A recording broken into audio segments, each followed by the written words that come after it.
Wow. Then, a certain time of day, they would come and my mom would do homeschool.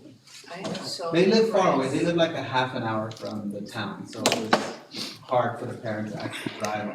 Yeah. Farmers can never leave their farms, so they're like, we're gonna send away for books. Wow, Yeah, until 8th grade. impressed. Are we ready to get started? Yes, sir. Okay, calling the meeting to order. Roll call. Jesus. Robert Bronowski, Present. Jan Gris, Present. Stephen King, Here. Elizabeth Martinez, Here. Carla Torres de Luna, Here, all present. Do I have any public comments? No, sir. Apparently not. Moving on. Since I have none, we're ready to convene to closed session. Need a motion. So moved. Second. All in favor? Aye. Aye. Opposed? 5-0. Gabe, is there any paperwork on the, for the ASB to go to Nevada? Like how much it's gonna cost? Right now to see if we got the form. Cause there's, It we would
Personas que necesiten los aparatos para traducción.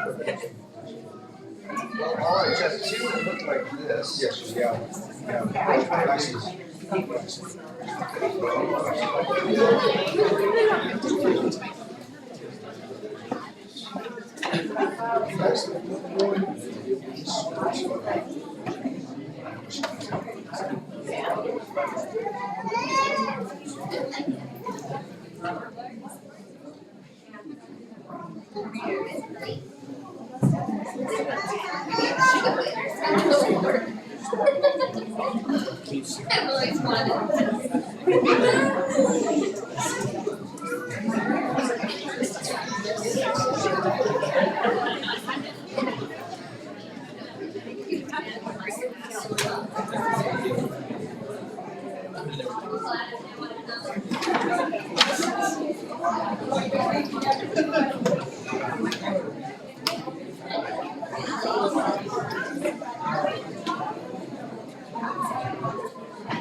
Well, sometimes we can predict.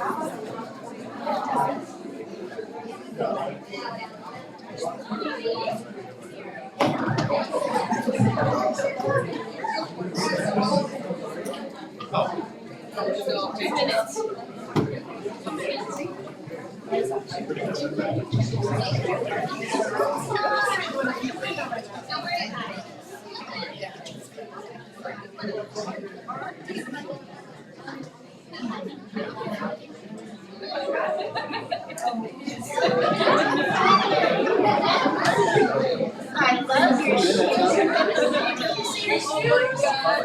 Oh, you're rocking it, girl. Yes, you are. Thank you, your honor.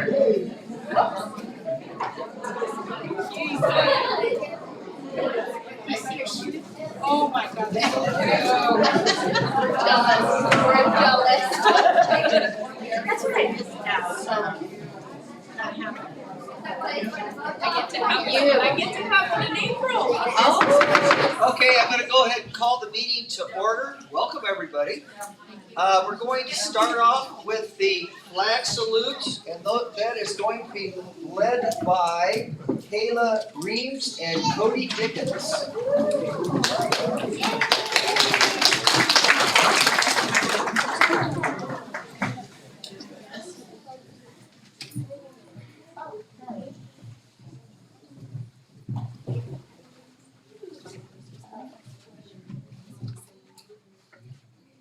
Hi, my name is Cody Dickens, and I am a 5th grade student at Loudon Lane Elementary. Hi, my name is Kayla Reeves, and I am also in 5th grade, and I also go to Loudon Lane Elementary. Ready, begin. I pledge allegiance to the flag of the United States of America and to the republic for which it stands, one nation, under God, indivisible, with liberty and justice for all.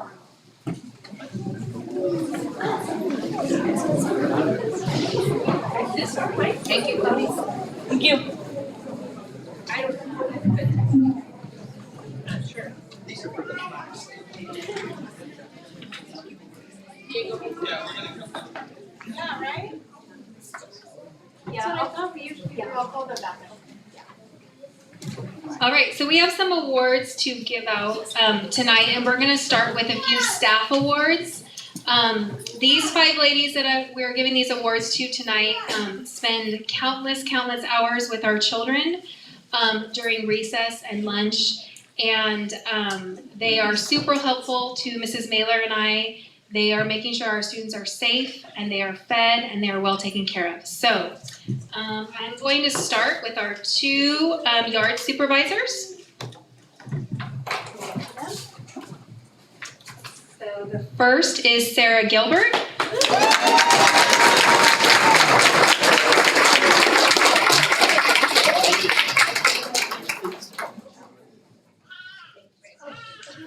And the next is Renee Italia.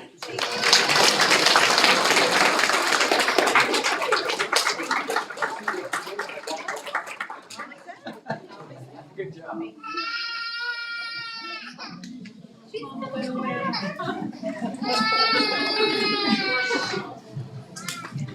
And the next three ladies work in our kitchen and feed our babies every single day. They're like mamas to them.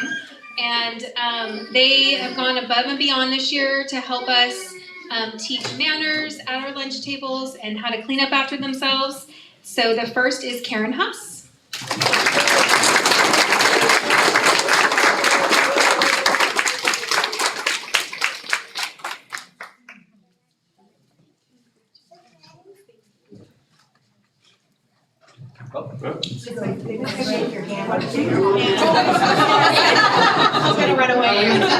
And the next is Rachel Acosta.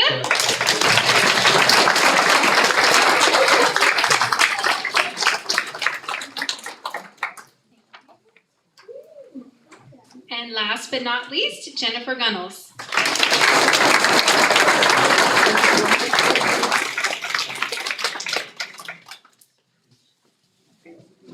Thank you for all your work.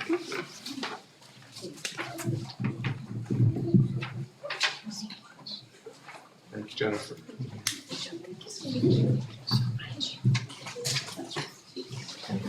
All right, the next is a group of students from TK to 5th grade at Ladd Lane who have been chosen as exceptional leaders in their grade level. So I asked each grade level to give me a list of 2-ish students. There was a couple extra in 1st grade that are demonstrating excellent leadership skills. So our goal at Ladd Lane is to turn our learners into leaders, and these kids have done an amazing job at that, and their teachers really are enjoying them, and they're role models in the classroom, and a lot of kids look up to them. And we'll go ahead and start with TK. So for TK, we have Blake Fontaine.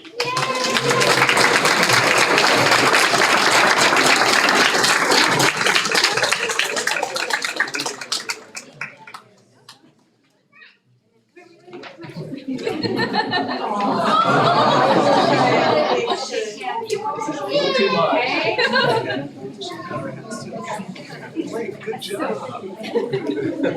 And our other TK is Hunter Barrett.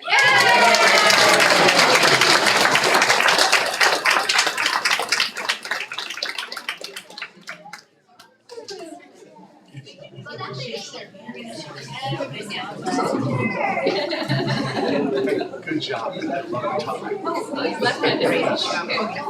Good job, honey. Good job. Good job,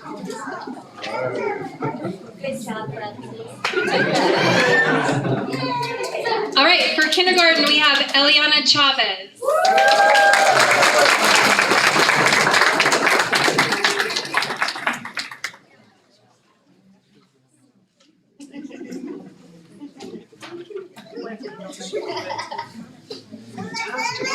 And Esteban Salcido.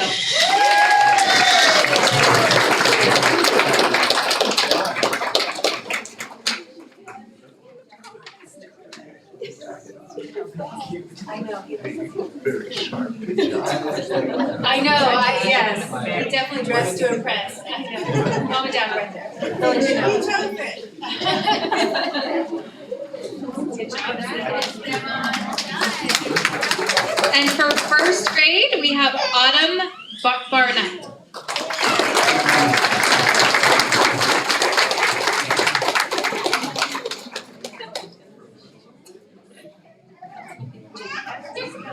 Okay. Good job. Second. And also for 1st grade, we have Madeline Bronco.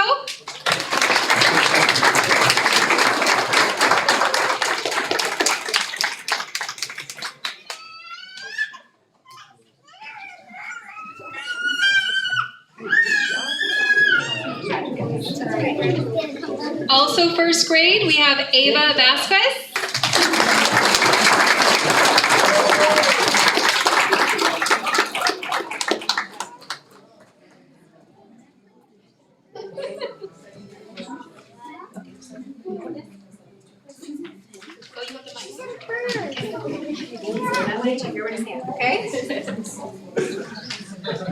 And also in first grade, we have Kendall Zamora.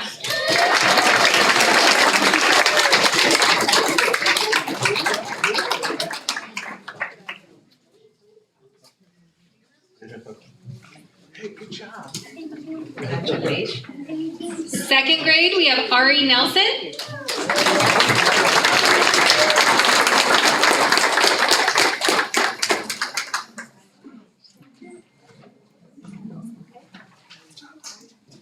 And Liam Rodriguez.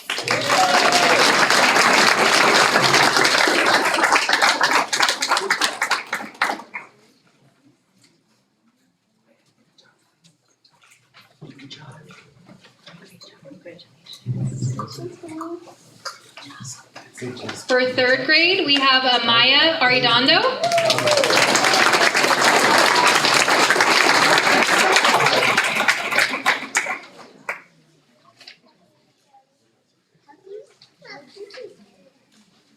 Good job. I like your glasses.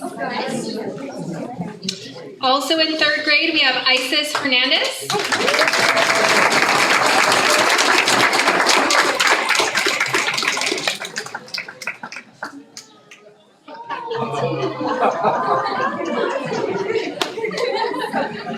Hey, I love your shirt. Is this your sister behind you? Great job. Somebody She's a future leopard. Fourth grade, we have Alexis Bolsar.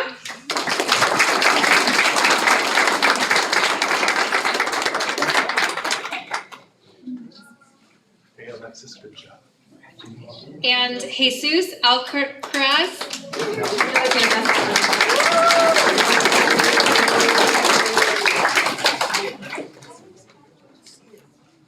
Good job, Jesus.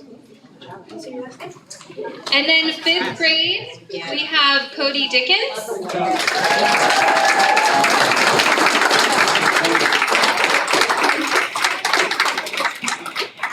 I wore my tall shoes just because I knew he's gonna be taller than me. Yeah, all the other ones were like this, probably like this. And Kayla Reeves. Great job.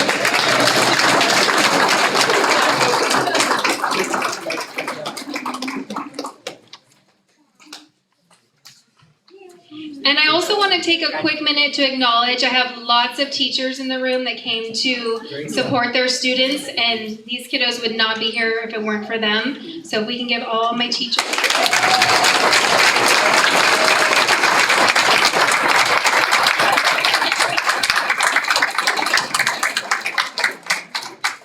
Thank you so much, guys, for coming.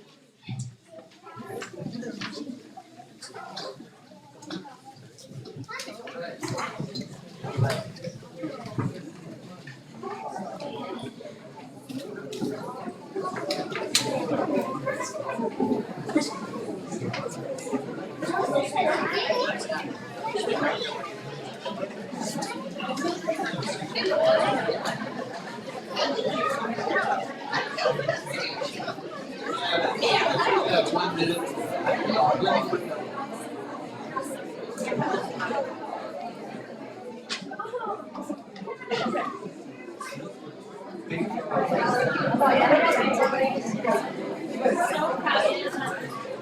Yes, of course.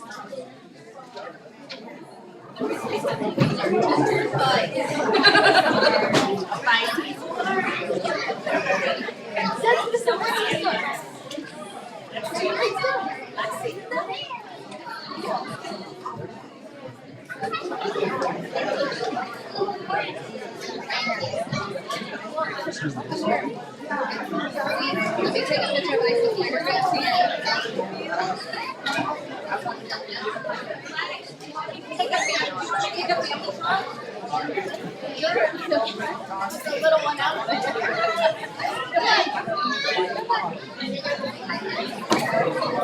Everything went out the door. I don't know. Happy birthday.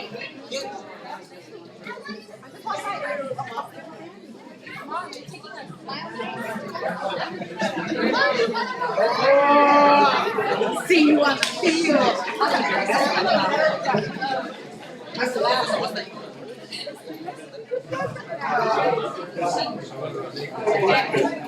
Grace is like, you know.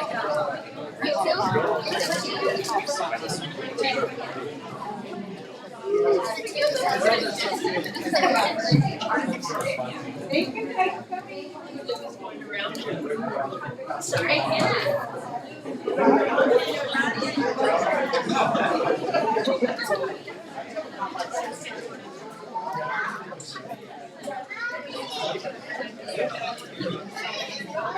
Last week. Not this week. It was for someone.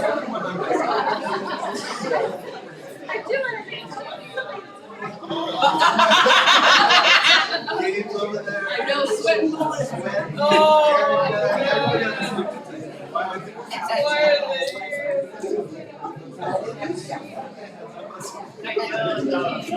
Seriously, I went to go see that there, and she thought I was going to go on a holiday.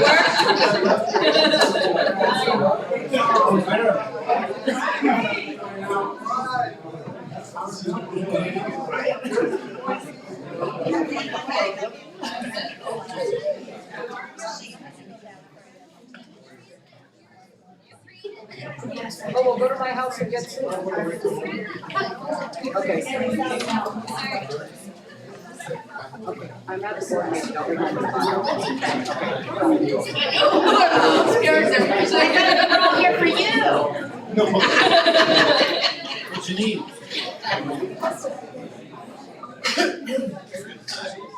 That's great. They're gonna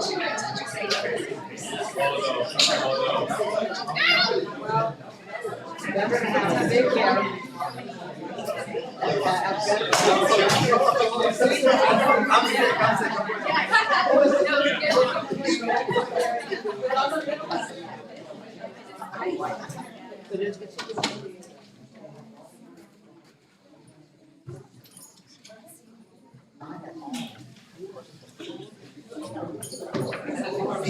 Okay.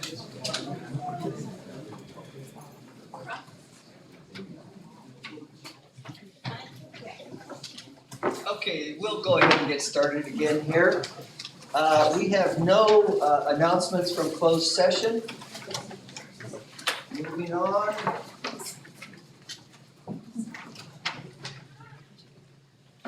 Going to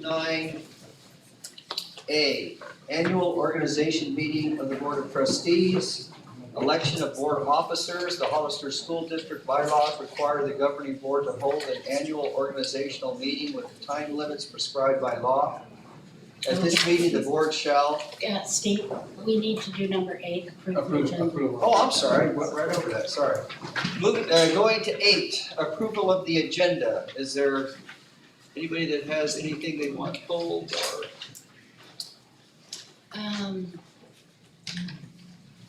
What are we gonna do about the trip? The consent item, Do you want to make that public then? Is it Discussion. for discussion action item? yeah, I guess we're gonna have to. Shoot, I wasn't prepared to. That's, is. Yes, can we pull 12E out as a discussion action item for approval of out-of-state travel for Rancho San Justo yearbook, because we don't have any cost, And approve the remainder of the agenda. and then, Approved it, right, unless somebody else has another one. no, that's the only one. Okay, We don't have any paperwork. yeah, that's fine. Okay. Need a second. Second. All in favor say aye. Aye. Opposed? 5-0. I'll start again. Going to organization meeting, Board of Trustees. The Hollister School District bylaws require the governing board to hold an annual organizational meeting with time limits prescribed by law. At this meeting, the board shall designate board representatives. The current representatives to be designated are included in the recommendation. According to our board bylaws, no board member shall serve more than 2 consecutive years in the same office. elect a president from its members, elect a clerk from its members, representative to the county committee on school district organization, 1 member, California Voter Rights Act committee, 1 or 2 board members, and number 5, intergovernmental committee, 1 board member. It is recommended that the board nominate and elect members for the following positions: elect the president from its members, elect the clerk from its members, representative of the county committee on school district organization, 1 member, California Voting Rights Act committee, 1 or 2 board members, intergovernmental committee, 1 board member.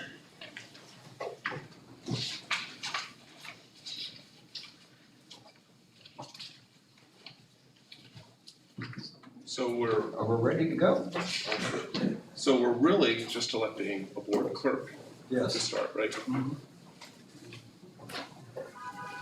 I nominate Jan Grissom. Second. Discussion. I think James will be a great board clerk. All, thank you. All in favor say aye. Aye. Opposed? 5-0. Going to the next, I think Repre- now we switch Now we seats. rotate. Yes. right now. Oh, yeah. Question about the president, the board president. There was something in there about, if you've done it before, you can't do it this time. Have you ever been board president? No, I don't, other than this is your only office, wasn't it? for this. Yeah, before. Okay. Just making sure, because I was confused since last time Liz was the clerk, but she wasn't the president, so I didn't know what happened. Because bylaws call if there's somebody who has not previously served, then they would be in the rotation. Okay. If everybody served, then you actually do elections. When did we change the bylaws? You guys did it January 16th. When? 2016. To have it in this systematic process? Do you remember by chance like what that was about? Because prior to that, It's we would just 126. elect, we would vote, as long as you couldn't do it back to back. Once you did your 2-year term, then you were no longer eligible to hold a position. I will say, as a side comment, when we go to trustee area elections, we might want to revisit that, so that every, every district, area has a chance to be president. Well, I don't understand why we didn't follow last year, because this was changed in January of 2016. But, let me finish. But, it's a bylaw and we're gonna follow. That's all I'm gonna say. Agreed. I just didn't understand the same, why Liz wasn't the president. Makes sense. All right.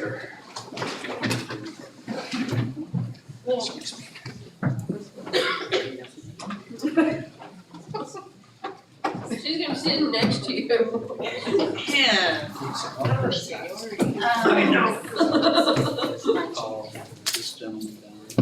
Just let me get in. And it's a lousy chair. Well, said it worse, I'm sure. Okay.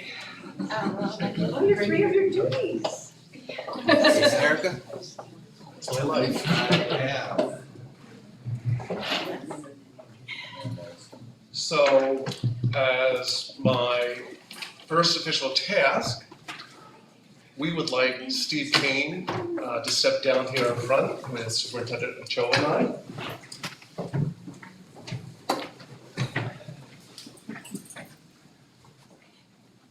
And present you with this plaque noting your service as president. Thank you. And if you allow me to say a couple of words. Go ahead. Steve and I don't always agree, but we were exchanging some emails over a topic. And I told him then, and I want to tell the public, Steve up here has always been fair. He lets everybody speak, and he typically waits for everybody else to speak, and he's a great role model as president, so I just want to say thank you. You're welcome, thank you. Okay. Thank you, Diego. Yeah. All right, let's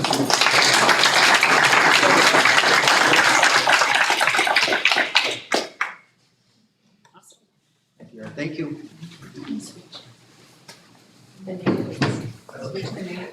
Oh. Can we, Jan, can we get the nameplates from Oh, yeah. Rob? Here's yours, Give it to Jan. Rob. There you go.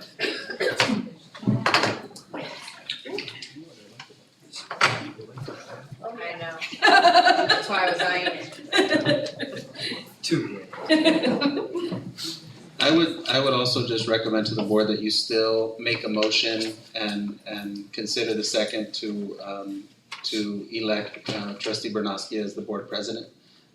Just for record. Just for the record.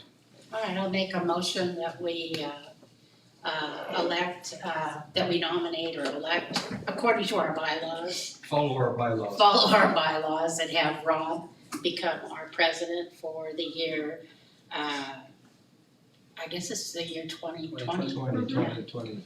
Second? All in favor? Well, actually, I'd rather be neutral, so go ahead. Okay, all in favor? Aye. Aye. Aye. Aye. Okay, so 5-0. All right. Thank you. So the next item is to elect it's really the elector representative from the Hollister School Board to the County Committee on School District Organization. As I understand it, we didn't have anybody in this position. I was gonna ask if we did. No, we didn't. Well, we could check the minutes, but I would recommend that we do. I'll gladly do it. I've been president of that body before. What we're electing tonight is what's called an elector. Every school district gets to appoint one person as an elector. They get together and those electors actually appoint the Committee on School District Organization. The County Committee on School District Organization has pretty much a singular task, and that is they determine school district boundaries. So by way of example, let's say some neighbors in the neighborhood say, we want to be part of the Hollister School District because the people across the street aren't and we want our kids to go to school together. They would apply to the County Committee on School District Organization. How often do they meet? They meet whenever it is necessary. They will be meeting for the purposes of the Hollister School District, I think you said in this room here, because our trustee area elections actually have to be approved by them. Oh. That's But, another case. yeah, but you would follow what our board decides, correct? Well, we don't really play a role. There's two people from every supervisory district. Is it every Well, I would be supervisor- interested oh, no, in doing that. Okay. I'd like to do something. Then I nominate Carla for the representative of the County Committee on School District Organization. Okay. I'll second it. All, any discussion? All in favor? Aye. All opposed? 5-0. You'll let me know when that is. Well, Crystal Lamonto will let me know. She says. Because you haven't- You're doing it. The next item is to appoint somebody to the California Voter Rights Act Committee. We can appoint one or two people. And do you know when this meets? I do not. Jesus, do you know when this meets? It's necessary. Where does it meet? It depends if it's internal, if it's external. Last time. Okay. I will, I'd like to stay on the intergovernmental committee because I've made relationships there and I'm learning quite a bit. But would you also like to be on the California Voter Rights? We're on that one right now. No, Jan, I'll do that. You'll do Unless you that, want- That's good, rotate it a little bit. what, so you'll do the, I'll do the California Voter Rights Act. Okay, We don't need two great. people to do it. Good. One's good. Is there anybody else that would like to be on that committee? California voter. So does anybody mind, I don't know what they do, but since we're allowed to and we're the largest body, can I nominate myself? So both of us? Okay, fair enough. All right, so I'd like to make a motion that Steve and Rob Be the two members. do the two electors or members? It says board members. Yeah, this one says It's board. to a committee, so it's. All right, two members to the California Voter Rights Act for HST. Second. All in favor? Aye. Any opposed? 5-0. And finally, the next item is to elect a member to the Intergovernmental Committee. And Member? I'd like to stay on that if possible, because and I think I've been doing a pretty good job getting back the feedback. I do too, Jan. So I will nominate you for this position. Thank you. I will second. Any discussion? All in favor? Aye. All opposed? 5-0. The next item is 9B, where we approve our board meeting calendar for 2020. It's recommended that the board review both options and approve their optional board meeting calendar for 2020. Diego, do you have, Superintendent Ochoa, do you have anything you'd like to say about page 1 or 2? This was discussed at our November meeting, and administration recommends adoption of the calendar that includes regular meetings here at the district office at a predictable and very well-known location and time, with the ability for the board to establish community meetings that rotate and serve more as an opportunity to connect with our constituency and our public, as opposed to moving our actual board meetings around due to the what we think will maybe lose some of that regularity that we get from having meetings here. So you're saying that you recommend on page 17 the ones that are just strictly here at the, okay, Option A. option A.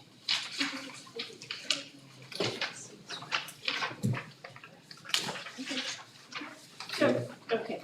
I'm just filling her in with, because she wasn't here for that. Yeah. For that meeting, But we did talk about community meetings. Right, because I think the second option gives us a blend of having some here, especially during, the summer months, and then, of course, our organizational one here.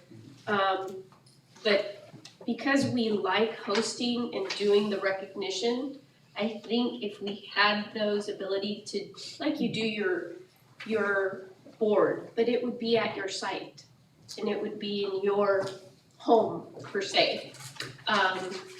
To do something like that, to host a board meeting at your site and do your recognitions, your reclassification, whatever it is that you want to do at that location, and then go about our business, for the board meeting.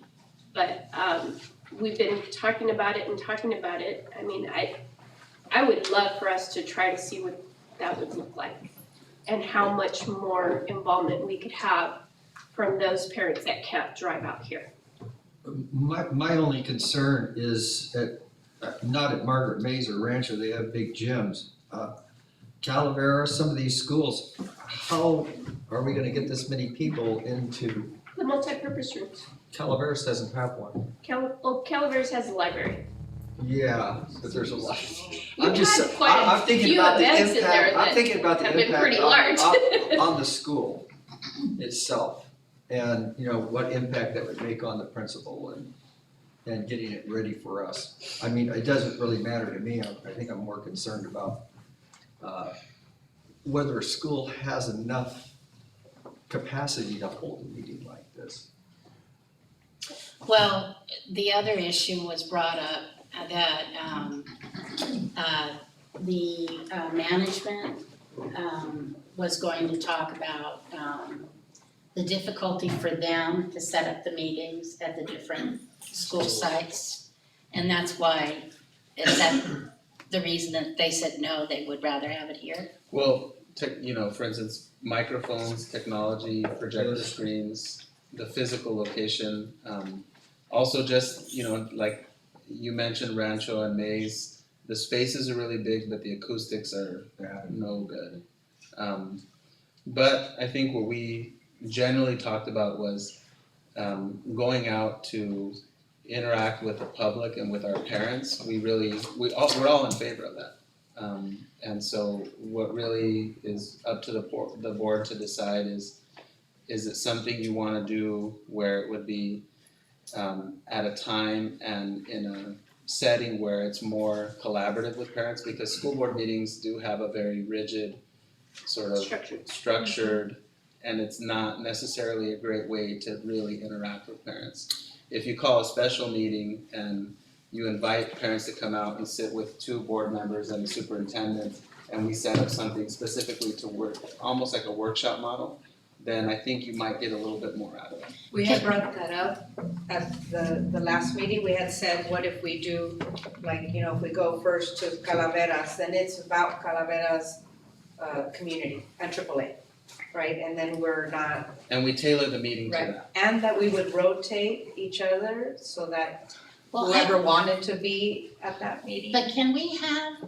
informal night with the board? Can you call it like informal night with That's the kind of board? what we're And talking no, but about. all of us. Can all of us attend? That would- Remember when City I Council think it'd be did better the- just to have 2. The, Well, I'm asking. Yeah, I think So that's my opinion. if all five board members are gonna be present, then we need to agendize, because it will ultimately lead to district business that you talk about kids and classrooms and programs. Oh, I see. And so we would be contravening the Brown Act if we didn't agendize it and publicly announce it 72 hours in advance, or 24 hours if it were a special meeting. Not to bring this up again, Carla, but what we did there at Gavilan Hill. You always want to bring, oh my It goodness. worked That was- great. He told me not to say that. The meeting at Gavilan Hills, for those who don't know, is right by my house, and I wasn't invited. As far as He I was brought it up. concerned, it was the most enjoyable meetings It was really nice to have. Where's that golden shovel? It was. I got it hidden away. You got a chance to actually talk to parents directly. Their questions to you, and listen to them directly instead of being in this formal Yeah, setting. it was just felt nice. So much more comfortable Wish doing I it was that there. way. Next time. Can you come up with a schedule? And we can definitely develop a schedule that we bring to your January school board meeting, where we, because I think the other thing that happens with school board meetings is we agendize them and we hold them always on the same time and week of the month, but depending on the different time of year, it's just not really a great time to hold a meeting in December at one of our schools, or January per se. We might, and we also wanna dodge our programs at the schools and make sure we're not displacing our ACES program or displacing our volleyball games and our practices, and do it in a way where we say, this meeting is about Rancho San Justo. We want parents from Rancho San Justo to come to this meeting so we can talk to you about your school. And they could talk to us. And talk to, and have parents get an audience with the superintendent and members of the board. Yeah, okay. I thought it was very Okay. Can we make a motion to approve the one where we keep it here? Option A. Option A. You can make a motion for whichever one you want, and if somebody seconds it, then we'll go. All right. Yeah. Option A, please. Are I'll you making, is second. that an emotion? Yes. Okay, And I second? Discussion? Who seconded it? I do. Okay. Any more discussion? All in favor, say aye. Aye. All opposed? 5-0. And then maybe for a future, in future, set up a program to Yeah, where we I'm gonna are put going that to on these there. schools, yeah, as 2 board members, and organize it. Once we do the district meeting, then it actually makes sense. Exactly. And that way you can go. Yeah. Makes much more sense. Jan, we are ready for public comments. Okay.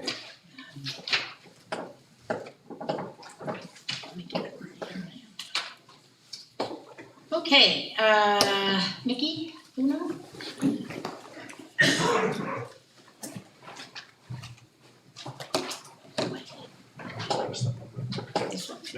Good evening, everyone, and, is this one?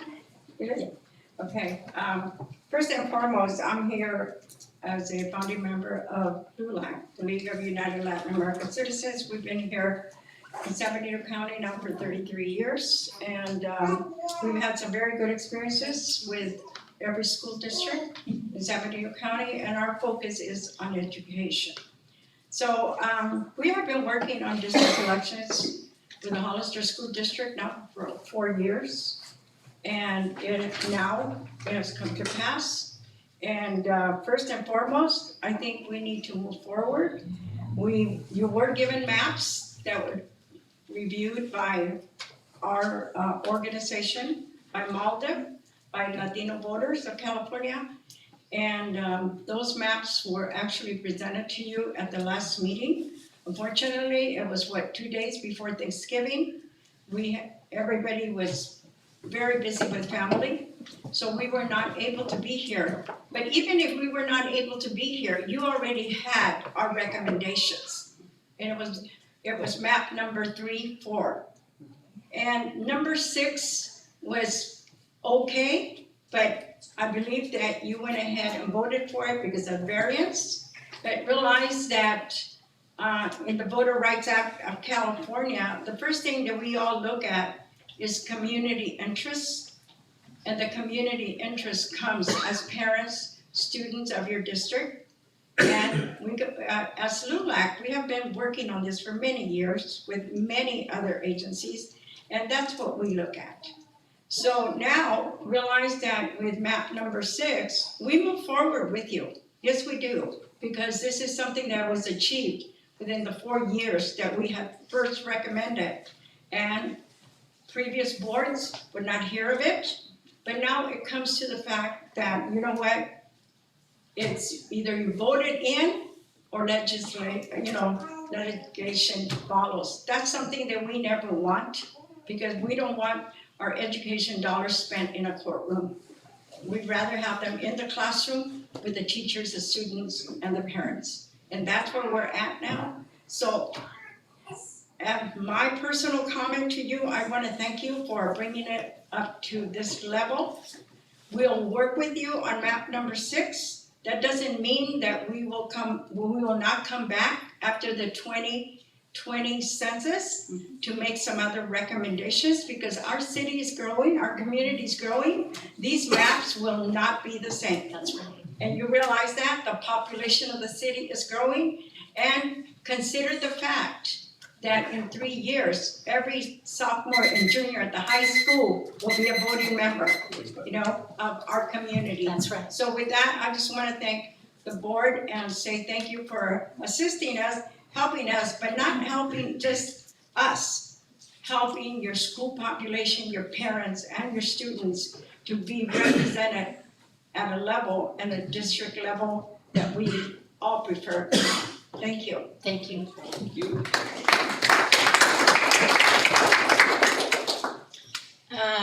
Diana Flores?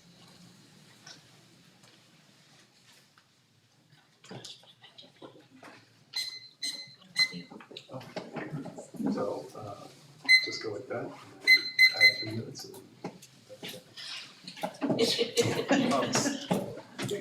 If I could just pause you for 1 second.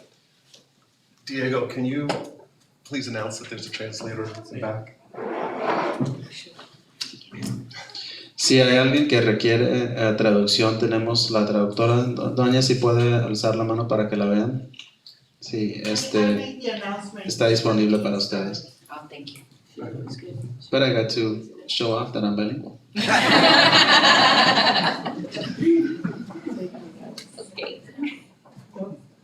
Good evening, board members. My name is Diana Flores. I'm a second-generation educator in this district. My mother, Angie Flores, was in SPED for 28 years. This is my 23rd year teaching. If I seem a bit nervous. It's because I'm more comfortable with my 4.5-year-olds and 5-year-olds. You grown-ups, I'm gonna be. Last year, I was asked to be the contact person for HESTA regarding LGBTQ. I attended my second conference this past weekend in San Francisco. Both years, my sessions would begin with the question, does your district board policies mirror the current federal and state laws? Is the language in the policy explicit enough? Are both history and social studies curriculum inclusive? Are the textbooks or materials including LGBTQ members from our past, meaning history? I came away with more questions than answers. We need to be proactive, especially since the compliance issues are growing. Some schools also have students that are in need of inclusion and need us, the educators, to be their allies. HESTA would like to see a committee formed to help guide policies. And I brought the laws.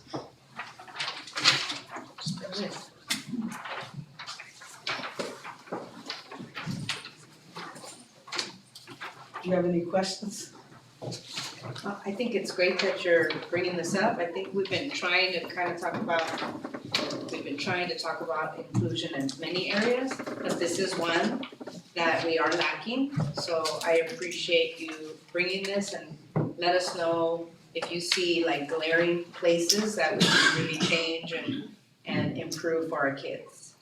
I think one of the main ones is just to look at our board policy and see if that language is mirroring the law, in that we, and us as educators being aware about, what we need to. Yeah, thank you. Thank you. Okay, thank you. Thank you.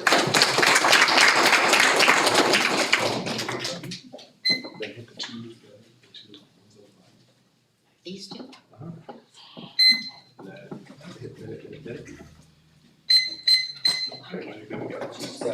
It's gonna take me a while to try to. Now I just lost my card. Here's your.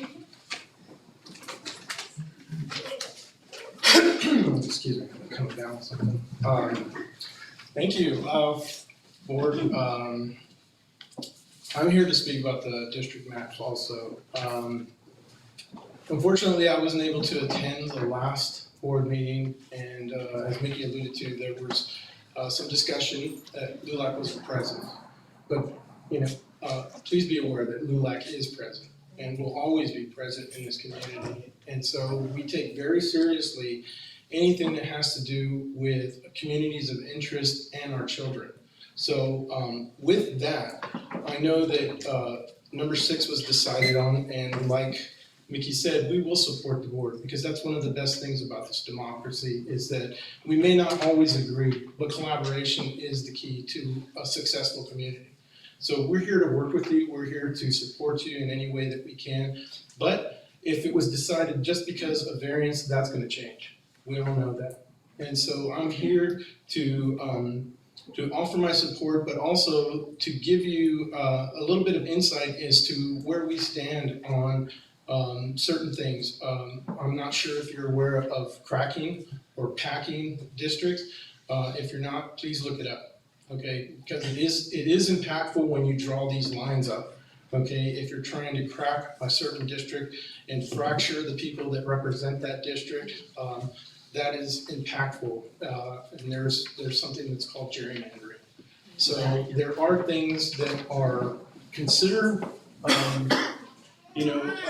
not as hospitable to a community of interest, and so those need to be taken into consideration. So I plan on being here as many times as possible to help make sure that LULAC is represented, but not only LULAC, our community on the west side is represented. And so I think with enough work that we can make sure that one person, one vote is well represented. And that's what the essence of the California Voting Rights Act is all about. So thank you for moving this item forward and getting it to where it is now. I appreciate all of your interest in making this possible. And I know that going forward, if there's anything that I can do as the president of LULAC, I'll be here to make sure that, like I said, that all people are represented.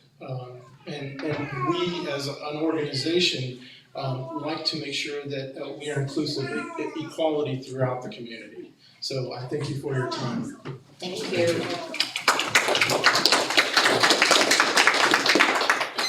That it? So the next item on the agenda is the superintendent report on school progress at Sunny Slope Elementary School and school progress at Lad Lane. The board will hear a report. And we'll invite Mr. Rivas up first. I want to talk for just a minute about Mr. Rivas and his school and his staff.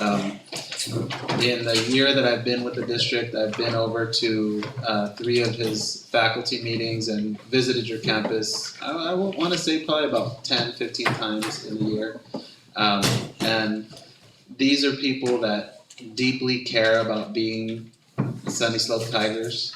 I really think your secretaries, I really think your custodian, I really think your veteran teachers, Josie's here, Mark and his wife, and those veteran teachers that they just have that pride. And I think, we're gonna hear tonight about your successes in the classroom and your successes with attendance but I just think there's a story there about your school that is about taking care of kids and being a good place for children to be every day. So I just want to thank you for that and turn it over to you. Wow, I don't really want to follow that. I wish I could have gone first and let Superintendent Cho follow me. But all right, it is what it is when we go with that. All right, board, thank you for being here tonight on a night you were supposed to be here anyway. Superintendent, thank you for inviting me to do this. I was excited. Originally, I don't know if you know, but these were scheduled to maybe be in November, of course, and Yes. I was out of the country, and I said, Superintendent Cho, can we please do it in December, because I want to be the one to represent my school. So we have our Super Sunny Slope School update. I have 2 pictures on there. I know originally it was supposed to be 1 picture, but there were 2 that I just really wanted to put on there. The one on my left, and I'm assuming your left also, is a screenshot from schooldigger.com. That just shows it's a minor growth, but it's a continued growth year over year. And you'll see on the bottom right corner, even as our socioeconomically disadvantaged population grows up to 73.7% this last year.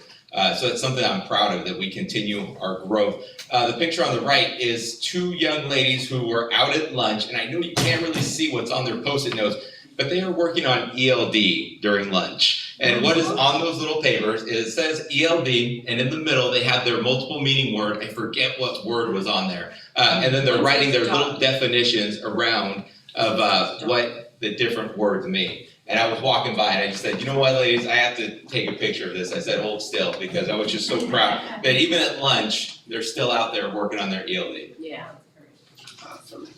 So District Goal 1, which is the all students will achieve at their highest level.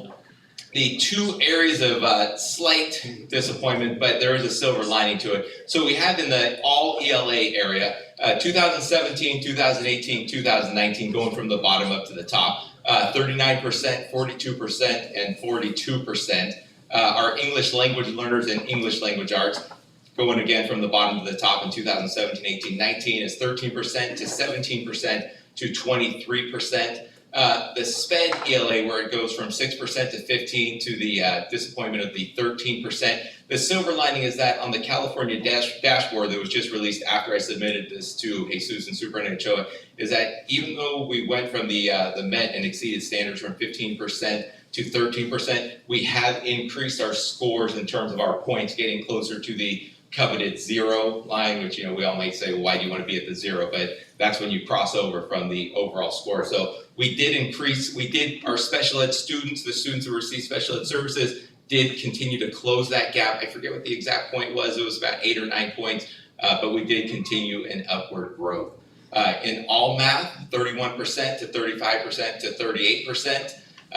In our English language learners in math, and this is probably the area that I'm proudest of for the reason that it goes from 10% to 17% to 22%, that as we continue to grow and I'm looking at the district average and, I know everybody in this district's working hard, but it makes me proud of our students that, it's not quite double, but it's a significant percentage over the district average is what I'm proud of.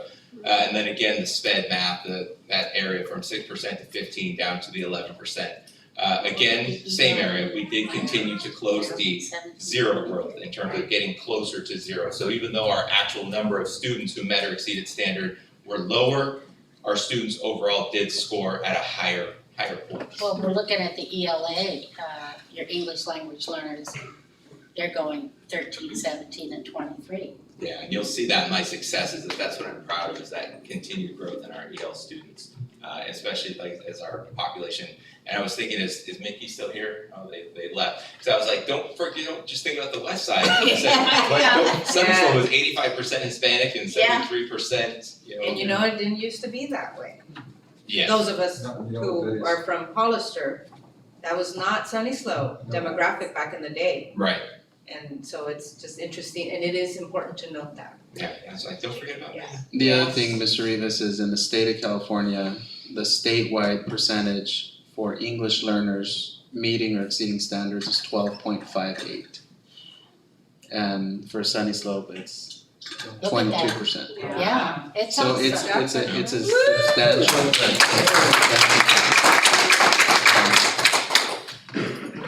Okay, any questions on this first slide? Just awesome. Thank you. Mr. Rivas, can I ask a question? Absolutely. So, look, you've been an educator for a long time, your wife's an educator. Yes. I don't care if we're talking about the state or ourselves. Do we have the wrong curriculum?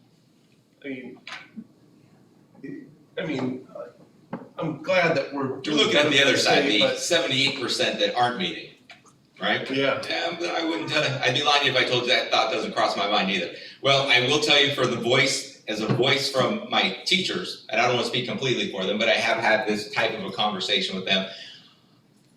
I do know that a significant percentage of them feel, and now are we talking about English language learners, this area specifically, Neil?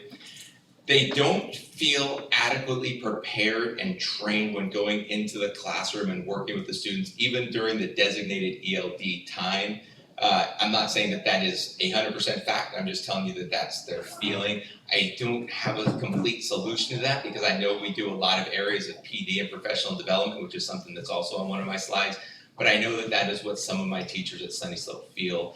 And I tell them, full disclosure, back when I was in the classroom at Gavilan Hills 15 years ago when we did ELD right in the morning, and we would switch and level and do everything that we're doing today still, I didn't always feel completely prepared and ready for when the students would come in. I didn't always feel completely trained when those students came in, but we do what we all do. We do the best we can every day with what we have. So. But I think part of the problem is that, and I think that Superintendent Ochoa is really addressing it this year, is that we didn't hit the first graders. Yeah. And now with what we're doing on Saturdays and on the February and, March and summer, getting those kids up to speed, because by third grade, they're still at first grade and we're trying to do third grade and, they're already behind. And if we're gonna catch them early like this, I just think it's gonna change the whole paradigm of our district. And I just see nothing but good things happening. Right, and there's nothing like getting that personal phone call from the superintendent as a kindergarten or first grade parent that says, I just want to introduce myself. Have you heard about Saturday Scholars? Well, I just think we're gonna change the paradigm. I really do. Agreed. Yeah, because can you go back to the first slide, the one with the pictures? See, what caught my attention on this is, if you look at the statewide performance in the top left-hand quadrant, and you see that growth there from 2013 up, and there's a big gap between that and the axis. But ours down below, you see a slight increase, but it's nowhere near where the gap is narrower than how the state's doing. And that's what caught my attention on that and why I was concerned about it. Because again, despite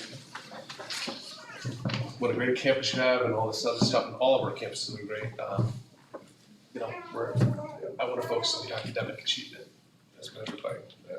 Definitely, and Mr. Rivas, what I want to also encourage you to spend time with your faculty and with parents when you meet with parents.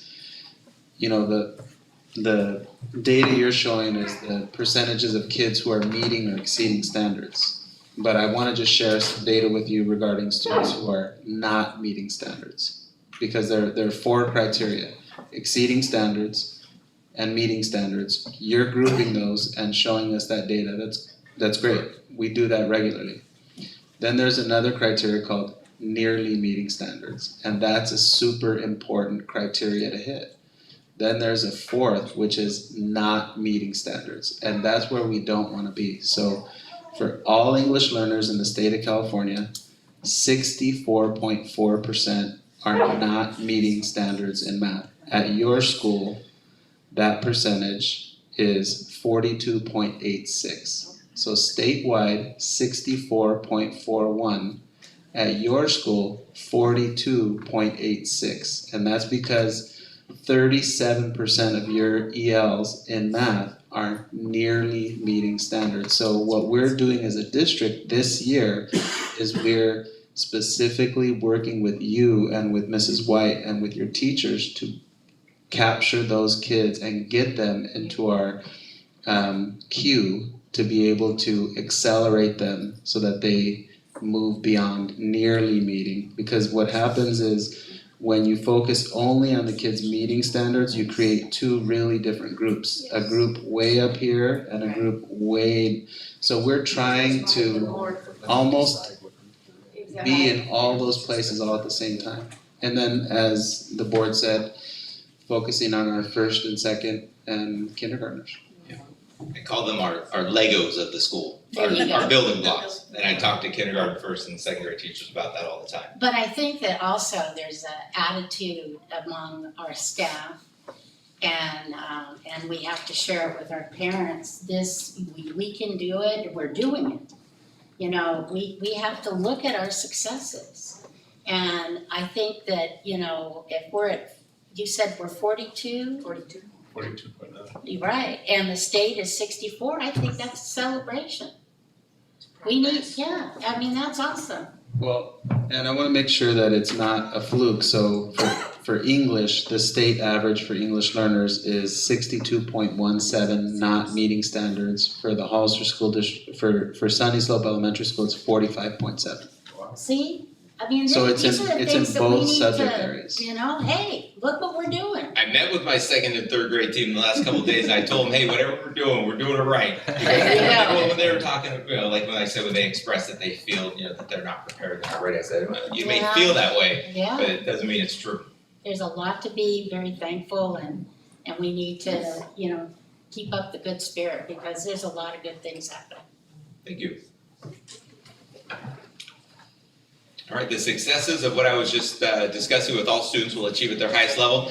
Small group instruction in math and ELA, something that I worked towards this year was rearranging our instructional assistant schedule. Not everybody was completely happy with it, but where instead of having a 2-hour block in the kindergarten, 1st and 2nd grade, it was a 1-hour block and then a break in between and then another 1-hour block so that they could do centers in math and then centers in language arts. We also had an additional 2 instructional assistants for 3rd, 4th, and 5th grade. And you'll see in the next steps where it says continue training for instructional assistants and continue education of classroom teachers for instructional assistant time. For many of our 3rd, 4th, and 5th grade teachers at Sunny Slope, and I don't want to say it for the school district or other school sites, they're not used to that. So they have had a rough time adjusting to, I have this person coming into my room, now what do I do with that person? And so we've been meeting, we've been discussing in terms of finding that right way where they're not just there to hang out and, hey guys, how are you doing? It's we're sitting with the students, we're sitting with groups of 3, 4, 5, we're identifying the students that have the areas of need, whether it's a language learner, whether it's reading, whether it's times tables. I mean, that's what we run into sometimes, even in 5th grade. So that's the continued education of the classroom teachers for instruction. Can I ask you a question, John? Absolutely, that's why I'm here. Continued training for what training do they get now? For which one? Instructional assistants, the very first on next steps. Continued training that assumes they're getting it. What are they getting right now? So right now, the training that they're getting is from either my intervention teacher or from other instructional assistants who have been there for a longer period of And time. how many hours is that, or? Actual training, I don't have the actual data. I would say for the year, and I'm just guessing, so do not hold me to the word, don't write this down, Jesus. 4 to 5 hours from the beginning of the year to now. And probably in 10, 15-minute increments here, 20 minutes here. Do they feel that's adequate? No. But I think to me, you hit it because, you know, if you have another adult, if you can incorporate them into PD, I know we're talking certificated, you know, and classified unions, but I think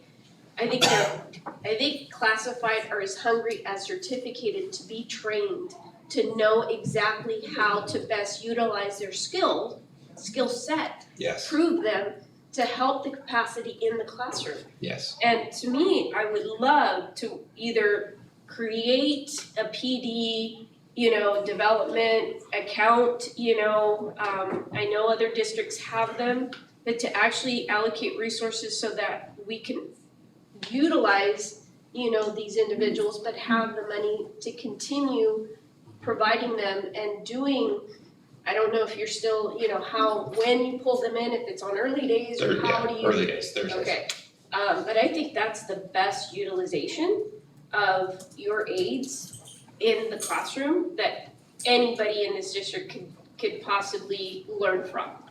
Because that's amazing to be able to do that, but you're creating it yourself at your site. We need to be able to duplicate this at all sites. Question. Yes. So this small group instruction and having the instructional aides, how long have you been doing that for? In kindergarten, first and second, I couldn't tell you years, but for as long as I can remember, in kindergarten, first and second grade. Approximately, The whole time I've been there, probably. and you've been there for? This is my 4th year. I've been there for 3 full years. I'm just wondering, like, I'm trying to tie in, you know, you're like, I wonder, whatever they're doing, keep doing it. I wonder if you think that this is because it's successes, this is one of the things you're thinking, this is why maybe we're getting the numbers and the progress, the small group. Yes, in kindergarten, first, second.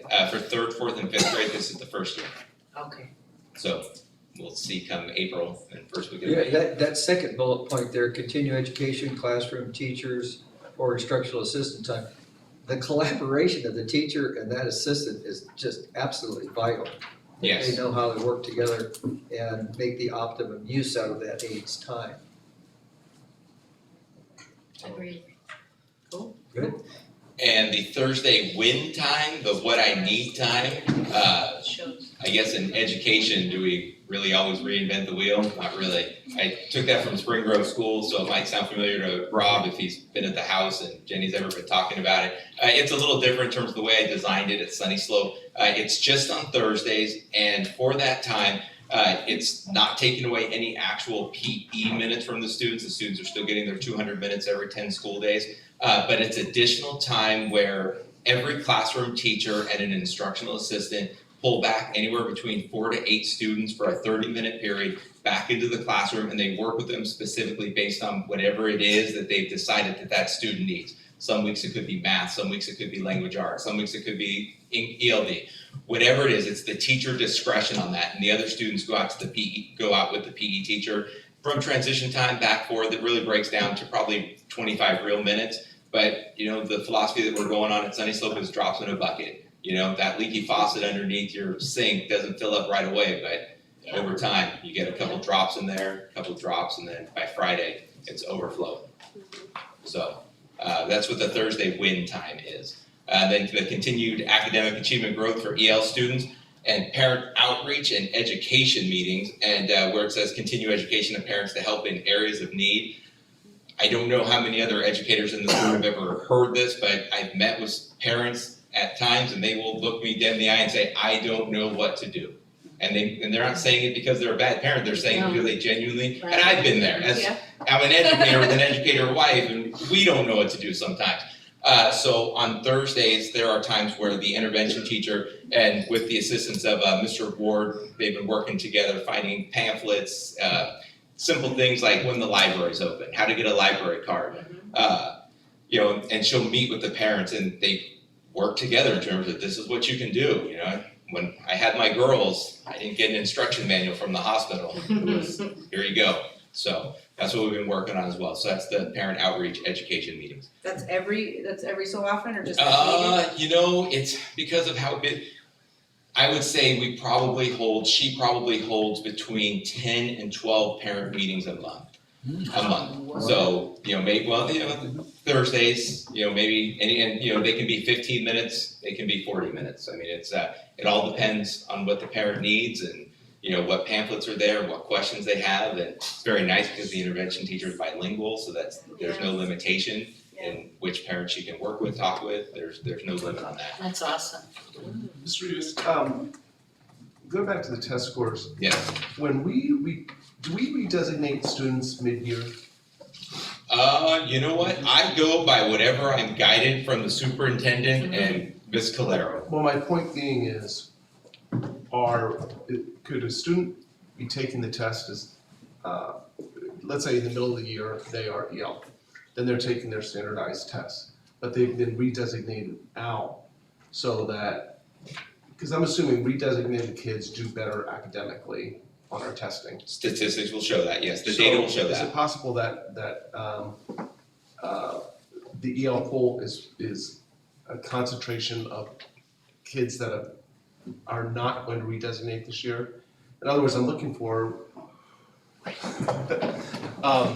when they take the test in a year that they redesignate, are they still classified EL in our test results? That is an answer I do not have for you. I do not know the answer to that.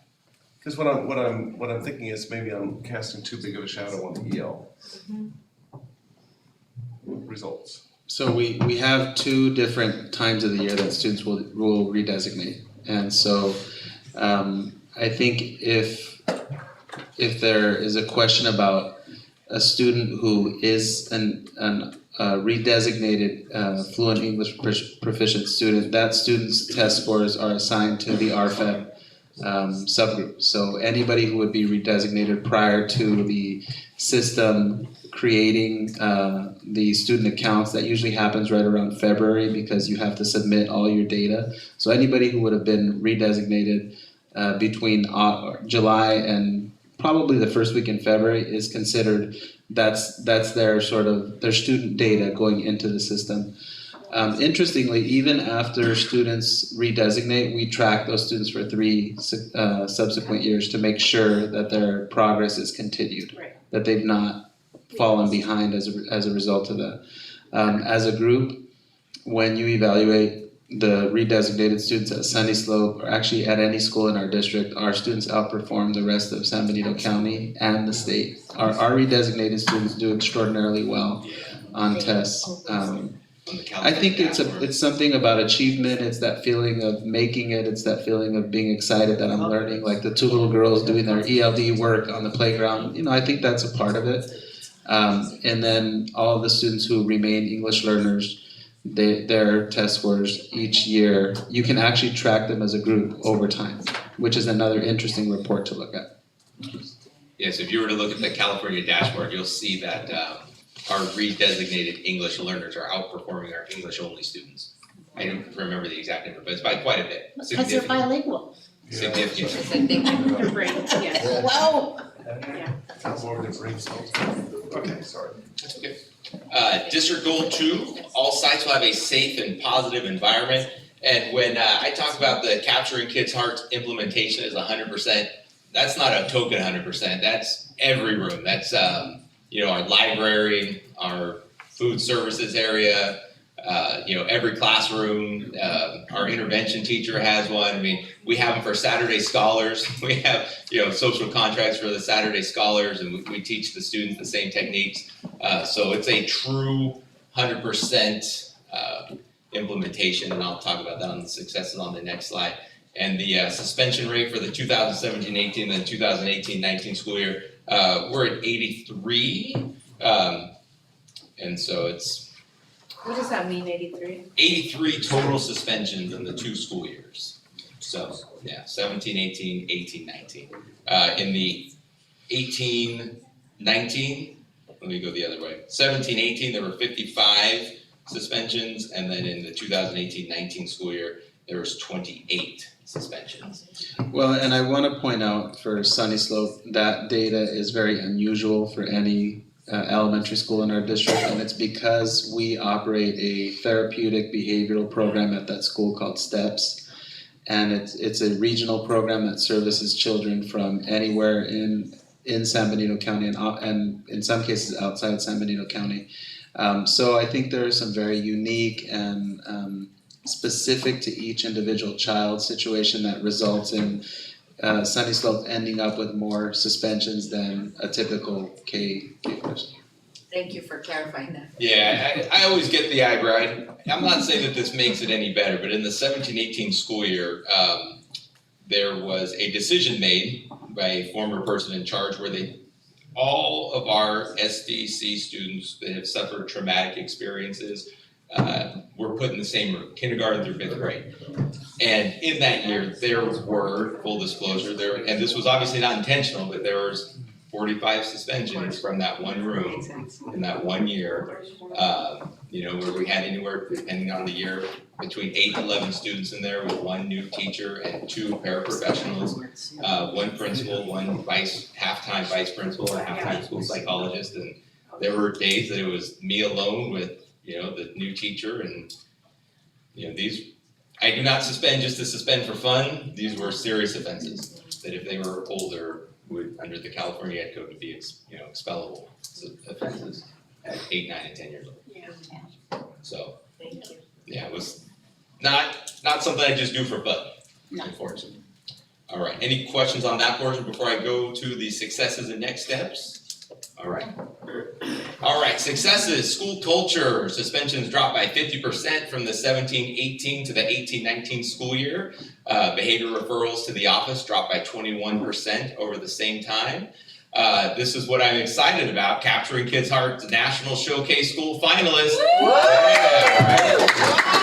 And I don't know if it's the next site visit or the final school visit, because I have talked to Melanie Edmond. I said, I really want to get a banner for the school. Oh, yeah. And I was very upfront with her. I told her, I want a banner, so. A big one! A big one, right. We're gonna hang it right here. And so I don't know if that's the next site visit or the final school visit, so I'll let you know on February 26th. Yeah. And then Saturday Scholars with not just 1, but 2 exclamation marks. It's been a big hit. It's a really good time. I'm loving it. The kids are loving it. I mean, positive feedback. I don't know what you've heard from How many sessions have you had at Sunny Slope? Sunny Slope has had 5 sessions, right? And I'm already thinking about the next one coming up. How many you get per session? So the first 3, don't quote me exactly, the first 3 were roughly the low 60s to high 50s, like 57, no, it was higher. All right, 192. I can't read his lips, hold on, I can't read his lips. And then the last 2 sessions, we opened it up to 1st grade, which got an additional 20 students in 1st grade. Okay, but it's been very successful. You'll see some pictures at the end of 2 pictures from the Saturday Scholars. But it's been very well attended. And the students love it, the teachers love it, our custodian loves it. I mean, it's the parents love it. It just continues and creates and extends that family feel that Sunny Slope has.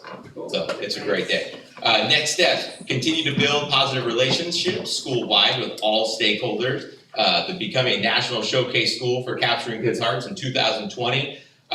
Create more lunchtime activities to continue to decrease behavior referrals. And this is just a spitball number. This is not hard data when I say, which is when 75% of our behavior referrals occur. I can't tell you if that's an exact number, but it sure seems like a lot. It seems like a majority. It's during that lunchtime, that somewhat unstructured, chaotic, but fun time where, we're following the state law, but when you've got 4 yard supervisors and anywhere between 150 and 190 4, 5, 6, 7, 8, 9-year-olds, playing soccer, basketball, tag, tag on the playground, which you say every day, 27 times a day. No tag on the playground, but yet they're still playing tag on the playground. But I have not just hope, but I don't know what I'm allowed to say, but I've heard that there's gonna be some stipends being offered to some employees that are going to allow me to have rooms open during the lunch period next school year. Yes. That will, I'm thinking, heck, a coloring room, a room where kids can just go to color. Yeah. A reading room. We already have our library open, but that's not really our reading time, that's a game time. We have board games and then we bought for the library and teachers hand out wristbands and those types of things and they go in.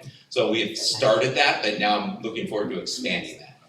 And then of course, continuing building Saturday Scholars. We have 3 on the books for January and February, where we are opening it to kindergarten to 5th grade. Oh, wow. Yeah, we have our list of 199 target students that we will be, working to target and get them in there. The goal, of course, is to have minimum 100 students there per Saturday, each Saturday, getting attendance back in, the kids in school, building those connections. So, any questions on this slide? All right. District Goal 3, the district will maintain a budget and reserve that ensures sustaining programs and services for students and staff. Balanced budget. I haven't heard from Gabe, so I put yes. Because I know if I went over, I'd be getting an email from Gabe saying, Joe, stop it. We're only halfway. So I put yes. And our attendance rate is sitting at 96%. I fudged a little bit, it's 95.99, so please forgive me for rounding up to the 96.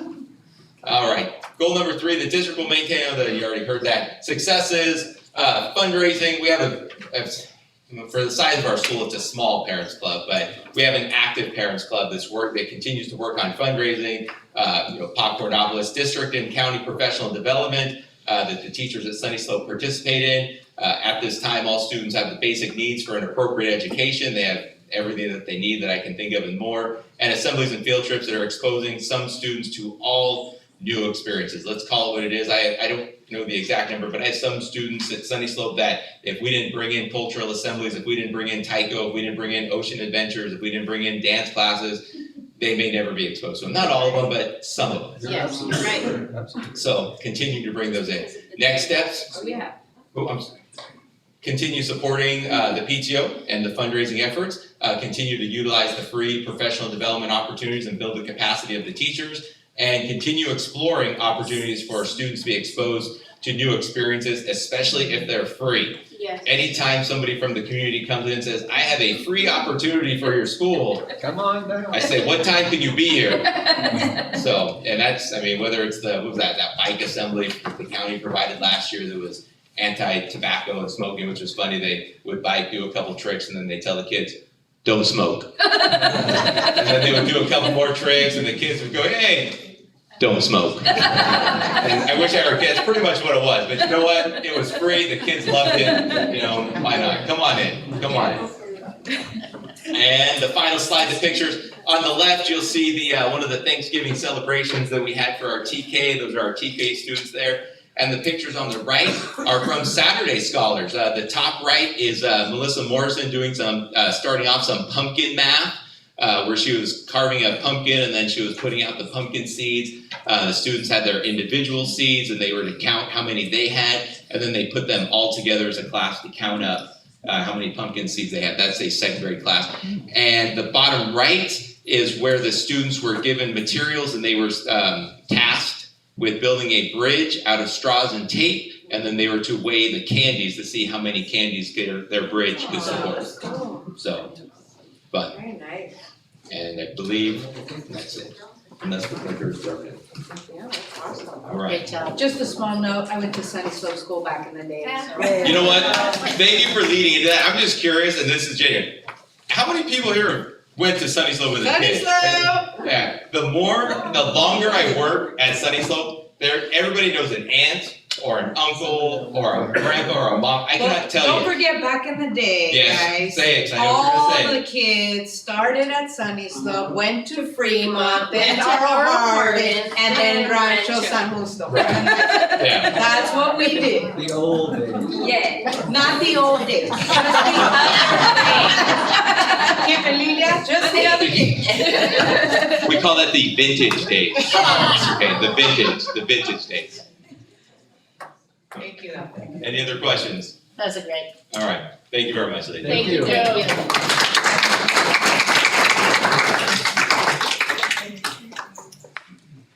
Oh, and Erica.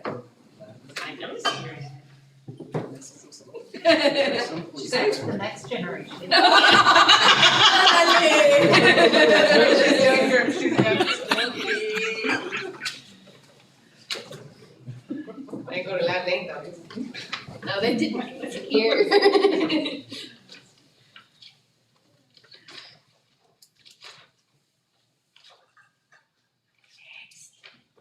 The next Oh.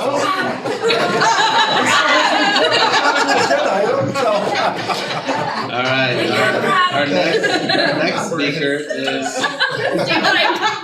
we're both having a senior moment up here. She's my principal, my child goes to her school, and she is in her first year at Ladd Lane, and she's doing a wonderful, wonderful job. The school is healthy, it's a happy place for kids to be. In my visits to the classrooms with Janine, I am just thrilled to see the level and the quality of teaching that you have going on at the school. And I'm just excited for your presentation tonight, and thank you for being here.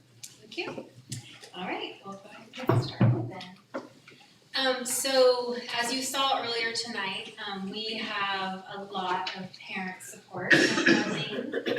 Ladd Lane is like a big family, and lots of our teachers have kids that go there. Parents Club is huge and very, very active at Ladd Lane. So I chose this picture because this is a picture of our last Kindness Club that we had. And Kindness Club is after school, so all the teachers in the background helping out are volunteering their time. The gentleman at the table is a dad who came to help out, and then all the kids there we were making care packages for the troops for Christmas, and so that's what they were working on, the cards. And to me, this picture just shows a whole group of people supporting one really important cause, and giving up their free time to help these kids learn about kindness and how to do things for other people. And so during Kindness Club, sometimes our activities are for, within the community. We've done things for the old folks home, we've done things for people within our school, and then also outside the troops. So, Senior living community. Yeah, yeah. instead of old folks. Yeah, I was trying to think of the actual name of it. I couldn't think of it. So, yes, maybe Santa, right? That's what I think it's just called. Seniors. Skilled. So, that's why I chose that picture. And then my last picture is something similar, showing the community at Ladd Lane. So, all right. So District 1 goals, so you can see there at the top, the Hollister School District 2019 scores, and then our 2019 scores right underneath. And if you start at the bottom and work your way up, when I put all these on a graph recently, what I noticed about our scores is that they go up and then they're kind of plateauing off. And so we are putting some things in place to hopefully get another uphill climb on those. But you can see that our all of our scores for last spring when they took the CASP are above the district average in all of those particular areas. I'm particularly proud of our SPED. And yeah, 22% for ELA and SPED, and 24% met or exceeded math for our SPED students. And I was curious how many SPED students we have that took the CASP. So I looked that up recently. It was approximately 50 students. So that represents 50 students in 3rd, 4th, and 5th grade that took the CASP last year. And approximately about the same number actually for our ELs. And our ELs in ELA, 29%, I feel like that's pretty positive. And any questions on that slide? No. Okay. So some of our successes for goal number 1 is we had all of our first and second grade teachers, as well as RSP teachers and our intervention teachers trained in Orton-Gillingham. Some people call it OG, but we took them to Chartwell School in Monterey and did a two-day training there, and then a one-day training here where the trainer came and actually modeled some lessons in our own classrooms with our own kiddos. And Orton-Gillingham is a program, it's a reading program, phonics program geared towards students with learning disabilities or dyslexia, but what we found is that it helps all students. And so kind of our underlying goal at Lad Lane is everybody reads at grade level by grade 3. And so we're really focusing on that early literacy. So we've started, we've got the ball rolling, but as you can see, our next steps is we would like to get our TK and kindergarten teachers trained, as well as some instructional assistants, which we're planning on doing in January, but we're out of money, so Mrs. Mailer and I will be doing the training. So both her and I are trained in OG, so it should go smooth. We are doing small group instruction, and we are doing something similar to Sunny Slope. We call it leopard learning time instead of wind time. But in first and second grade, they're actually doing it daily, where they're getting OG instruction daily, and we're leveling our students and splitting up our students so that a smaller group will be going to intervention teacher, and the teachers who are teaching the lower level students will have smaller groups, and everybody's getting what they need during that time to increase their reading abilities. So we want to continue that moving forward, and once we get our TK and kinder teachers trained, we're going to have them do the same. We've done some PD on whole brain teaching for our primary grades, so we're also incorporating that. Could you explain? Whole brain teaching? Yeah. Okay, so whole brain teaching is, I assume have you using the heard? whole brain? Yeah, so it's a lot of it requires a lot of interaction from the class. So if you've heard teachers say class, and the class has to respond. Yes. That's Mirror words, they do a lot of mirroring of words, they repeat, they echo the teacher. It's really like engagement strategies that help the students stay engaged and, with the teacher, with the lesson. So they do some kinesthetic and, yeah.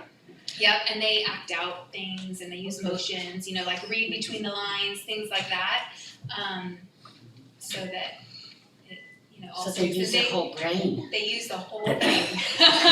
None of it's going to waste, yeah. It's a good workout for the teacher. It is. Have you ever seen a teacher teach whole brain? The teacher's not tired. I mean, she's on it. She is on it. Well, and also, it's a tool. Yes. So when you have new young teachers and you give them whole brain training, then they're not exhausted at the end of the day because they're not asking the class to quiet down 45 times a day. They're using these choral responses that become routine and actually kind of become fun, and I think it just makes them feel confident and feel that they're able to teach as opposed to just crowd control. Yeah, it's a classroom management tool. Right, and we did have some of our special ed teachers also attend that training. Are you the only school that's implementing that for us? I don't think so. But I can't say for sure. But we just did a training recently where we had a teacher from Spring Grove come out and do some PD on that with our staff. Our staff was asking for it. They really wanted some more training on the whole brain teaching. Yeah. So the whole school, except for TK, is piloting Eureka Math, which I'm hopeful will turn into some great results in CASP down the road. It's been a challenge, but we are doing. It is hard. It's hard. I know. It's hard for us parents. I know. I'm like, why do you have to do that for division? Anyways, we Google a lot. I do it too. I'm a fifth grader, and it's like so it's what I'm finding with Eureka Math is our kinder and first grade teachers are loving it because they're not really expected to have had this kind of math before. They're just teaching it fresh out of the box. The older grades the teachers are struggling a little bit because they're teaching a lesson and it's expecting these students to have already had it. Yes. Right. So I feel like it's going to take some time, just like anything else. Implementation takes years. but the lower grades are loving it. So I feel like if they're loving it, I think the only reason why the upper grades are not is because they feel like their kids weren't prepared for it. Yeah. So as time goes on, I think. So I think as time goes on, that will fall into place. But again, we're doing that district-wide, right? Yes. I mean, Yes. Not at the middle schools. There's very few examples where we're not, the middle schools are not. because it wouldn't make sense because they don't have the We're- foundation. Yeah, we're considering doing that actually next year, because they'll have fifth graders coming. That makes more sense, transitioning it in Work its way up. with the exposure versus how Yeah. we are right now. Yes. Yeah. I know my son came home with an extra credit math packet for the break, and I said, "Oh, it's okay, Mommy, Daddy will help you with it," because he was a little stressed about it. And he's like, "You're not gonna know how to do it." You're probably right. I'm gonna have to Google it. So We'll call someone. it's tricky. I know a few people. I know. What grade is it? Fifth. Yeah. So. And There's a teacher at HDLA who does a YouTube thing. there is a lot of YouTube, so yeah, it's amazing. Yeah. So parents are learning right alongside. So, and then we are implementing Footsteps to Brilliance, TK through third grade, and we've offered some incentives for our kids to work on that over the break also. So we're hoping. Is your special ed doing Footsteps to Brilliance? They do have accounts. I don't know if they're actually on and utilizing it. The special ed at Ladling is a little bit unique as we're the mod to severe. So, Right, I was thinking your RSP though, are they doing? RSP, yes, for sure. Mhm. And what we're doing too, Footsteps to Brilliance is for everybody to third grade. But as you know, there are some fourth and fifth graders that are reading at lower levels, and so we're able to give them accounts. So some of our RSP kids who are in, fourth and fifth grade, if the teacher thinks it's necessary, we're also giving them a Footsteps account. Yeah. So so they are using that. We've done this for the past few years. Our third, fourth, and fifth grade teachers get a release day to meet with each child individually just before CASP and set goals. So they get about 10 to 15 minutes of one-on-one time with their students, which our teachers year after year have cherished this time with them. They say they learn so much from their kiddos, but they look at, if they're a fourth or fifth grader, they look at their CASP scores from the year past, and they talk about the areas of need, and we have a lot of kids in that category that were nearly met, so they talk about how are we going to get you over that hump and what are things you can do to get there, and then they actually dedicate the test to somebody, and so the students really take ownership in it. When I was in school back in the day, I didn't know that standardized tests were important. I didn't know I feel like nobody talked to me about it. It was just like, hey, we're taking this test, don't talk, here's your pencil, bubble it in.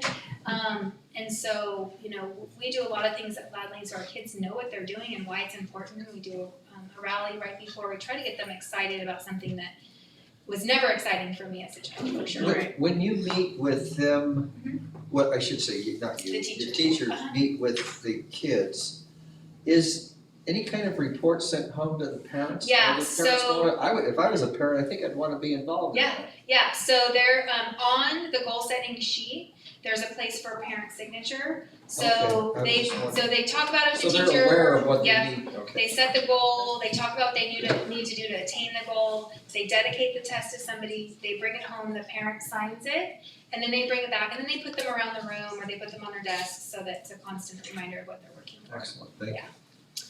And then reclassification, we've reclassified about 5 students so far this year. We started with the students that met all the criteria right off the bat. I started with them, I met with their teachers and their parents just to make sure that everybody was on board. And so we've done that already, and now our next step is gonna be to reclassify those students who maybe qualified in one area but not another, so we can set some goals. So on the LPAC, they have to score a 4 or a 4, and then there's certain cut points for CASP, and so sometimes they scored a 4 on LPAC, and then they were like so close on CASP. So we really want to get out, meet with those kids and those parents and those teachers, and let them know like you're this close, and set some goals, and and figure out how we can help them to get reclassified, because there's a lot that are right there. How many students do you have approximately that are EL? We have a little less than 100, yeah, so high 90s, I think. And a lot of the next steps I kind of already went over. We want to get more of our teachers and our instructional aides trained in Orton Gillingham. We want to and will be doing Saturday Scholars. We're really excited about that. We'll be starting that in January. And then I'm still meeting with the leadership ILT team, which is a team of teachers. We meet every other month or monthly if necessary. And we're really, I'm trying to build leaders in my students, but also in my staff. And so that's an opportunity for them to take some leadership. We have a lot of, I wouldn't say hidden talent, but we have a lot of talent at Lad Lane, and sometimes giving teachers the courage to share that. We've been working on it at ILT, and then we will have them present their skill at a staff meeting. So they can share their skills with their colleagues. Okay. All right, goal number 2, so capturing kids' hearts, we're at 100% implementation on that. Everywhere you look, there's a social contract, and our teachers do a great job in the morning shaking hands. We really worked hard on that. We also have, I'll get to when we get to the successes on this, but we also have a group of teachers who are our Capturing Kids' Hearts process champions, and we also meet with them, so they're kind of the leaders for their grade level for Capturing Kids' Hearts. And I've been having them start our staff meetings, so they will either start with good things or a game, something having to do with Capturing Kids' Hearts to bring us all together and start the meeting on a positive note. And it also gives our teachers ideas of things they can be doing in the classroom. And then, so I wasn't sure about the suspension, so this year we've had 1 suspension, that's what that is. And I think last year we had 2. I didn't have it first. So, as I mentioned, we're fully engaged in Capturing Kids' Hearts, and we've also applied to be a process champion school. So we're waiting to hear on that, but we filled out all the questionnaires and surveys on that.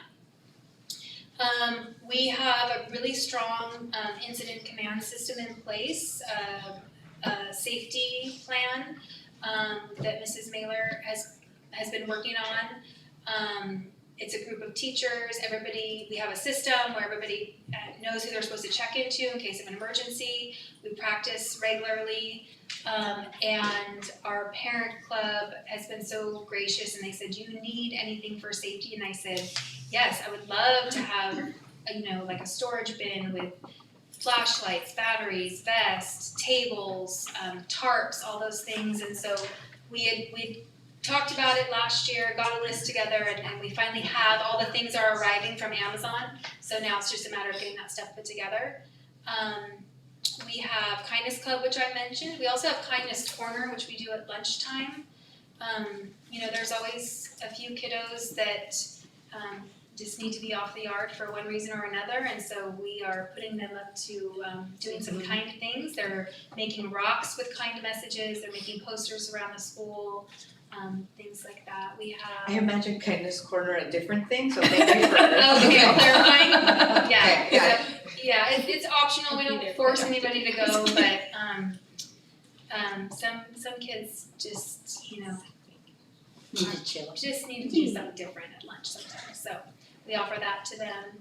And usually it's Mrs. Mailer and myself, and we're painting rocks with them. And one time a kid came, I said, "I swear we don't paint rocks all day." I just happen to be painting rocks right now with this group of kids, so they needed it.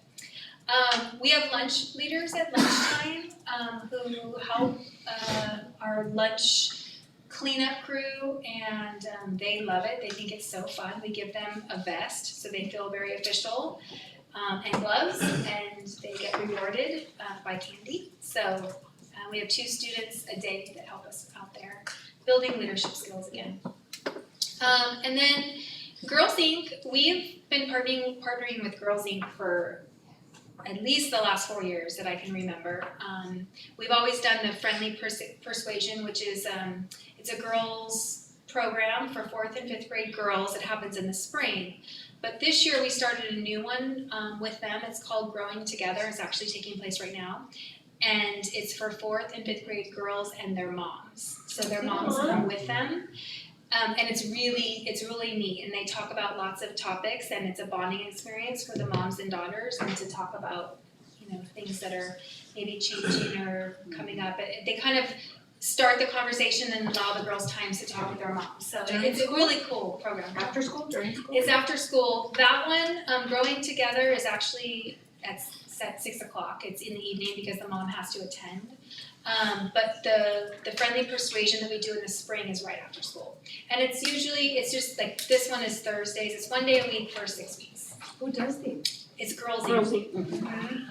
They do a program in middle school too, and it's, they go on a Saturday, I think. The girls, they go on a Saturday. It's a great program, and I'm not sure about Growing Together, but for the Friendly Persuasion, they actually get girls from the middle school who are participating in the program to come help facilitate the little ones. So it's a nice program, so we'll continue with that. So next steps, we're still, we're in the process for Capturing Kids Hearts Showcase School. I think we'll be finding out soon about that. And then, like I mentioned, we have all of the things. Are you gonna get a big banner? I hope so. I hope so. A big one. Better, better be bigger than Joe's. Okay.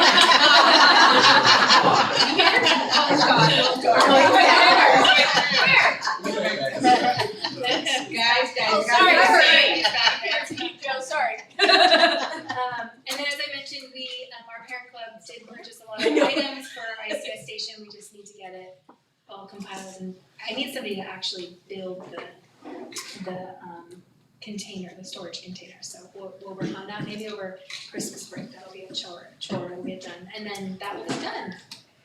That was goal 2. Goal 3. So our attendance rate is 95.4%. And I am pretty sure our budget is balanced because I also have not received an email. One thing I'd like to mention about. Go ahead. I was just wondering, you talk about next steps. Is there anything you're doing that's going to maybe get that higher? Our attendance? Yeah. Yeah, I'll hit that when I get to the next Gotcha. slide. Okay. But one thing I do want to mention about the attendance percentage at Loud Lane that I believe it makes a difference in our percentages. I have 4 Montessori SPED classes, and many of those students are medically fragile. And we have yet to find a way how to take them out of our percentage, so they are in there, but we are not calling them and pestering them to get to school. They have way bigger issues that is just not gonna happen. So taking that into consideration, yes, the number is lower than most schools, but I Actually, believe. it's a little higher than our average. But there are many schools that have a better average than that. Yeah. But thank you for explaining. Yeah, so I think that might play a role. Okay. Yeah. But we are doing some things still. Yeah. Yeah. We agree with you. Yeah. You're doing the right thing. Right. So successes, so of course we're partnering with the district and the county for professional development. We've done observations at Spring Grove. We've partnered with them for whole brain teaching to get some PD from them, and we've taken many teachers to observe at Spring Grove because we're kind of modeling our Loud Lane learning time after their win time. So our teachers can see it in action, and I hope that someday we can return the favor and they can come watch our teachers do that. So. With the rest of the district, we partner with San Benito Arts Council, and our 3rd, 4th, and 5th grade students, along with our SPED students, are getting art, and they're loving it, by the way. It's amazing. And then Girls Inc., I already talked about that. Our Loud Lane Parent Club, again, they're amazing. They're very active. They are fundraising all the time. They're a great group of moms and dads who really are supporting our school. For attendance, we are communicating with parents. Mrs. Mailer is checking those lists and calling parents and where have you been, and we're trying to reach out to as many kids, like we missed you, we want them to know that they're missed when they're not there. But one thing that we did do is we've increased the awareness, I think, with our families about independent study contract. And we've made it a little bit easier for them to get a contract. So in the past, we would request that parents let us know at least, 4 or 5 days in advance before they leave so that the teacher has time to get work together. And sometimes parents, they don't think about it or they forget, and so they come to us and like, by the way, we're leaving tomorrow and we'll be gone for 6 days. And at that time, it's like, well, we can't really give you a contract because we don't have time to talk to the teacher or whatever. So one thing we did this year is we had every grade level give us 4 weeks worth of work packets, of review work. So if a parent comes in and we don't have time to get current work, we can still say, here's the contract, here's the work, have a safe trip. And so I wanted to know if it was working or not. So last year at this time, we had given out 19 independent study contracts, and this year so far we've given out 46. Wow. So, and I asked my secretary, I'm wondering if she's the one telling them, like, oh, fill out the contract, or you're gonna, or are they coming to her? She said most of the time they're coming to her. So I feel like our parents are starting to learn more. They're being more educated in this, and we've made it a little easier. So if they forgot, they know they can still come in the day before, and we can get them a contract. That's awesome. If they're going to be gone 5 days or more. So next steps, we'll continue our fundraising efforts. Right now, our parent club is trying to purchase some more Chromebooks. We have. I don't believe that we need to be 1-to-1. But during testing for our 3rd, 4th, and 5th grade, what happens is we make them 1-to-1, which means the rest of school gets nothing for that. And the testing's like 3 to 4 weeks. Yeah. So it's a long time, especially with footsteps and all these other things. So they're going to try to help us out with that, even if we get another cart or 2, so that our lower grades aren't so depleted during testing time. Right. So they're working on that for us. We're going to continue to utilize any free professional development opportunities and build capacity with our surrounding schools and districts, and continue our partnerships. And then obviously Saturday Scholars will help us with this goal as well. Yep. Yeah, I just.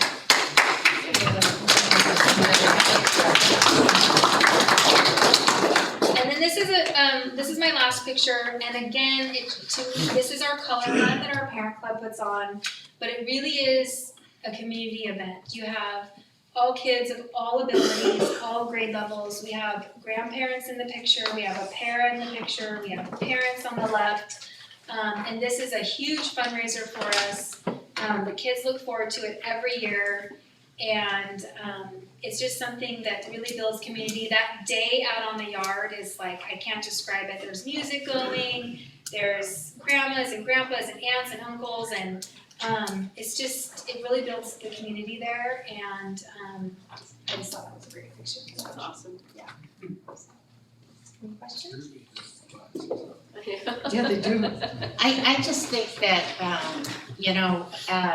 we're looking at scores and how they're doing and the things that are happening in our district. And I think that the way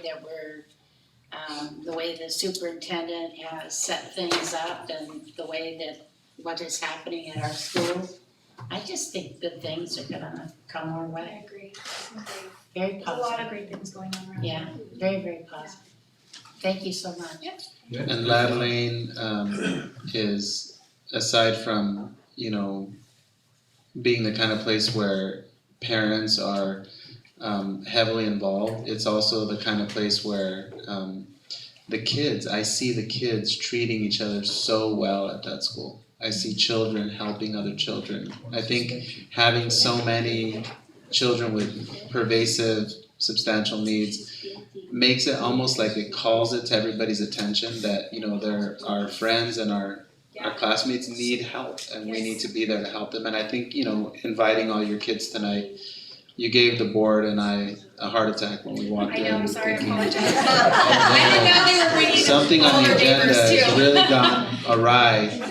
every administrator walked in and just fainted. Oh my gosh. But I think it tells you and your staff chose kids who are leaders, because I think that really says what you're trying to do at that school, and I just think it's a great school. Every single student that we gave that award to showed up with their family, which I thought that was great. I thought for sure there'd be like one or two that couldn't make it, but making those phone calls home for me was really, really a treat. But several parents cried. I mean, they were so happy for their kids because, you know, sometimes those kids get unnoticed. We really want to build them up and make them multiply. Good people. Somehow. Good people, yeah. Yeah. Thank you, So, Mrs. thank you. Estrada. Thank you. On the agenda for tonight, we actually had, if you look carefully, we have our principal of Gavilan Hills HDLA, Mrs. Ruiz, and somehow on the item it did not end up at the very top, but we're ready for her presentation. We did some magic here in the last 30 minutes producing copies for the board and for myself, and Jesus is over preparing this, and I'm going to give Jesus a minute to do that, Monique. But there is another principal that I want to introduce to the community. She really doesn't need any introduction, but I'm going to give her one anyway. I'm talking about 2 rows behind you, because your introduction is coming up. But 2 rows behind you, we have a mid-year retirement for our principal at Rancho San Justo, Mrs. Smith. And when that vacancy opened up, myself and our senior team got together and talked about, you know, who we could contact and who we could get together with, and we found a person who is just universally thought of in very high regard and very respected, and she's on your agenda tonight in consent as the interim principal for the remainder of the year, and that's Aggie Obeso Bradford.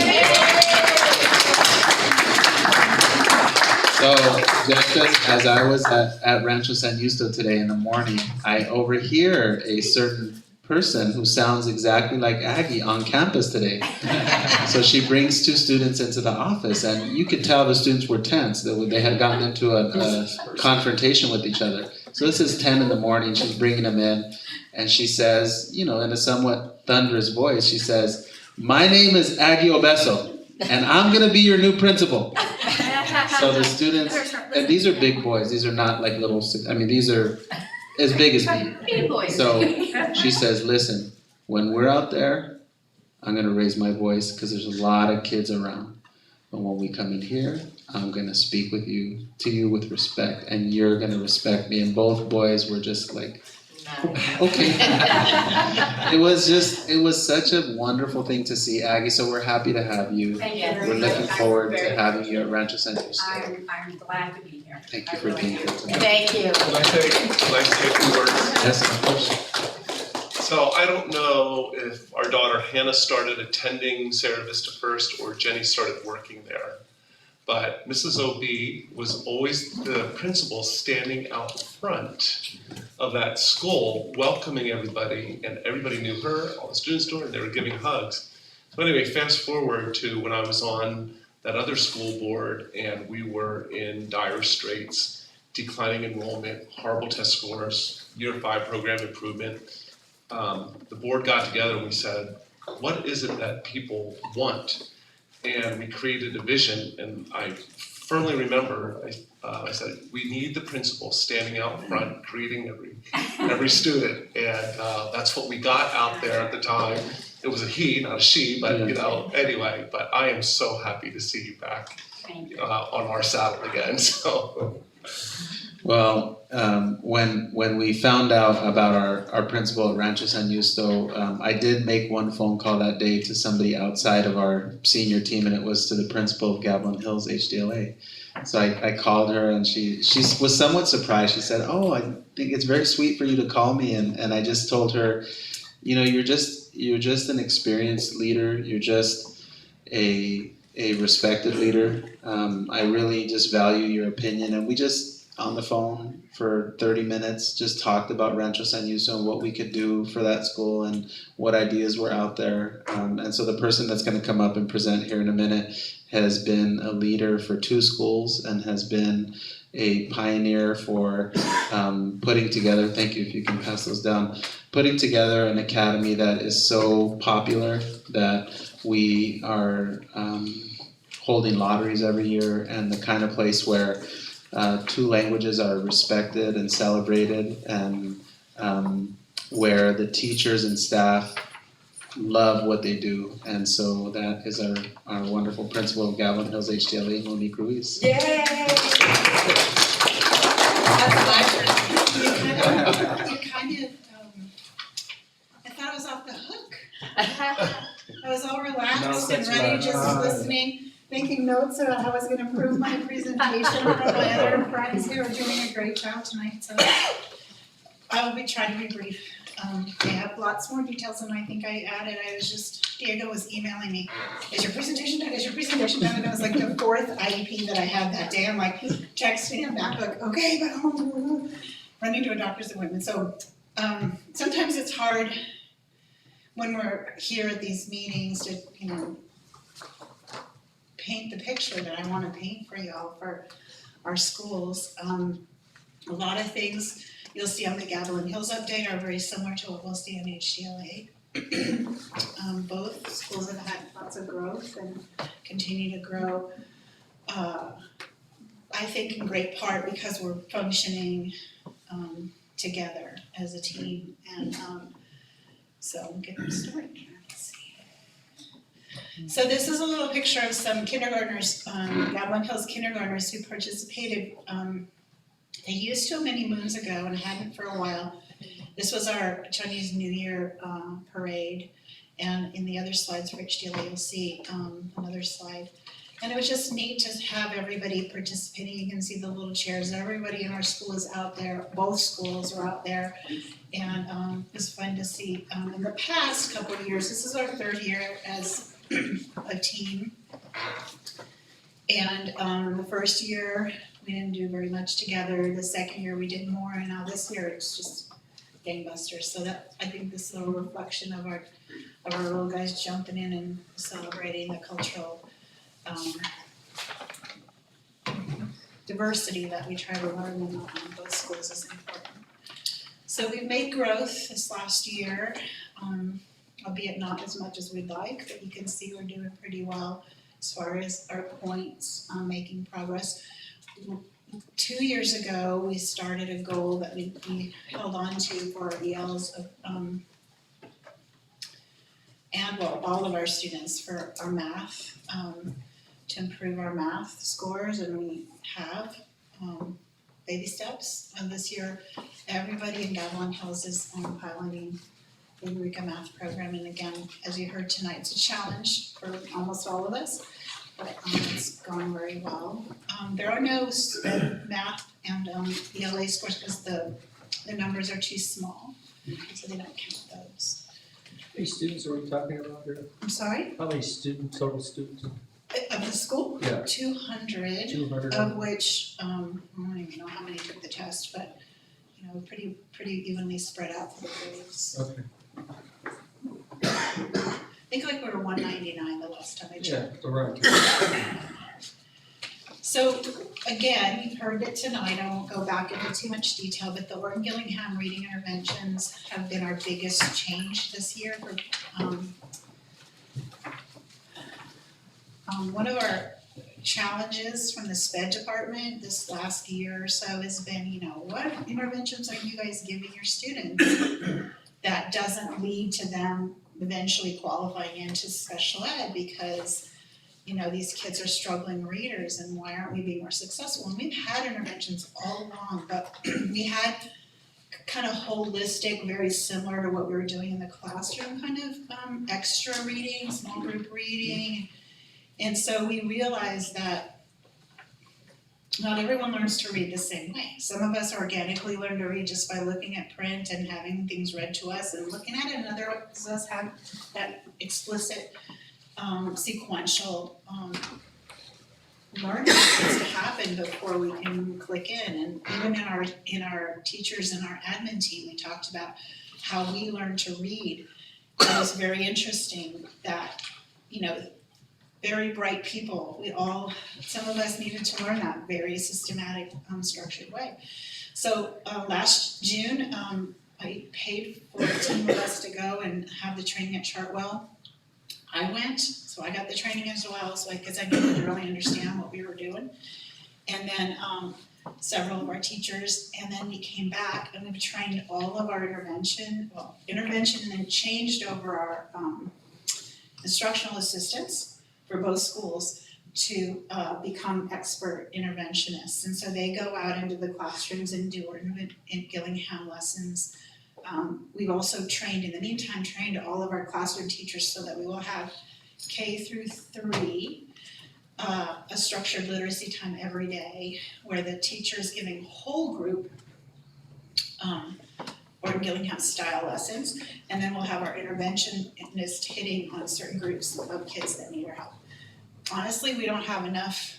We still need more interventionists because we have 1,000 kids between the two schools, and so there are lots of struggling readers. But we have identified our target kids for Saturday Scholars and for the week and winter break so that we can get those kiddos in. So we have first, second, and third graders that are going to be coming in as a part of our Saturday Scholars program who will be really focusing on the literacy development of those kids, and then we'll do the other neat things that have been happening like the STEM and the. Do you know how many interventionists you're short? Well, I could use 2 more, but we have 2, if you're asking. So we have, so one school has 800 and one school has 200, but we basically go by need. We don't really count like, oh, you're a Gavilan Hills or you're an HTLA. And so we also have, I think, 6 instructional assistants. It was a little rocky. Some of the teachers felt that, we had them in the classrooms before and kind of free reign and what I call the, there aren't any instructional assistants here, but I call it kind of like the, before it was kind of like the administrative assistants to the teachers. And a lot of it was nice to have, but not really reaching the kids the way we wanted. And Diego mentioned it to me, but I'd already had this thought too. It was like, okay, these guys are gonna be redirected. And the instructional assistants are so excited about having been trained and they feel so, they're just like, we've empowered these people who are just rock stars and it's really happening. I think like I heard with Joe for Loud Lane, it's just like everyone who's learning this is like running with it in a different way maybe, but we're all working on it. And so we have our all of our K-3 teachers for both schools, I'm just gonna skip ahead to both schools because it's the same thing for everybody, have been trained by Chartwell on Gordon Gillingham. And in January is when we really start the full implementation of that structured literacy time, mentioned there. We're strong in our Eureka Math pilot. We have some really strong teachers in Gavilan Hills that have been also working with the strong teachers in HDLA. So everyone has their PE time together and they can plan together. And while some of you may know that HDLA has the language differences, basically the content of what they're talking about and all their planning time is the same. And so they love having a team to work with and some mentor type teachers along with the newer teachers. It's really supportive for our teachers in a smaller school. And so in January we start the whole structured literacy formal. We've been building up to this because not everybody had the training until this last couple weeks ago. And then we're working on our, in January, we're gonna have our level 1. We have a lot of people at level 1 who will certify, but we're gonna also go for some for level 2 and also finish, hopefully get everybody up to speed on their level 1. So we're gonna have some of our tech folks come to our school and have a workshop on certain things that we need. Like I, for instance, struggle with a couple of things in Google platform, so I'm looking forward to getting some more help on stuff and taking my test. I haven't taken it for a while, so I'm gonna need to get that done myself. And then we were excited, Saturday, who knew? Like we were all like, Saturdays go, wow, we're so tired, we went to that. But it's amazing, we're all fresh. The kids love it, cupcakes, learning, what else could you have, you know? And Diego was a teacher at our school, so now he loves coming over, not because of us, but because he gets to be the rock star teacher that the kids had for a couple of Saturdays. So that was pretty neat. To have Diego there and see him. If I describe my boss, I say he's that guy that rolls his sleeves up. Well, He really usually when I go to schools, I can hear the kids whispering from far away, and they're like, "Is he our new principal?" So I feel bad for the principal because these kids are out there like, or some kids will be like, "Is that hair?" If I'm dressed like this, but when I go to Gavilan Hills HDLA, my students who were in my Saturday Scholars class are like, "My teacher!" And I get so happy when they say. I see them walking around in the different classes. It was and- also fun because you were like, oh man, you didn't plan enough time to do that lesson. You were just like all the rest of us. I got were trying called to stay out with it. because my students missed lunch, so they're like, "Mr. Ochoa, please release your class. I have lunch." And then I wasn't there. I'm not done yet. It was like 12:15, almost time to go, and you were still in the classroom. So oh no, we called you in for cupcakes because I hadn't even. Anyway, that was pretty neat to have Diego. 100%. We're working on our showcase school. We haven't heard back yet. We're hoping we pass. So you want a banner too? Oh, well, I think we're the biggest ones. We're the biggest school. So we're two banners instead of one. We did, the suspension thing, we have a policy, we don't, obviously it's also ed code, but we don't like to suspend kids, and especially the little ones, but I can tell you, we could have suspended a lot more than 2 last year, but we just keep loving on them and we don't give up on them, and they hang out with us. Today we have 4 up in the office with us, so not suspended, but that step right before. So we keep working, not just Gavilan Hills, but both schools. And our school culture, our partnership with the arts, I mentioned Capturing Kids' Hearts, and our parent involvement has grown at Gavilan Hills a lot. Diego was like helping us in the beginning of the year, because some of the Gavilan Hills parents, and I think we're gonna talk about that in a little bit, is like, what's gonna happen with Gavilan Hills? HLA is taking over, and so parents have become more involved in trying to understand like where their school is going, where our school is going in that sense. And so even if it's, fist waving stuff, they're involved. And so that's, and then we just had our first day of our winter performances this week. And I made an announcement, or we had an announcement today, because one of the parent comments on Gavilan Hillside was, HDLA gets more songs than we do in the winter performance. And so we qualified it by saying there's 1 English and 1 Spanish for HDLA and 1 English for Gavilan Hills. So I'm gonna understand why there was just 1 for Gavilan Hills kiddos, and I think parents really appreciated that. We're just keeping working hard, like, I think there is that I think as we develop the plan for Gavilan Hills now, I think the teachers and the families are gonna have a little, take a deep breath and just sort of relax a little bit and look forward to the new things, whatever those things are, for the school. Mr. Ruiz, did you get a bus run this year or 2? Oh, yes, buses. And has that helped the situation up front at all? Yes, that was an HDLA thing, I should have put it on there. Yes, I did put it on there, but I'll talk about it when I get to HDLA, because the bus, we've always had 1 bus for Gavilan Hills, but mostly the bus is dealing with our overflow, the bigger traffic problem.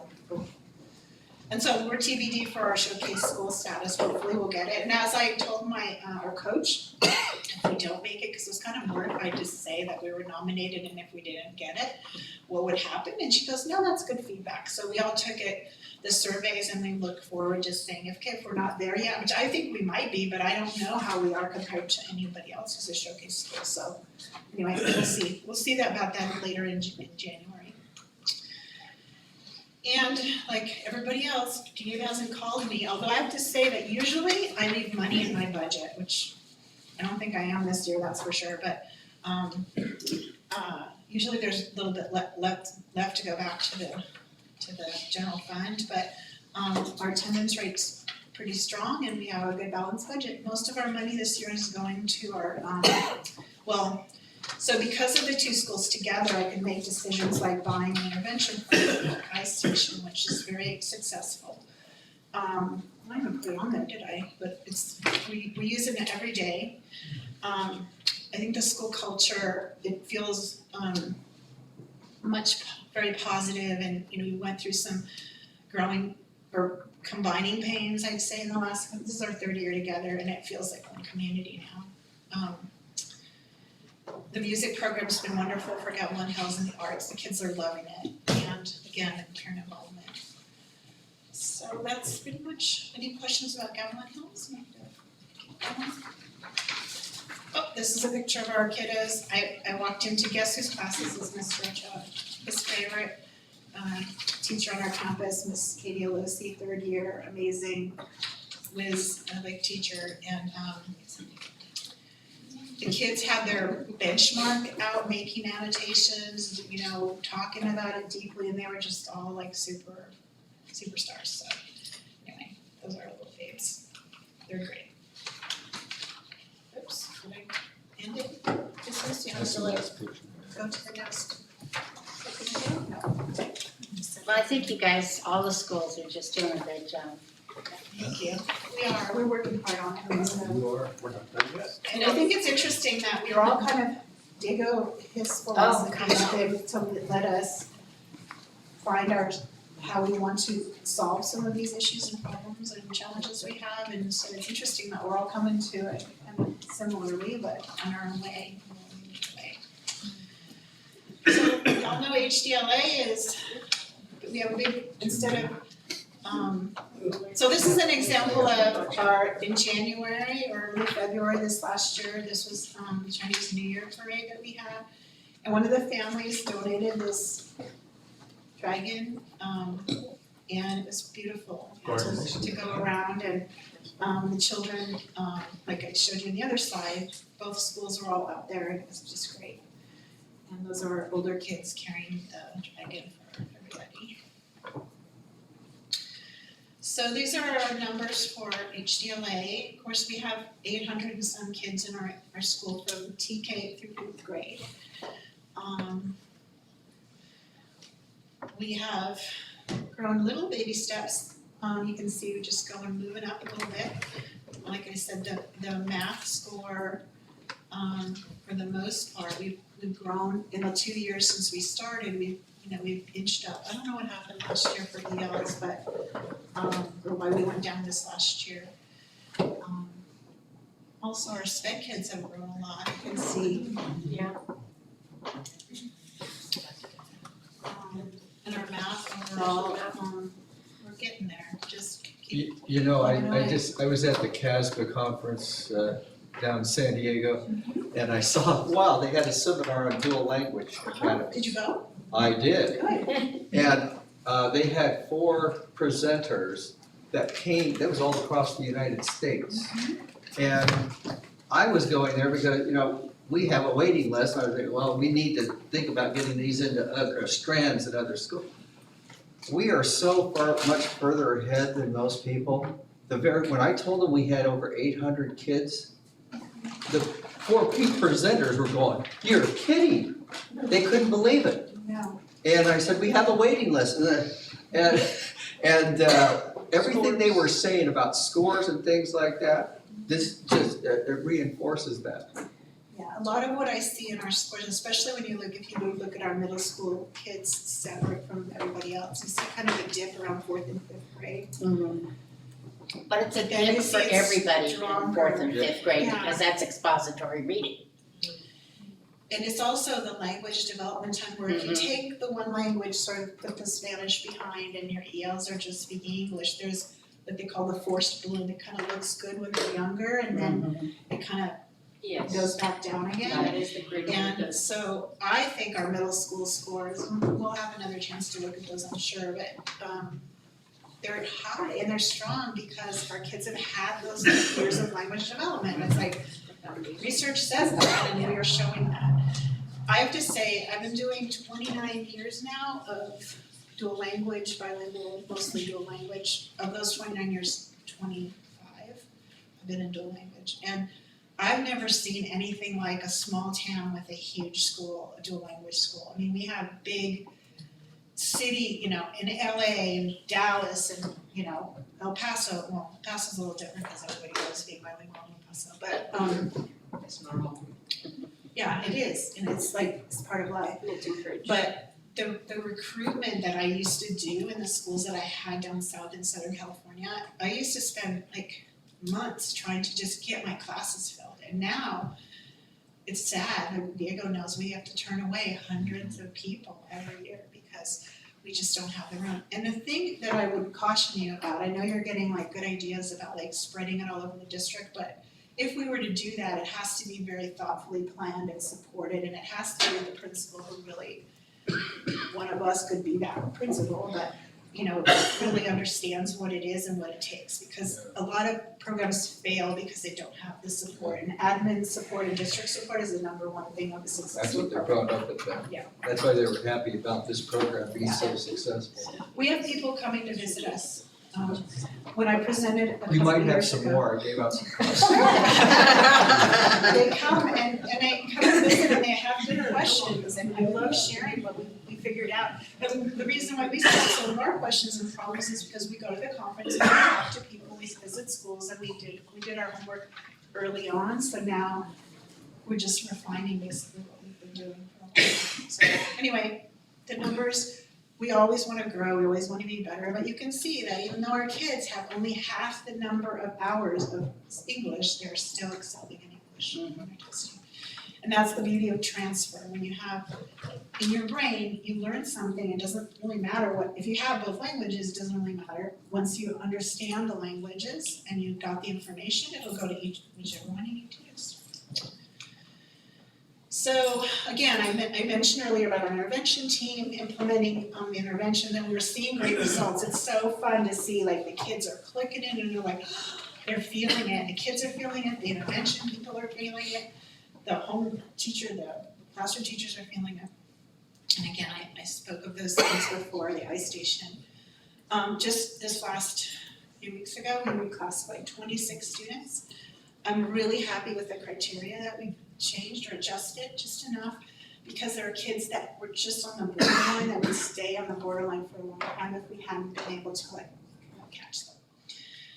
And they're thrilled, they're so proud. And you know, again, we do as many field trips. It's harder, like HDLA is feeling a big change. When it was littler, there were always parents, Carla remembers in the days when they were like, you could fundraise and everybody could go on a lot of field trips because there were that many kids. And now we have so many kids, and some of the parents unfortunately are still kind of dropping the kids off and not really getting involved with the fundraising or volunteering as much. So we still have to do a little bit of development on that.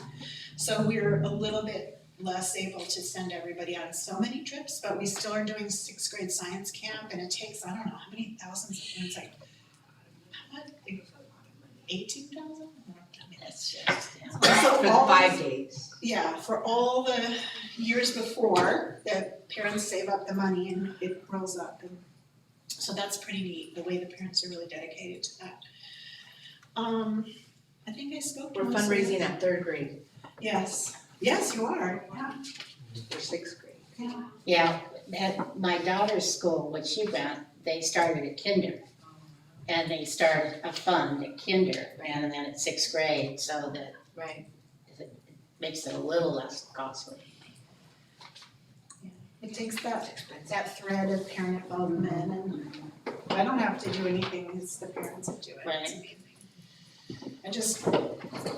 I'm there to talk about it, but I don't have to do the work, the parents do so much work for it.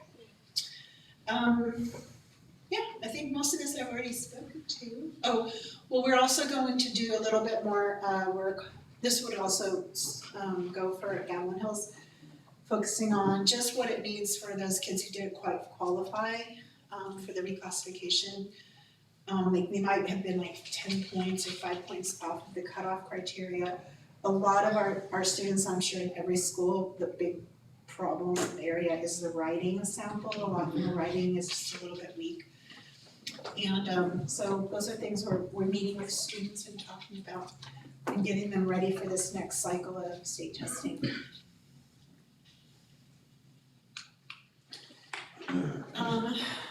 Again, this is kind of, it's interesting, as we've grown, we get more big things happening, not that many, but we get things like you would see in some of the other bigger schools. We fight, a couple years ago we had vaping, things like that. They're just like our little innocent little school is now a little more of a microcosm of the world out there. But we still have kids that respond very much, like our interventions with them are mostly always just like a parent would go to a child and say, if it's a legal thing, of course we have to, but most of the time it's like, I love you, what the heck are you doing, kid? That kind of stuff, because they really do, and they do come around. And so we work really closely with our older students on trying so hard to maintain that relationship with them. I think we've done a pretty good job.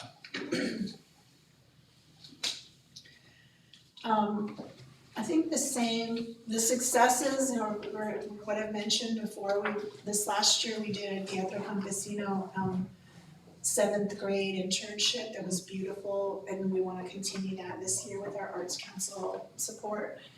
The arts program is super, everyone loves it. Parental involvement continues, and then having 2 assistant principals, I can tell you it's changed my life, my husband's life. My heart, blood pressure husband's life.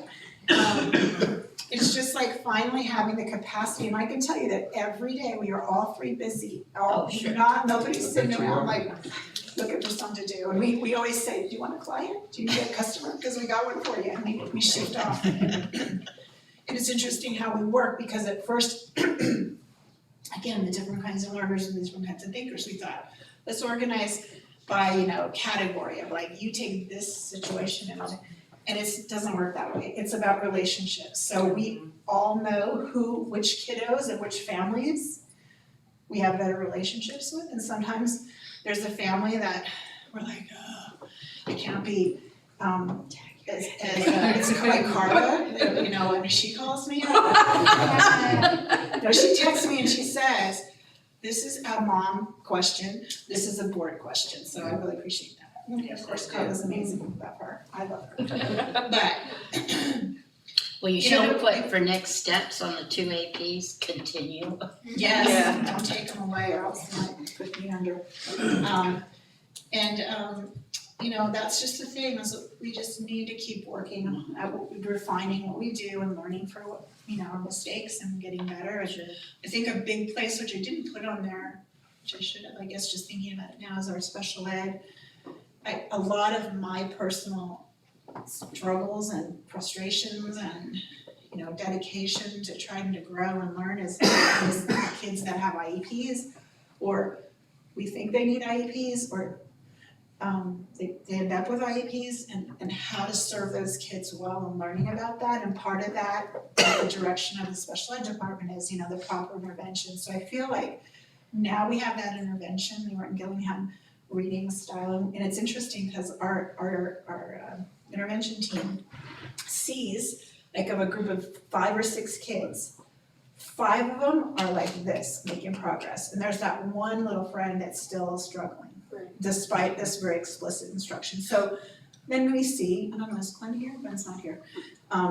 Those are the things that Gwen's been encouraging us to look for, is like, okay, if you're doing the proper looking for the proper interventions, you should not have these kids qualifying. So we're seeing it now. We're already starting after a few months. So it's exciting to see that we are gonna really but we'll narrow down and it'll be very clear to us who really does need something different than what we can offer ourselves. And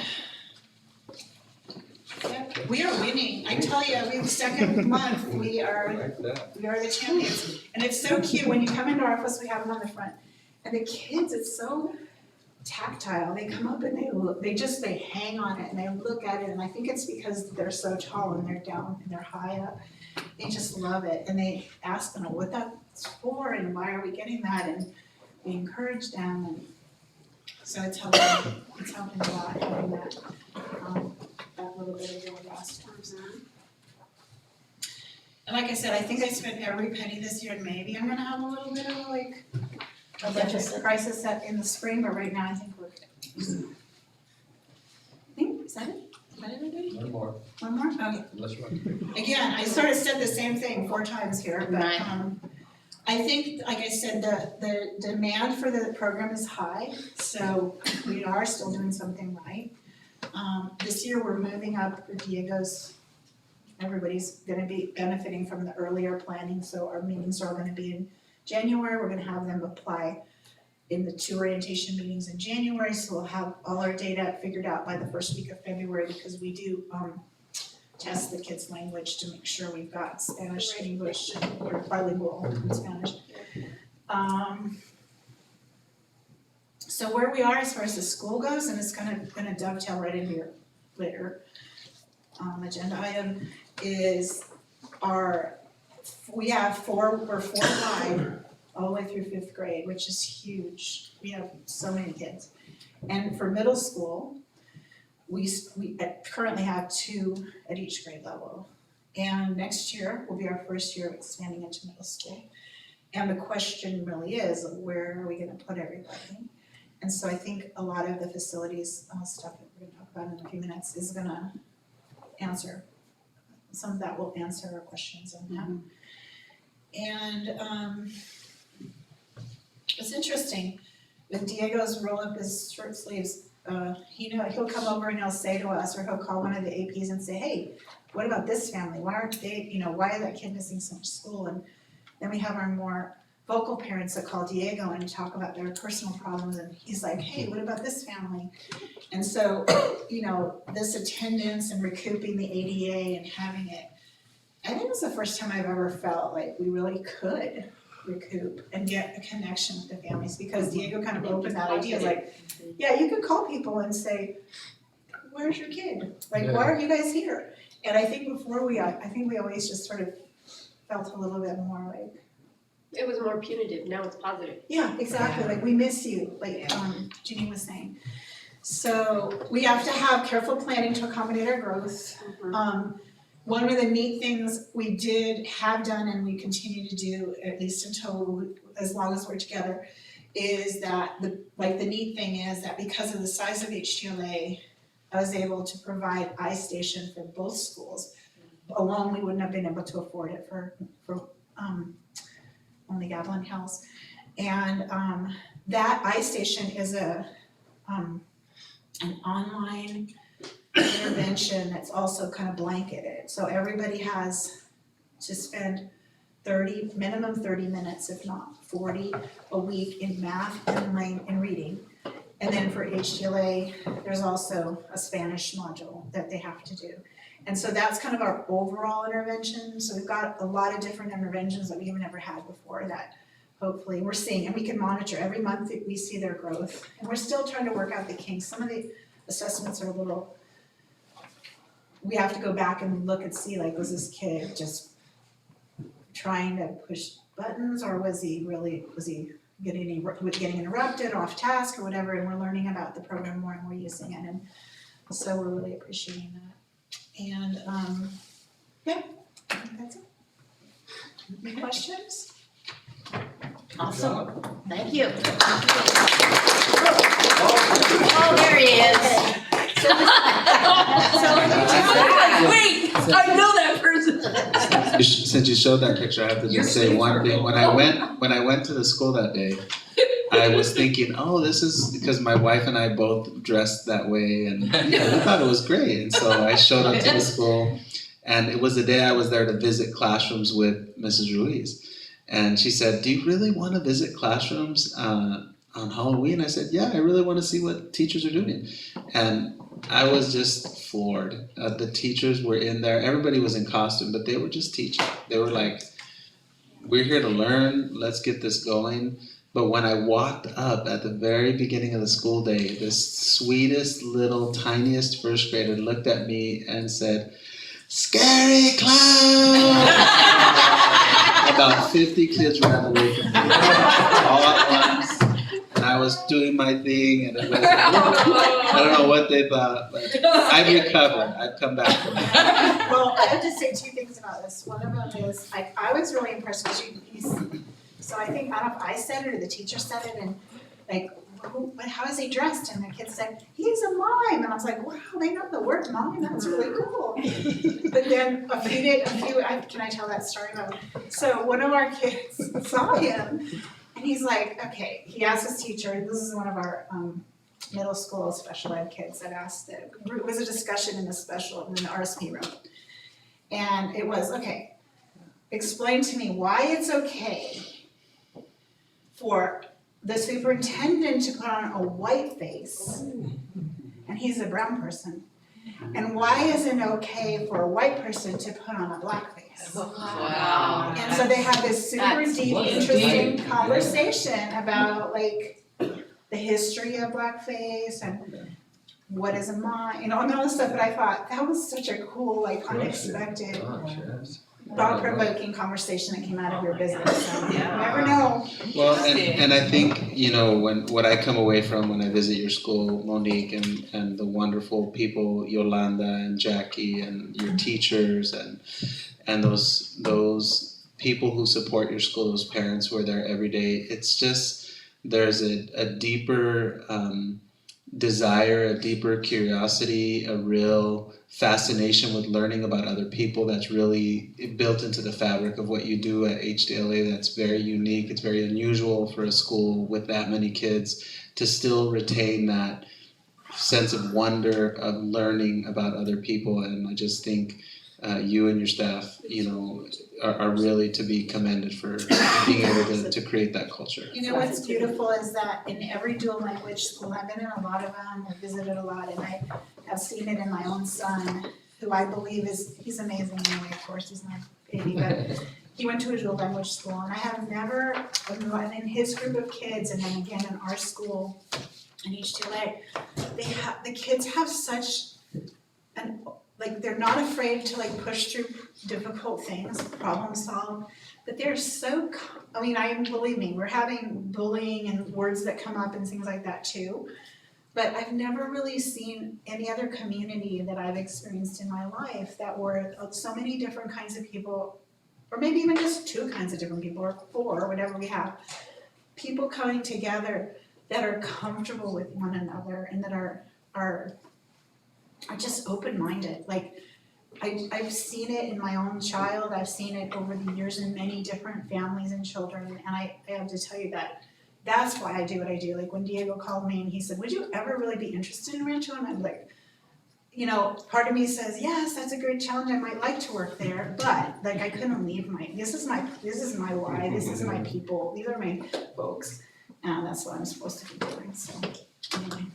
That's why, and for both schools, I don't wanna say like, I don't even really think about it anymore, they're just, we're all together, so, yeah. And by the way, thank you for taking on that task of being principal of two schools. There's not many people that would be willing to do that. Yeah, well, I think I was a little bit crazy when I said yes, but now I'm really glad that, you know, it's my life is better for having done it, and I think so are the lives of many other folks that are there too. So as much as sometimes, you know, your struggles, sometimes you feel, like I felt a little bit disappointed when some of the parents weren't seeing the heart that I come to their kids with, the Gavilan Hills kids, but I think that's just human nature, and people are always gonna look for some of that kind of stuff, and they're gonna think, oh, well, she only cares about HDLA because that's where she was before, and it's like, you don't even think about it. I don't even, half the time I'm not even sure who's, you know, I have to go, who's your teacher? Like, where are you from? Because I just know everybody, so. They're all your kids. Thank you. Great job. Thank you. All right, 11B, I think we're going to hear a report on district-wide attendance. Mr. Ward. Mr. Kip Ward.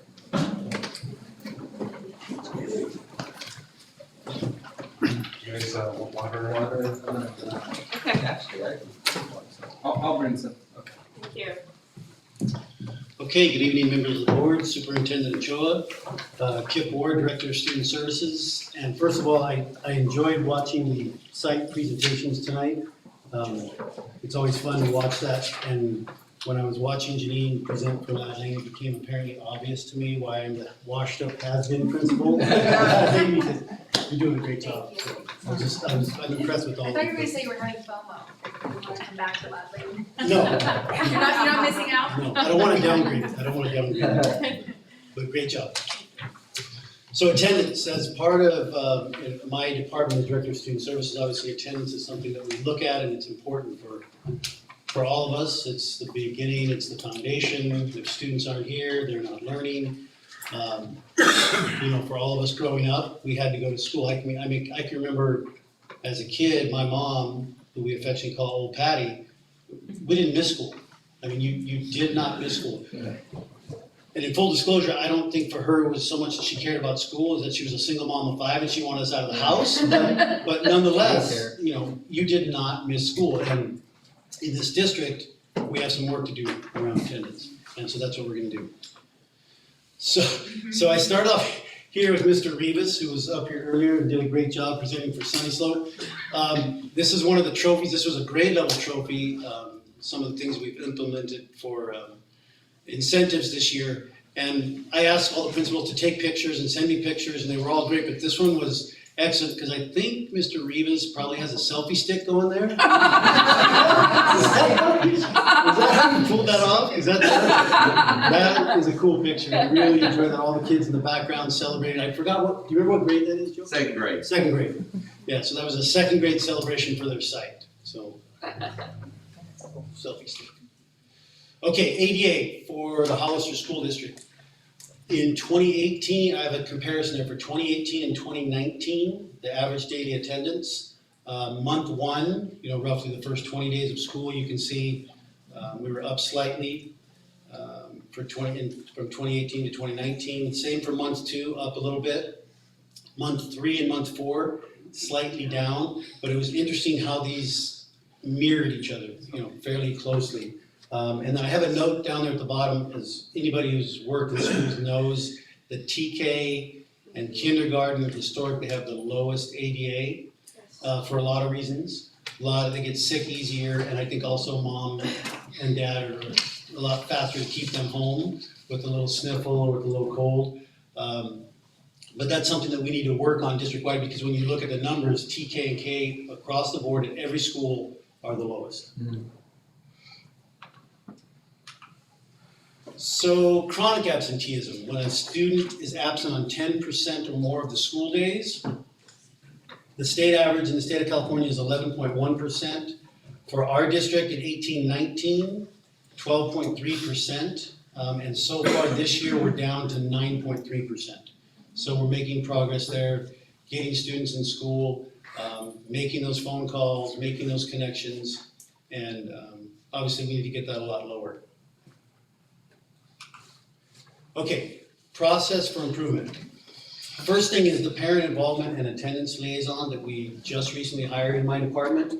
We're really excited to have her, Adelina Bustamante. She was hired at the beginning of December, and she is daily making phone calls, going out to the sites and meeting with whoever it is at the site that's responsible for attendance, be it the assistant principal, the principal, in some cases the counselor, making those connections. And, like we were talking about earlier with the superintendent, making those phone calls and it being okay to say, where are you? We miss you, you need to be in school. So that's something that's gonna have an impact moving forward. TK and kindergarten outreach, because I mentioned earlier, it's the biggest problem, it always is. Parent information nights are gonna be focused on TK, K, and first grade. In January of 2020, we have one set up already, and then we're gonna have subsequent dates. And then also the information is gonna be shared during upcoming TK and K registration, which opens January 15th. Yes. On this parent information nights focused on TK, K, and first grade. On the TK and K, we really don't have any parent information nights for the parents coming in. Right. Other than the orientations that happen right before school starts. But you're saying, Some schools, there's not happening. right, I've been asking about it.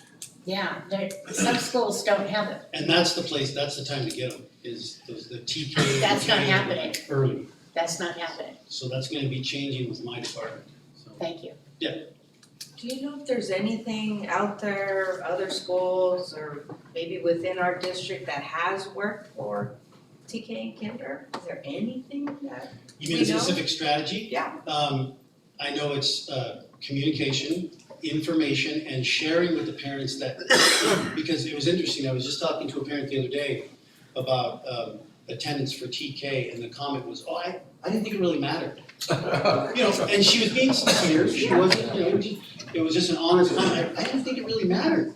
And so it's. You don't really think of it as actual. That's actually the most important years to be there. Right, it's the foundation, so to your question, it's educating Yeah. and sharing information, how important that is. Well, yeah, exactly. Another side point is, my grandson was out for 2 days. And so my daughter took him in to the doctor, and the doctor said he has to be out for 4 days, cause was running a temperature.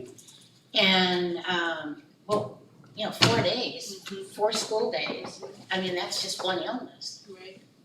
And so at that age level, you know, he's K. So some of the stuff, you wonder if the doctors are a little overcautious.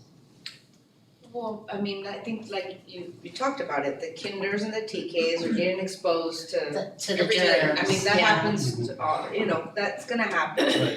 I guess I'd like to know, is there any way to do that homework packet thing, even at that level of some kind It has of to be 5 days or more though. 5 days or more? Yeah, we have packets for our little guys, but they have to be out 5 or more days. Yeah, for an independent study contract, it has to be a minimum of 5 days.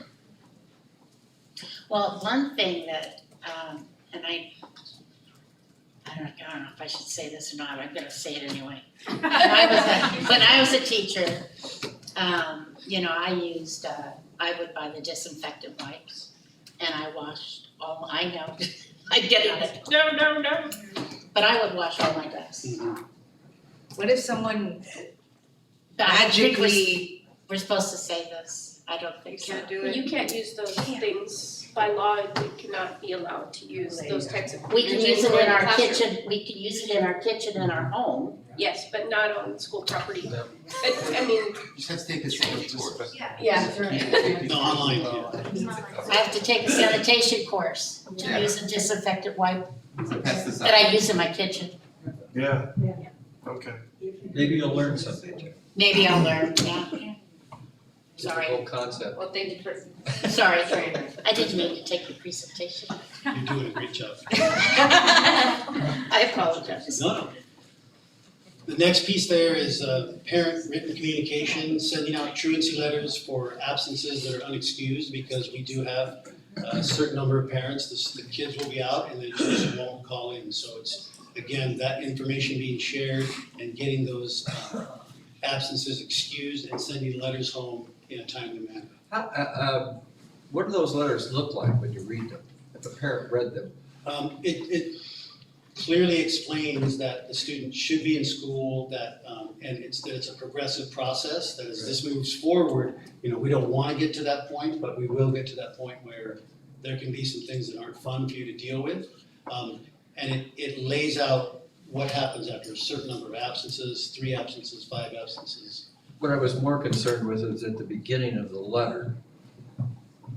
It starts out by why it's important to be there. And then towards the end of the letter, you get into the more punitive. Gets into the heavy stuff. Yeah. Is that how it works? I don't. Yes. It explains the fact, why they're getting the letter. Right. Why it's important to be in school, Okay. and then that process, what could happen if this I continues. just didn't want it to sound like you're getting a summons from a court or something. Well, when you get down the line, it does sound. it That, does I know, sound- that's what I was wondering, how we start out, you know. Yeah, when you get to SAR. I know you have more than one letter that you'll send out. Mhm. Okay. So your parent involvement and attendance liaison, will they be able to make home visits? Yes. Okay. Mhm. Cause that, I think, would solve a lot of your, issues. Only because with migrant, we do a lot of home visits, and we target students that are in this situation, that if you didn't have a staff member, your liaison could go to talk to the parent and, you know, present to them, either bring homework or, you know, however they can link these families with the importance of them coming to school and establishing that report or calling the school or, you know, just educating them. Because if this person can get involved and start educating them on the front end before we can get to SAR and really start making those improvements, like you said, educating is first and foremost. But really involving your liaison to get out there and really start engaging these families, I think we could really see a huge, huge improvement as well. And she's been making those phone calls since she started it, and in addition to that, just sent out 570 letters to students that were chronically absent, letting them know that they need to attend Saturday Scholars.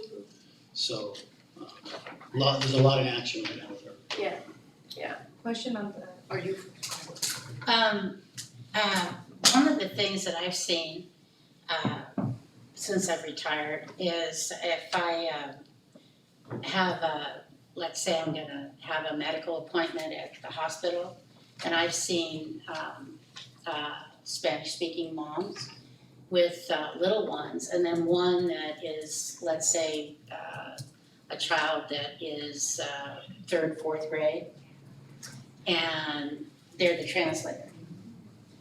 Is there a way that we can get to these moms that say, you know, can you make the appointment after school? I know, but we can encourage it. Yeah, it's funny you mention that because just yesterday, Adelina was having a conversation with a family, and I was in her office when she was having the conversation, and it was the same conversation. She was encouraging the family to try that. Everybody wants a 4:00 doctor's appointment. Sure. Those are the toughest ones to get. But she was having that conversation in Spanish with the parent and encouraging her to at least try in the future. And that's actually something I wonder if you can talk to, so we put our business out there. My kids have a lot of dental work, and all those appointments are in the mornings. And so, you know, when you look at all our different scenarios of, you know, everyone, you know, there could be medical appointments, there could be dental appointments, there could be an immigration appointment. You do not wanna reschedule your immigration appointment, right? There's all these things that are out of our control. But is there a way that we, as a district, like yourself, can you talk to maybe the dental or medical people? I don't know, it's a possibility of like, hey, this is impacting us, is there any way to offer, it's just an idea, right? This is impacting our kids, is there any way you can offer a little later appointments? I don't know. If we have a lot of kids with those issues. I do have one of my friends, one of my college roommates is a dentist here in town, and he started offering appointments on Saturdays because of that. So maybe I can have him lean on all of his dentist buddies and. I mean, but so I think the thing is, if that's not a problem, then why do that? But I think we need to look at who's the ones that are being absent and why are they being absent, right? Like, is it because of medical? Is it because of immigration? Is it because, what is the issue? And then like, how do we help them? Right. You know, because if we don't have, Punitive. if my daughter's the only one going to the morning dentist, then it's just my daughter then, right? But if there's a bunch of us having a certain issue, and then my question was the excessive letters, is it for non-excused or excused? Excessive absentee letters is for excessive excused absences. Even if you have an excuse, you're gonna get a letter. Well, if it's excessive. That's a lot of excuses. Yeah, because, I mean, Excessive. you know, again, you think about it, in a year, I mean, one of my sons has braces, so he's gotta go to maybe 2 appointments, maybe 3, but we have a number of students and families that are missing 9, 10, 11 days of excused absences, and that's excessive. So it's about having those conversations and finding out why and letting them know that it's important to be in school.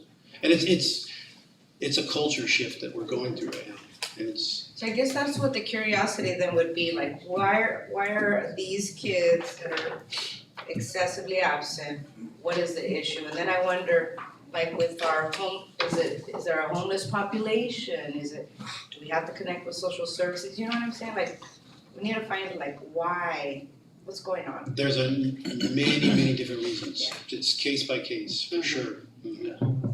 I think, Kip, one of the things that we're learning more and more by talking to more parents about their absences is that when we develop these lists of kids, for instance, Kip has mentioned the 570 kids who all got a letter. Those letters are telling the families, your child has missed already 9 days of school this year. So it's been 4 months of school. And the child has missed 9 times. That's twice a month. It's excessive. But in that letter, we're providing them with information on research about the importance of education. So we're taking families whose kids are missing an excessive amount of school and we're saying, this is why it matters. And we're taking that extra step to give them the research, to give them information that's meant for parents. Then the other thing we're doing is we're asking the school secretarial staff and the school principals to review the lists of kids. Because you do have kids who have 7 ortho appointments. You know, every other kid has 2, but you know, there's a small percentage of kids that have 7 or 8 or 9. And we basically said, take those kids off the list. Don't send them the letter. When a child has a heart condition, don't send them a mean letter about not coming to school. But still call the family. Still say, is everything okay? How can we get your child in school more? Saturday scholars. More, yeah. Exactly. So, but the other group of kids, you heard Mr. Rivas earlier tonight talk about his 199 kids who he's focusing on. So, he's focusing, and every assistant principal of every school in the district received the same report from Kip and I, which is anybody who has missed between 3 and 7 absences. So if they've missed 3, I'm kind of already worried myself, because that means they're going to miss 7 or 8 or 9 days of school this year if we don't do something about it. If they've missed 7, they could miss up to 15 or 20 days of school if it gets a little bit worse. So those are the kids that Mr. Rivas is going to reach out to and say, I want you at Saturday Scholars. So it's a different thing to say, we have Saturday Scholars versus I need to see you at Saturday Scholars. You weren't here on Monday, so I need to see you on Saturday. That's the culture we need to create. And the personal connections, the phone calls, because you can send letters, but I noticed in just working with high schoolers and parents, a letter does not until you're actually talking to the parent, because the letter goes home, but the parent may never see that letter. Right. Let me tell you, because the kids always get the mail first. And we have the 3. You want to talk a little bit about the 3 different ways they're going to hear about that? Right, yeah, so Adelina's been working on, in our department, she's been working on the letters going home in the mail, which was the 570, but at the same time, they're going in the backpacks, so those are being sent to the schools, stuffed in envelopes, put in the backpacks, and then we're doing a phone call. So we're using the all-call system to call and say, you've been chronically absent, we're looking forward to seeing you at Saturday Scholars on these dates, and it's gonna be great, you're gonna get a cupcake, and maybe your teacher will have his face painted, and you'll have a good time. So, yeah, we're hitting it from 3 different angles. That's a And really then- important program. And then the last piece there is obviously when you get down to that would be the SAR process, which we don't wanna get there at some time. Incentives in place, we've distributed 300 attendance medals to the sites.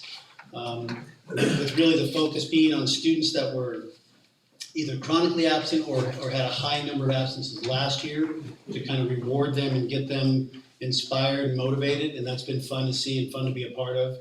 The traveling trophies, which we saw a picture of earlier with Mr. Rivas.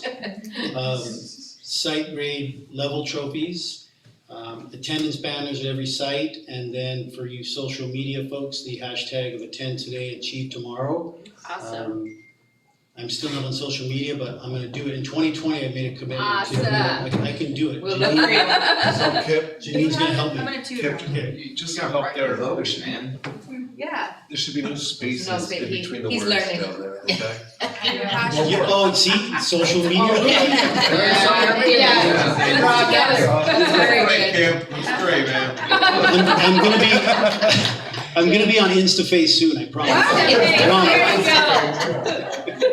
Somebody help him. Janine's been saying she's gonna give me a 504 for social media.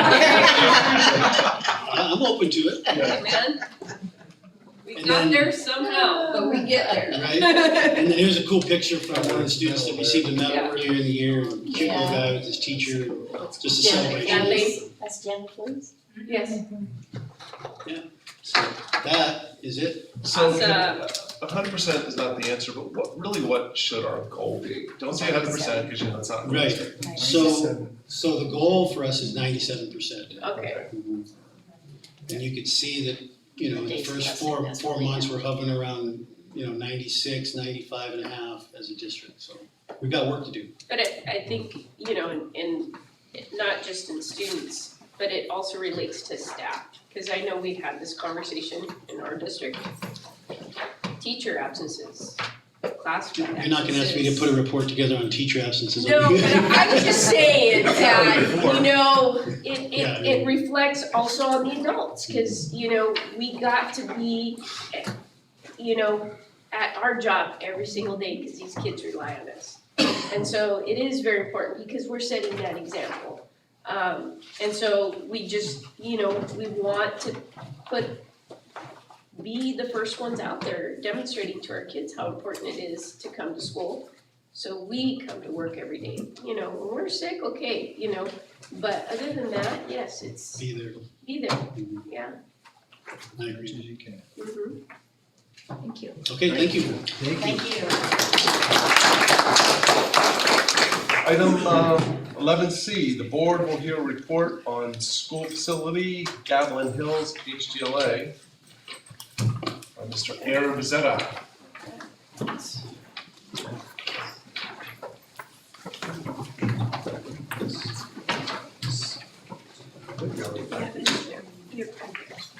They have on our desks. No. Yes, right here. This one. Oh, you have it already, so it's. Yeah. Okay. All the little stack that they gave us up. Right at the bottom. The last one.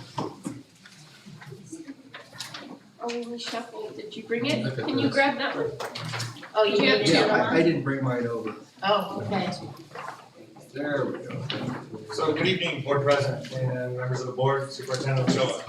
So Superintendent Ochoa and I, in the month of October, we walked together, both him and I, we walked Gavilan Hills, HGLA. Just the two of us kind of walked and we were checking out the facility, looking at, between both of us talking about the needs of the facility and the things that we saw together. It was also important to include the administration there, we felt, as well. So we sat down the month after that, last month with Principal Ruiz, and we sat with Assistant Principal Solis and Assistant Principal Miller. And we wanted to include them in the process and ask them what the needs of their facility was. And so this is a report that's prepared for you today. Just basically, it's simple. I'm gonna just move right through it. It's very simple to read, simple to understand. It has a list of priorities. There's 12 of them. It has cost and it has description. And I'll just go ahead and go right through them here for you. So the first that we talked about was 2 new portable classrooms that we're gonna add there. The estimated cost of that is gonna be $275,000. That's 2 classrooms, that's complete install with infrastructure and all. So, we kind of walked and designated a location where it would best be located based on the current infrastructure. And that could probably be presented at another date, but for just the purpose of giving you information today, I'm just gonna kind of spout these things off for you, just so you know what the immediate needs of this particular school is gonna be. Number 2 is new restrooms. the cost is there. That's boys and girls restroom, complete install at the west side of the campus. Number 3, restrooms improvement. There's a restroom that I guess we'll call the playground restroom. That's in need of some severe improvement. New partitions, accessories, including fixtures, dispensers, and it's gonna include a complete paint job in the interior of that as well. Third slide here, you have playground foam, surface and dirt area development. Yeah, that was a big one. Yes. I walked with Mrs. Ruiz, and she was pretty adamant about wanting to see those tire bits gone, as we do at most of our facilities. So our effort is to make sure that we're able to do that in the future here for each one of our school sites. So there's the cost that's included there. That's the removal of all the tire bits, the groundwork, the resurfacing, the spray and foam, and adding new equipment. Superintendent Ochoa recommended that we add some kind of maybe, what was it, like calisthenic equipment, like bars, different. Monkey bar. Yeah, something a little different than our current, playgrounds. Yeah, there's. Do you like that idea?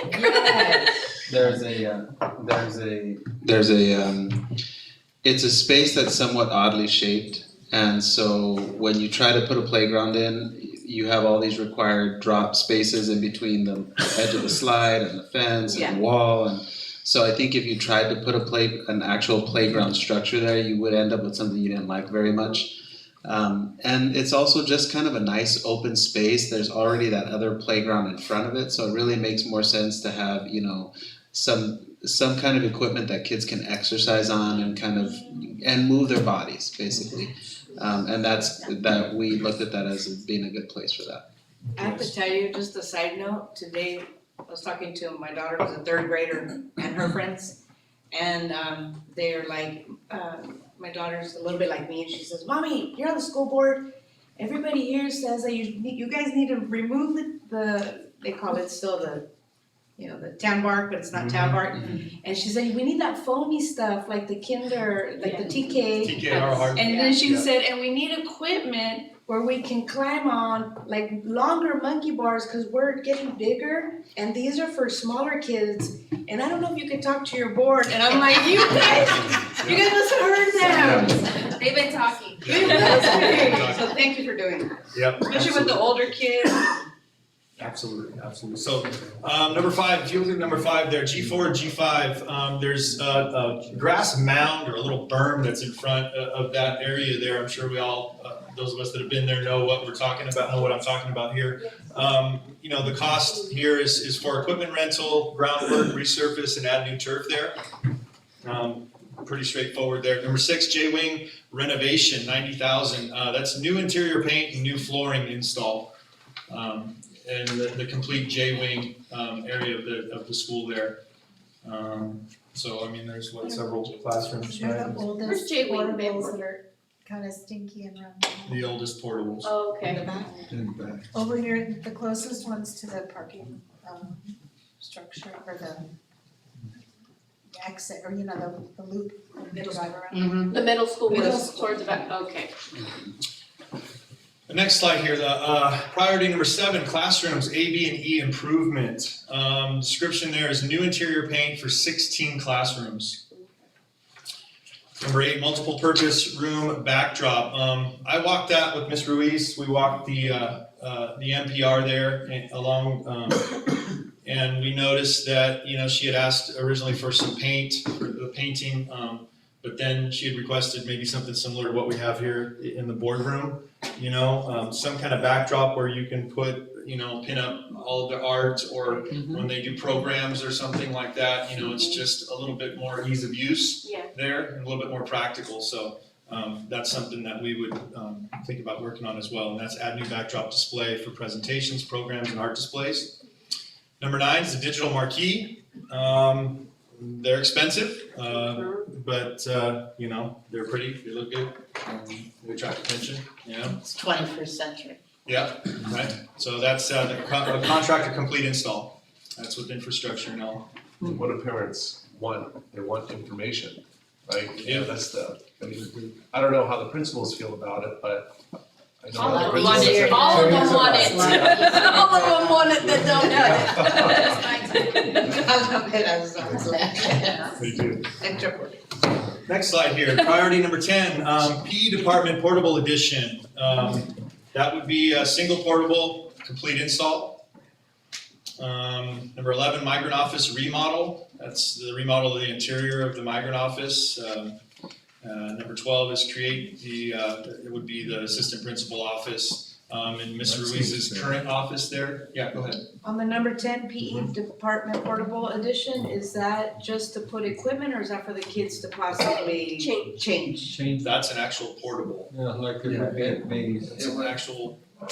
It would not be for kids to change. Right. But the reason is if you spend any time at Gavilan Hills HDLA, the number of different things they're trying to do there all at once means we have PE teachers in hallways and, offices, one room, they put up partitions and over here is where we do intervention, over here is your office, and it's a real mess, basically.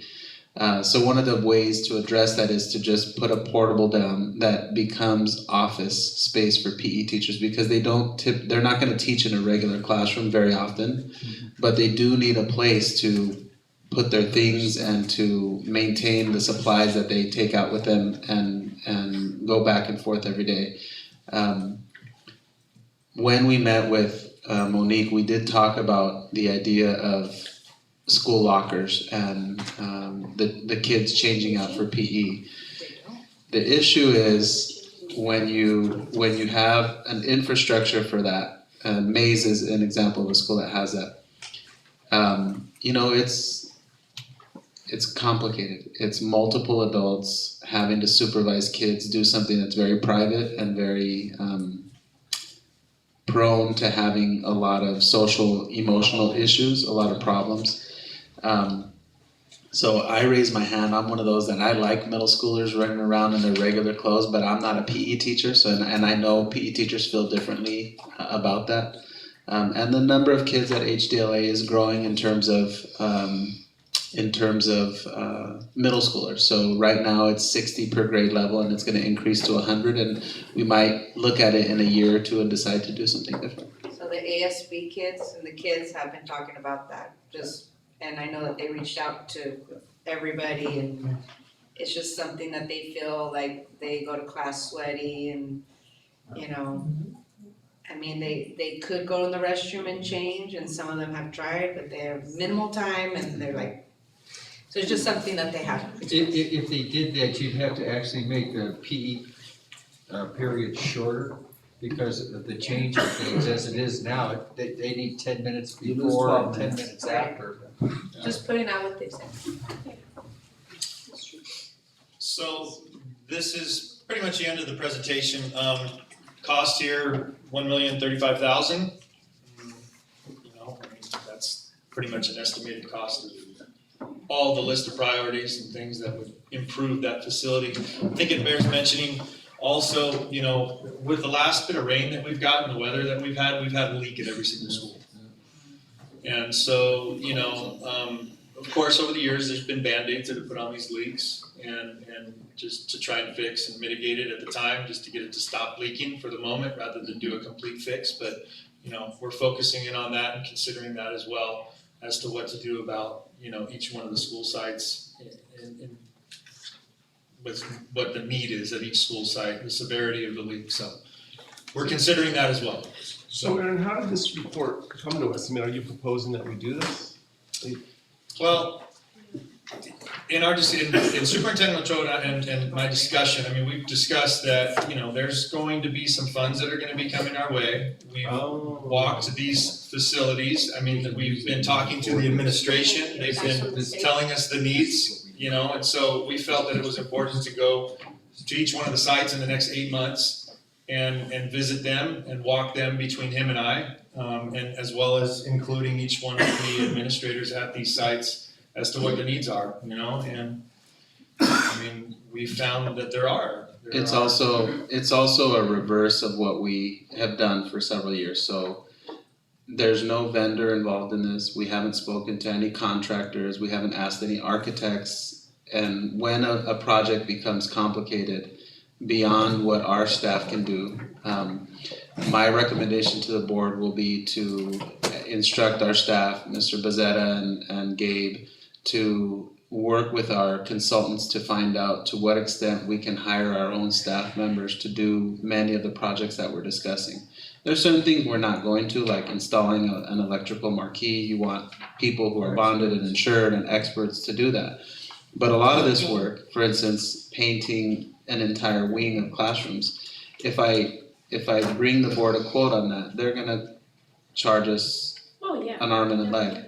If we hire a painter and that happens over time, then the savings are extraordinary. And the result is better because the person has pride in their work. And so what I think, the board you'll take away from this, each of you will take something different away from it, but these are the things that your site administrators are sitting down with us and saying, these things will make a difference at our school. This will help our school if we get these things addressed. And some of them, we will come to you in April and May and June and say, we need to do this for next year. And others will say, winter of 2021 and summer of 2020. So we'll come up with a plan that at the same time, Aaron and I need to focus on one school every month to do a thorough job of really rounding it out and understanding what that school So is. this is gonna give us an idea, not just for Gavilan Hills, you're gonna have this at each one of the schools. Every single So school. that's what I'd like to see. That's what we Each talked month Yeah. for the next 6 months. Yeah. And then on each of the lists, are you gonna ask the administrators to prioritize, like are they by That's- priority? They are by That's what this priority. They are by What you're priority. looking at is Okay. by priority. Okay. And this is And like, that's always fun, right, Aaron? but this is like preventative maintenance too. Because they said, can I just put all of them Well, one? and that's the thing is that so many of these things have gotten away from us Yeah. that our guys can't do the major projects anymore because it's gotten so big beyond their scope. If it was smaller, again, we have maintenance to maintain. And they're able to do it within that framework. But once we delay and we allow things to get away from us, they no longer can just, work within that scope. Now we have no choice but to bring outside agencies to come in and re-roof a whole, the whole thing, or, gut out a bathroom or whatever, because we have the skill set. Believe me, our guys are amazing, but Absolutely. again, within But we've got it so short. their scope and within their capacity, the small things, not a problem. But again, keeping it to where we can manage and keeping on top of it. That's why I think we're all so passionate about, let's get everything where it needs to be and not prolong or put Band-Aids, like Erin says, on stuff. We've been doing it for too long, and then we have to go out for a bond just to, overhaul a whole new school, because it's gonna cost us millions of dollars to fix. And we're behind you. Thank you. Absolutely, Yes. yeah, you're welcome, thank you. Thank you. Thank you. All right, item 12E is the approval of out-of-state travel for Rancho San Justo Yearbook Club Advisor. That would be Gabe, yeah. So this is this is a conference, for CAD, California Association of, Directors of activities. Directors of Activities. So this will actually be paid for out of, ASB. So the ASB students approve the expenditure to send their, yearbook advisor to this conference. The reason it's in front of the board is because it is out-of-state travel. So for policy, it has to be approved by the board. The cost will be right around $1,200 total. That's transportation, hotel, conference fee, all of that. But wouldn't we see generally like the whole packet, like the, So the board had approved one November, another teacher wanted to go. I was made aware of this at the last minute, right before we had to post the board agenda. I do not yet have the paperwork for it in my hands. So that's why you don't see any paperwork in front of you. So, Do we generally do that? do what? Approve without the, it depends on the item. For this sort of thing, I would say it's probably okay. Reason being, it's really just a request to approve. Are you okay with this teacher traveling out of state or not? The expenditure is, like I said, it's the ASB, so that they have the approval process through the ASB, so they'd be approving the payment of it all. But we're responsible for the student and It's staff March member. There's no It's student, it's just staff member. It's just It's a just staff a teacher. staff. Just staff. It's Yeah, not- just, One teacher? this is one teacher, there are 3 others that are going that were approved, Oh, That okay. was It's just an additional person. right, it's, Oh. right, it's just adding an additional person to that. I mean, you understand, out-of-state travel being paid for by a school district, it always looks, Oh, or by absolutely. any government entity, suspect, so just having that package makes, I think, people feel more comfortable. Mhm. But, and when are they going? March 4th through 7th. So do you need approval tonight? No, Okay, yeah, I don't know what difference it'd make if either late, it's gonna be the same. I know, are we gonna not approve them if they, I mean, one of you just has to make a motion. I wanna make a motion that we approve item 12E. E.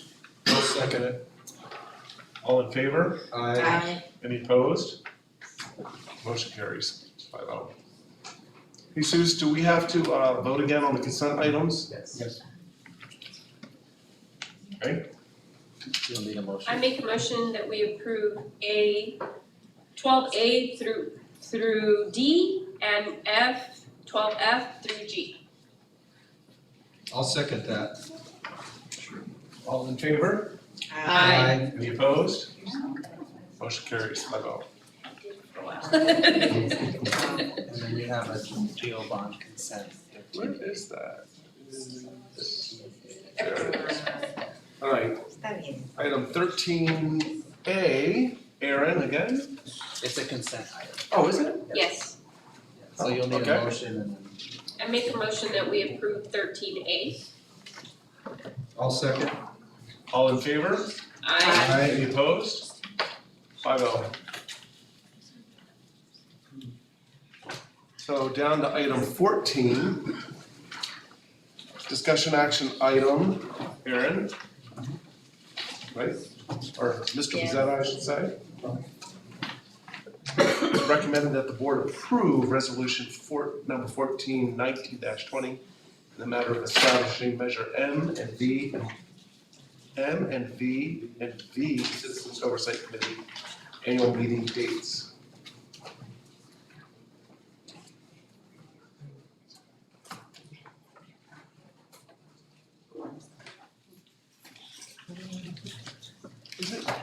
Okay, so very briefly, this has to do with our Citizens Oversight Committee and the dates that we have chosen to meet.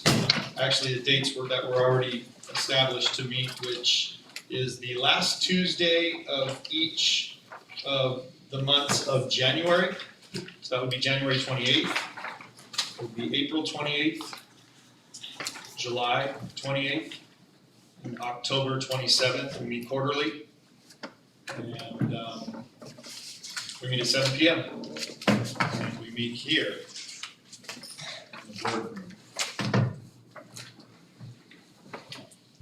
I make a motion that we approve 14A. I'll second. All in favor, say aye. Aye. Any opposed? 5-0. Thank you very much. Moving down the pike here.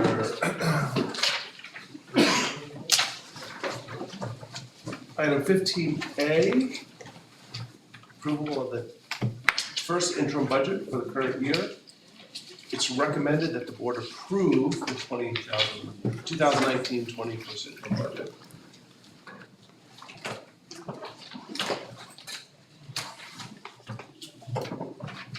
Alright. Good evening, members of the board, Superintendent Ochoa. Alright, so we go over our first interim budget for the year. So one of the sort of important things I want to highlight here are our basic assumptions that we use when we're developing this budget. So really, as we go through the annual budget cycle, the original budget, first and second interims, we use the best information we have available to us at the time when we're developing these budgets. These a lot of times these things are very fluid, they change throughout the year. And they're reflected in our budgets as soon as we're made aware of them. So the first thing we're looking at is our ADA. So last year, 2018-19, our ADA was about 5,312. Now, for our original budget, I had budgeted, thinking that there was going to be a bit of an increase, so I had budgeted at 5,370. It was about half of what we had last year, knowing that a large 8th grade class leaving, not as many coming in, so I thought we wouldn't see as much growth, but we'd be a little bit ahead. So when we took a look at our enrollment numbers and found that they're actually flat compared to last year, I said, okay, well, we're gonna go ahead and bring that ADA back to where it was last year, because if our enrollment's the same, our ADA is gonna be about the same. So with that, we actually I got preliminary P1 attendance numbers this morning, and it came out at 5,298. So just a hair different from the 5,312. Now, with that though, the way the LCFF works is you have a 1-year hold harmless, right? So if even if we went down to 5,100, we'd be still funded at 5,312 because that's what we had last year. So this is kind of where I'm thinking we're gonna be. I hope that come January, we have a nice influx of students that helps bump up our ADA a bit. However, at this point, for budget purposes, I'm not gonna really count on that for first interim. Second interim will be, as I'll explain a little bit more in a minute, obviously we'll have a lot more information. According to, Davis Demographics, who does all of our studies for our demographics, they sort of looked at this year, next year is kind of flat, and then we'll see a large increase in 21-22. So it kind of followed that. They've been sort of hit or miss in the past in terms of accuracy, but at this point it kind of seemed like the most reasonable estimate that I could find. So our unduplicated percentage, we're looking at staying about the same. So COLA, last year we had a 3.7, this year we're looking at 3.26. Now, what we're being told by the state to be using for our COLA moving forward is 3% and 2.8. However, the Legislative Analyst's Office, they've calculated the COLA next year at being under 2%. So every 1% for us is about $550,000. That's what they have calculated as COLA to be. However, it is still up to the state legislature. They can still come back and say, we're gonna give you 3 and 2.8. So that's just a little bit of uncertainty. We'll know more come the governor's budget in January. So to say it's second interim, we will know a bit more because we'll know what's going on with the governor's budget in January. Another thing that has popped up is preschool funding. So we will get a good chunk of preschool funding that I'll talk about coming up here pretty soon. CalSTRS, CalPERS, those remain the same. So those are the same as they were at original, or no, I'm sorry, they weren't. So when I first did original budget, it was without the changes, and then at the end of my presentation, I said what the difference would be if those changes went through. So the changes did go through, these are the change numbers. So it's, so you see in 19, 20, 2021, and 21, 22, they did go down a little bit. So Gabe, just real quick, remember how a couple years ago, we sort of sat here and we noticed that developer fee accounts weren't rising. And we sort of put together the scenario that, there was something wrong there.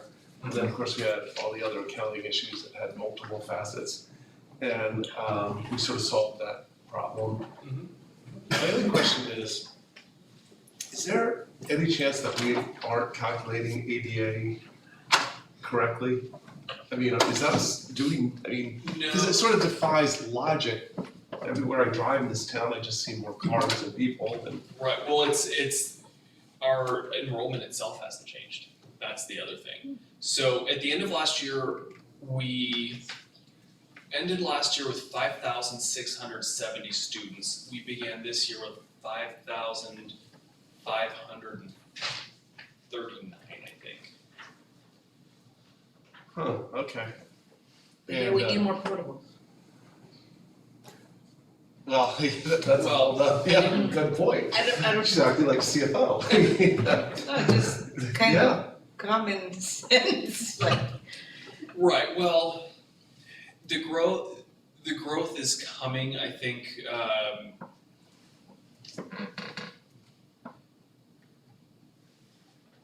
it's difficult to predict exactly when, and the problem is we have, you see, if you're looking at the grade scale, there's these large bubbles of students, right? So we had this 8th grade and then the 8th grade last year and the 8th grade this year, which are large classes that are, matriculating out of the high school, and then you have some smaller classes. The ones that are coming in are all tending to be a bit bigger.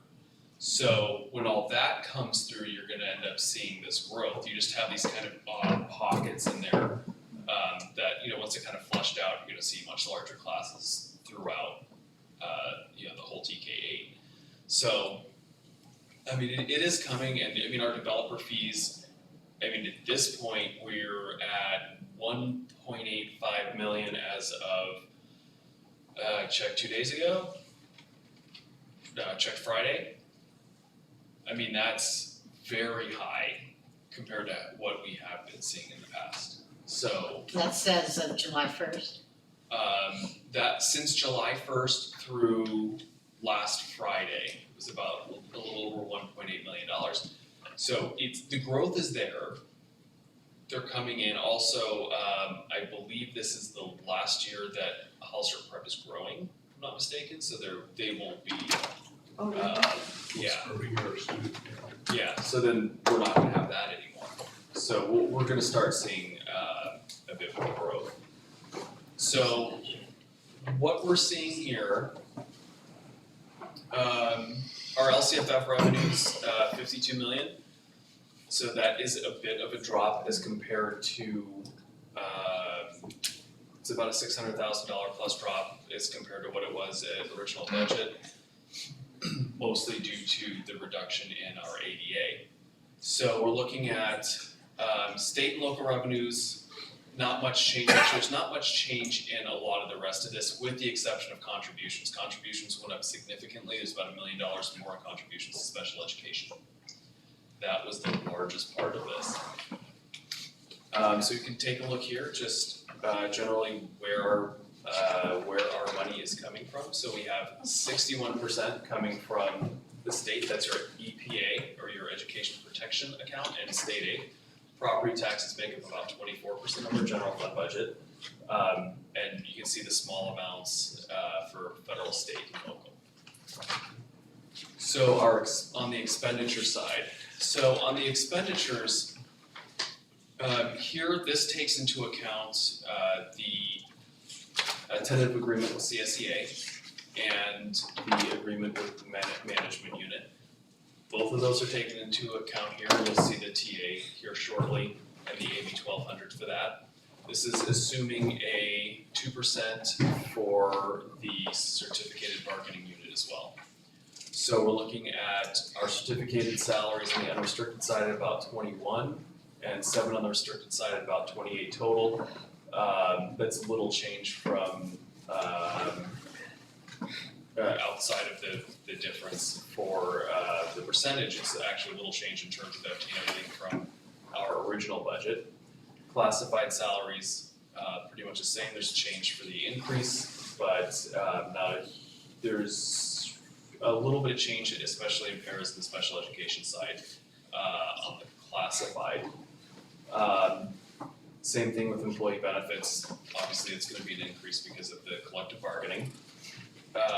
Books and supplies, we've reduced on the unrestricted side a little bit. Most of that is relating to just kind of making, mostly technology, making better use of what we have instead of having some devices that are used, in the classroom, every other day or, a short amount of time every day. Make sure that all your devices are in use as much as possible, so it's kind of, one thing that we've been working on. Our services and other operating expenditures, that has gone up especially on the restricted side for, special education. Other outgo slightly adjusted just because of how things turned out last year. So on the unrestricted side, that other outgoes are Pinnacles and St. Anna, so that's where we send students who need that sort of environment. And on the restricted side, that's actually our special education excess costs. So that's our excess costs for preschool mostly. That's really the big part of that. So with that, we are gonna get some preschool funding.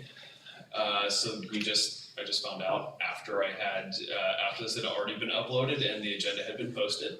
So we will be getting about $750,000 one time from the state to cover preschool programs.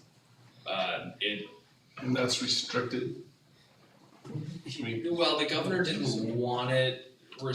Technically, it's unrestricted. It's difficult because the governor didn't want to have it completely restricted for certain purposes. So he said, okay, this is for preschool, but I'm giving it to you unrestricted.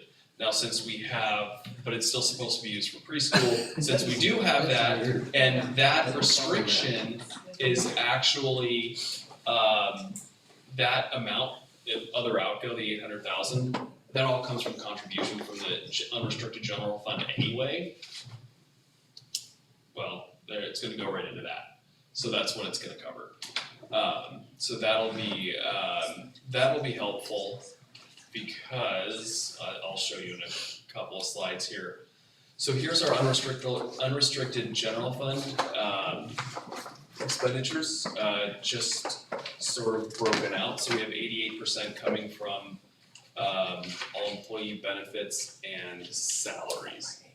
That takes up the vast majority of it. The rest is, books and supplies, service and other, and the unrestricted is really our utilities.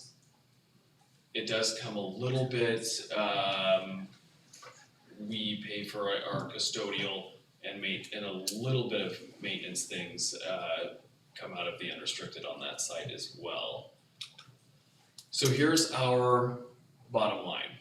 Now, we're looking at a deficit this year in the unrestricted side of about 2.6 million, about $300,000 in the restricted side, and that does bring our reserve down considerably. However, two things are gonna affect that. Obviously, the $750,000 roughly that we'll be getting from the state preschool is gonna go directly into that unrestricted, so it's gonna reduce that. I do have, I've been having conversations with local council about moving a couple of projects that we've done facilities-wise to Measure M. So of course that would require board approval, but that could free up a couple $100,000 more on that to reduce that deficit. So we are looking at everything we can at this point to get that down, to get the fund balance up, because we don't wanna see it get down that low. So the 1920 budget, it has included the 3% COLA? The 3% for this year? Yes, the Oh, yes, 1920 yes. budget. Correct. that you're showing will have a 9.8%, it does include the 3% COLA, Yes, this includes the 3% COLA. okay? Then the 2021, The 2021, so this year's COLA is 3.26 actually. And it's reflective, so this LCFF reflects the 3.26. So 2021 in the multi-year, which is the next slide, is a 3% COLA. And then the following year's well, 2.8. wait, so how can 62,906 be 3% of 62,033? Let me take a look here. Okay, so what the COLA is it's just it's just on the unrestricted LCFF side, so it's on the 52. I was looking at total revenues, I was looking at the 62,033,000, I was looking at that number. And I was comparing that to the total revenue of, Right. and so- maybe I'm doing this wrong, I was looking at the total revenue of 2020-21, and that's 62,906,350. Right, so And that COLA is supposed to be 3%. So COLA is actually only on the LCFF unrestricted. So the COLA is actually only on the 52.6. That's the only thing we get COLA on. We don't get COLA on any of the other state or other local. Okay, so we only get the COLA on On the 52.6, right. okay, So it'd be about a little over 1.5 million. okay, thank you. Right, and the thing with this, is you have to, see this right here, and I apologize in the future, I will specify, this is unrestricted and restricted combined. So you actually have to remove about a little over $500,000 from each of those LCFF to get down to just the unrestricted. Because we don't get that on the restricted. On the restricted end, that's actually AB 602 special education revenue, which we rarely, unfortunately, ever get COLA on. So the COLA is only on the unrestricted. Unrestricted LCFF, yeah. And your multi-year projections is based on the COLA that was set on that first page, right? Correct. The 3 and Yes. the 3 and the 2.8, which could be lower. It could be. We're not really gonna know anything until January when they decide, hey, whether they wanna give us the LAO's COLA, which was like 1.79 if I'm not mistaken, or still just say, hey, we'll give them the 3% COLA. Likely it's gonna be somewhere in between, we just don't exactly know where yet. So, When is the governor's presentation? governor's budget is middle of January. Are we So- still planning on it? Yeah. Yeah, so I'll get that email out to everyone, by the end of the week. Okay. So Gabe, I'm sort of looking for rate versus volume because I'm having a real hard time with our reserves going down to 5.82% when we're in a very fat economy. I mean, my comments are pretty much the same as before, but the numbers seem to be a little bit more dramatic. And I know that we've had to make a lot of new investment, especially in special ed and things like that, but our employee count, a year ago versus today, do you know about where it is? I mean, how do we rationalize, look, we're spending a lot of money because we had to in these areas, and that, Is there any color you can give us on that? So in terms of total number of employees, yeah, it has increased specifically in special education. That is where we have seen the most dramatic increase. But we've added assistant principals, right? And we've Correct. reduced class sizes, Correct. right? So can you give us a breakdown on that? I mean, I'd have to come back to you with that, because that's a lot to try to sit here and calculate in my head, but it's substantial, certainly. If you figure, adding, we had 5 APs? we had what? Did we add 5 assistant principals too? I think staffing ratios I mean, in that's- correlation to budgets, cause people make up the biggest, expense, but I think looking at what that looks like and what last year's was this year and the next year, so that we can, as a board, can really assess, we know what we needed to do this year to get things back in line. Right. But moving forward, what changes need to be made, because this amount of deficit spending, we won't have any reserves left. Yeah, that's what my concern is. Right, and with this here, because you receive the extra funding for preschool, and then if I can work the other projects I can out of the general fund, you add 1.5% to that. So you're probably looking at 7%, a little over. So not terribly different from what we were looking at in original budget overall. It's just kind of shifted a little bit to all be this year. I just have something on my mind that I just wanna make sure, for my sake and for the public or whoever's here, because there was an article again in Bonito Link about our money. And so, I don't know if you saw that one, there was 2, there was the one about the excess money that we received, which was not the right amount.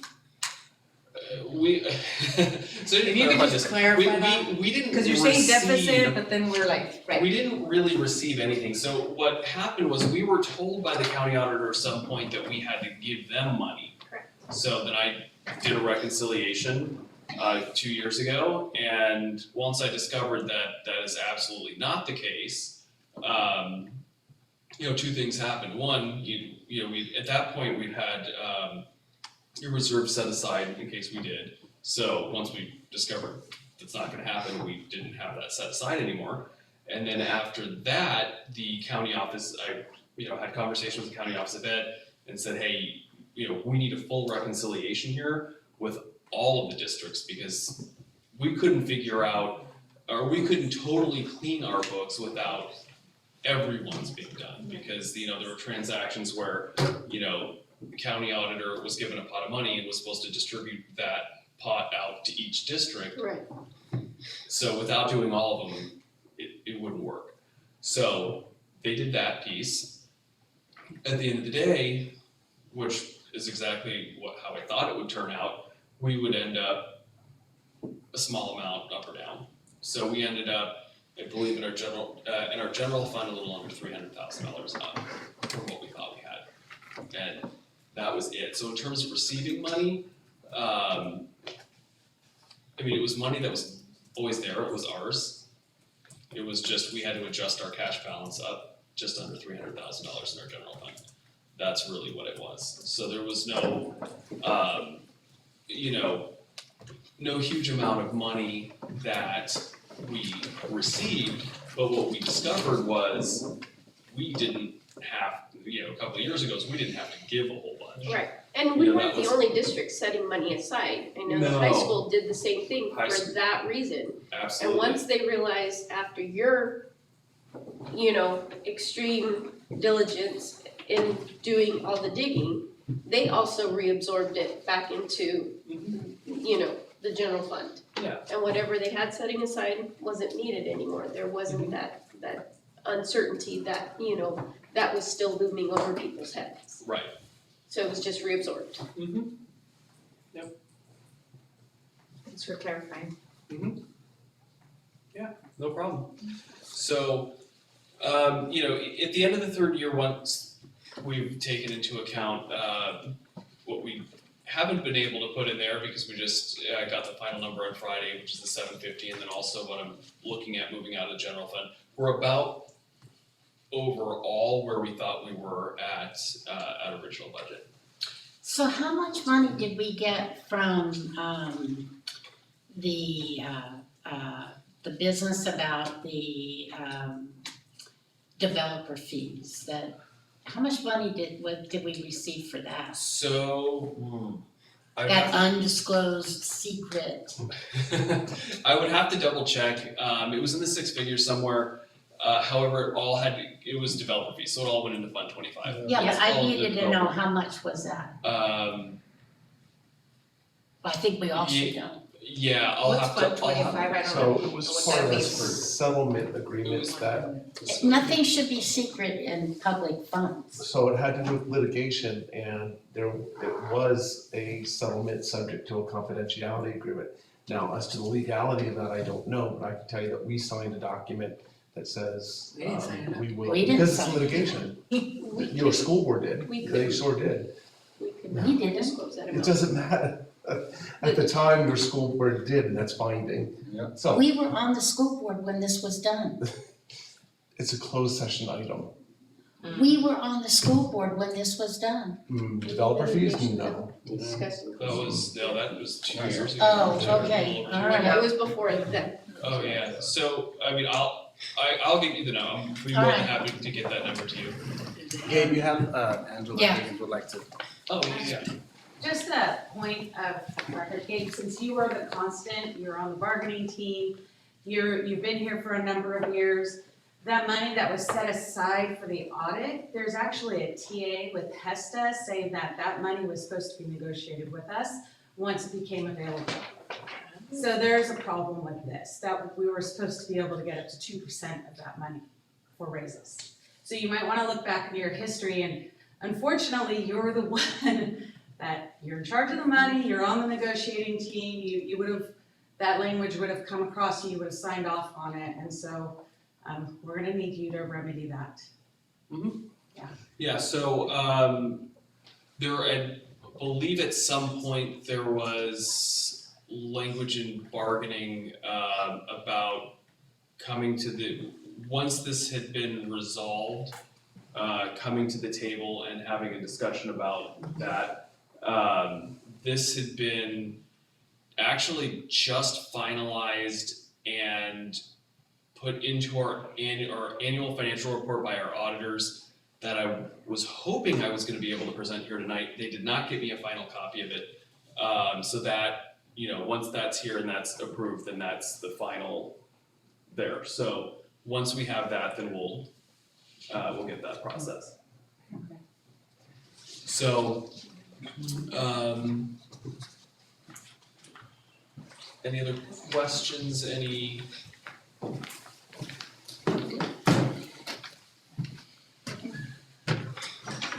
I make a motion to approve the 1920 first interim budget report. I'll second it. So can we discuss it some more first? I just wanna highlight, you know, we've gone from, I guess, the high of 19% reserves.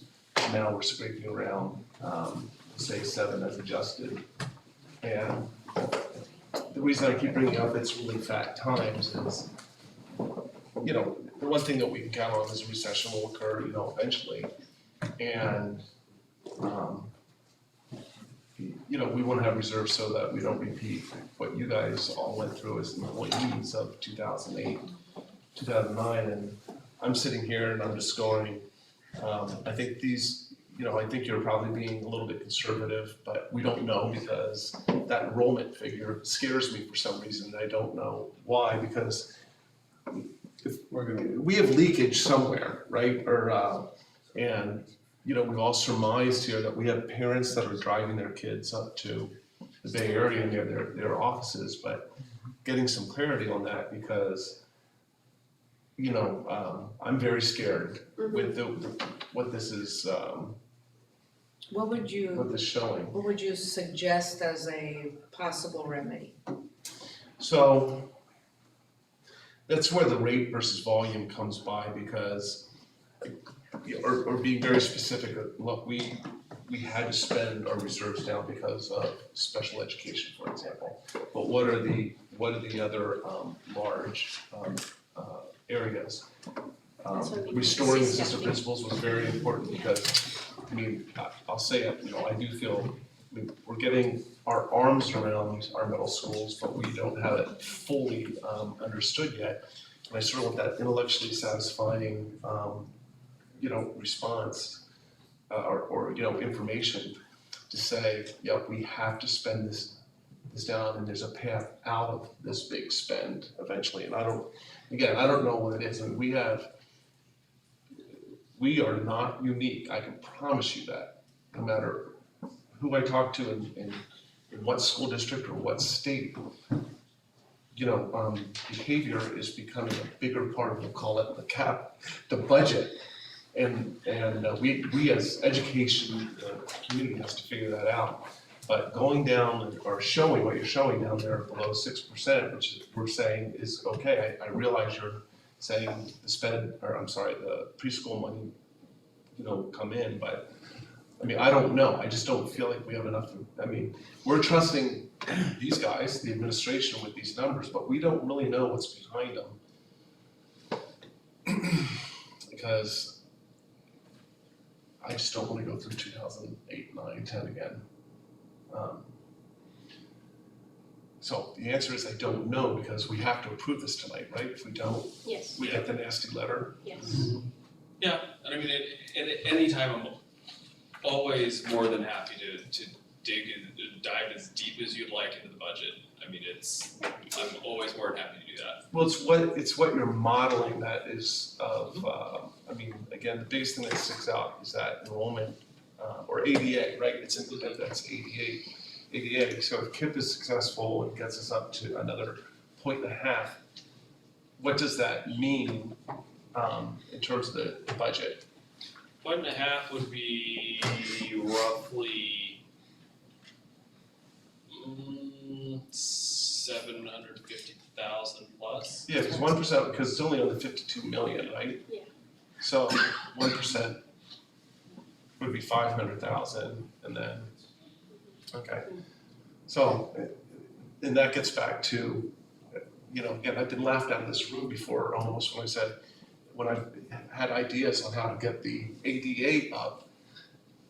And I guess I want to look at KIPP over there and say, KIPP, how are we going to get to 97? What is the concrete plan to pull all the tricks out of your sleeves? That's what's intellectually not here with me right now. Yeah, so we're definitely doing a lot in that area. Saturday Scholars, I think, KIPP and the new,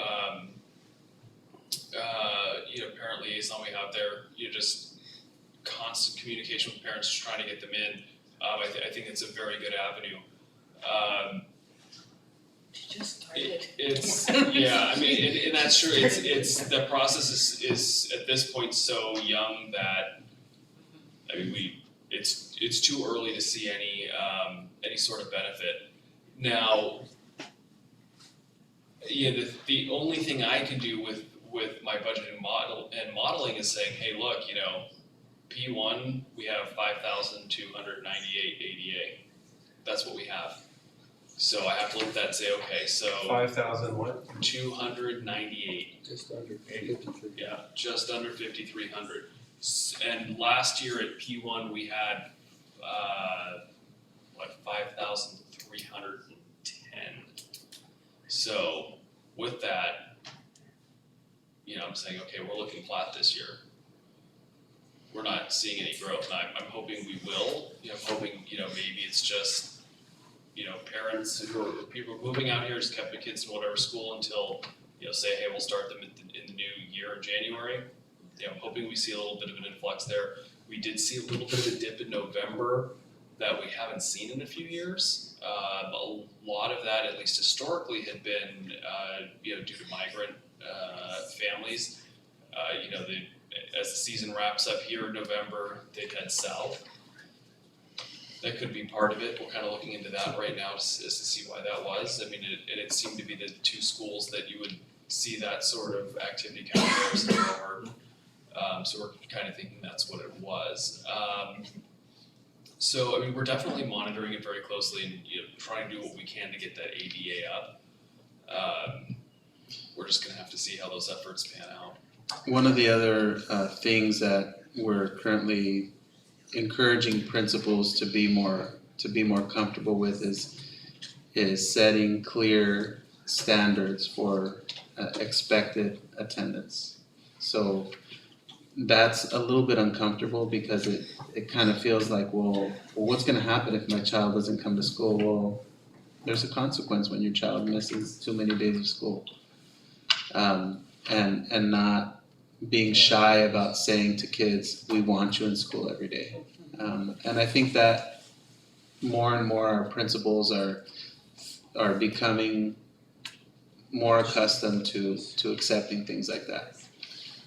Is enrollment in ADA, that is a computerized calculation, right? So Well, enrollment. Well, yes, but I mean, it's housed in a computer, yeah, but. So just to cut to the quick, I am very reluctant to vote for this budget, but I will do it if whoever the powers that be sends us a Friday update every week of what our enrollment is and what our ADA is for that week, or, if it's, I'm assuming it's a push button, it's all on Power School or whatever we use here.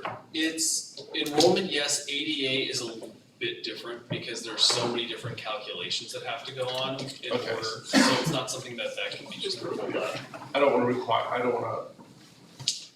create a huge amount of work. I'll satisfy for enrollment, because if we do see it coming in flat, then I'm gonna ask for that we put it on the agenda, the budget on the agenda sooner than we might. So can we? Yep, we can make that commitment. Okay. Where did she go? She just. Well, we can either take the vote while she's not here or wait for her to come back. Any other questions on it? I don't have any questions. Do you have a comment? Well, last year I came and spoke against adding 2 more Hollister prep classes. Is that taking from our ADA? It has been. 60 students that they added this year? Yeah, I mean, it's. It congested our school. The vast majority of their students are coming from within Hollister School District boundaries. So that would have been 60 students added to the. Well, I'd say 90 to 95%. I was one thing I spoke against last year, was adding those 2 extra classes. Should I call for the vote, or do? I don't. Well, It's already been, I can call for the vote. Yes. Okay, all in favor, say aye. Aye. All opposed? 4-0. Thank you. Yay. Thank you, Dave. Is he? No, it's, Yep. All right, so next item is 15B, the approval of tentative agreement between Hollister School District and Classified School Employment Employees Association. It's recommended that the board approve this tentative agreement. And Erica, you're on. Yes. Good evening, members of the board and Superintendent Ochoa. First of all, I'd like to start by letting you know that Josefina Silva asked for me to let you know that she wasn't able to be here tonight because she's not feeling well, but she is watching us on YouTube. And she wanted to let the district know that the CSEA negotiating team wants to thank the board and the district negotiating team for the work that was conducted in regards to the negotiations process. And she just wants to say on behalf of CSEA, thank you very much. So with that, I'd like to briefly just tell you some of the highlights of the tentative agreement. CSEA voted last night to ratify this agreement with their members, and therefore we're here today to discuss the highlights and ask for a vote on behalf of the board. The language in this tentative agreement includes a creation of an evaluation committee that would allow for staff, district staff and CSEA staff to collaborate on new evaluation forms and timelines. It would also include compensation and a compensation increase, specifically a 2% retroactive to July 1, 2019. For the 2020 school year, it would include a 1.5% increase. And for the 2020-2021 school year, it would include a 1.25% increase. With that, the district and CSEA also collaborated on ways of how to meet the minimum wage rate requirement in California. With a restructuring of the salary schedule, we will now be able to be compliant with the new wage increases for the upcoming years, so that when it's 2021 and the wage rate is $15 an hour, we will have met that requirement. We also will be looking at having an incentive for retirees. This current school year, there would be a 30% retirement incentive for eligible employees, and the next school year will be also a 30%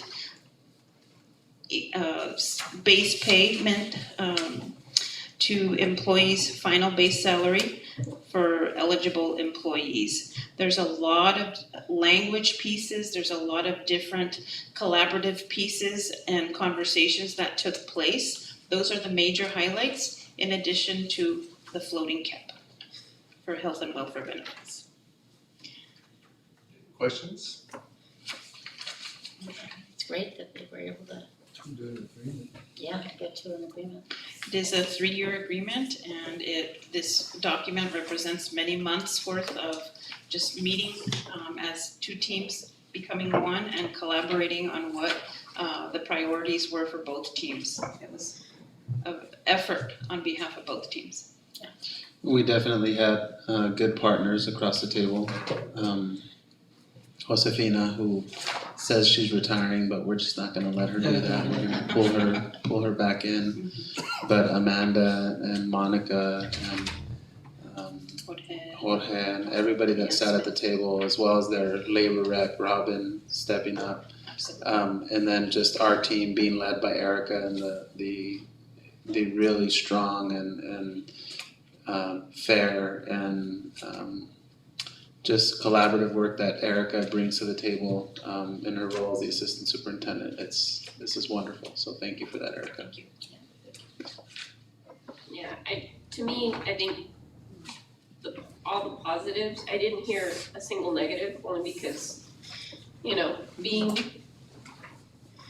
on CSEA as the current president for our chapter, and coming to our regional meetings, we share about each district, and your new president-elect, for this coming year was just commenting on what a magnificent experience it was, how quickly things just flowed. She said, and Robin is just very gracious and thankful to have the relationship she has with you, your response, your respect, everything you talked about in your presentation about what you want your department to be is what I hear it to be.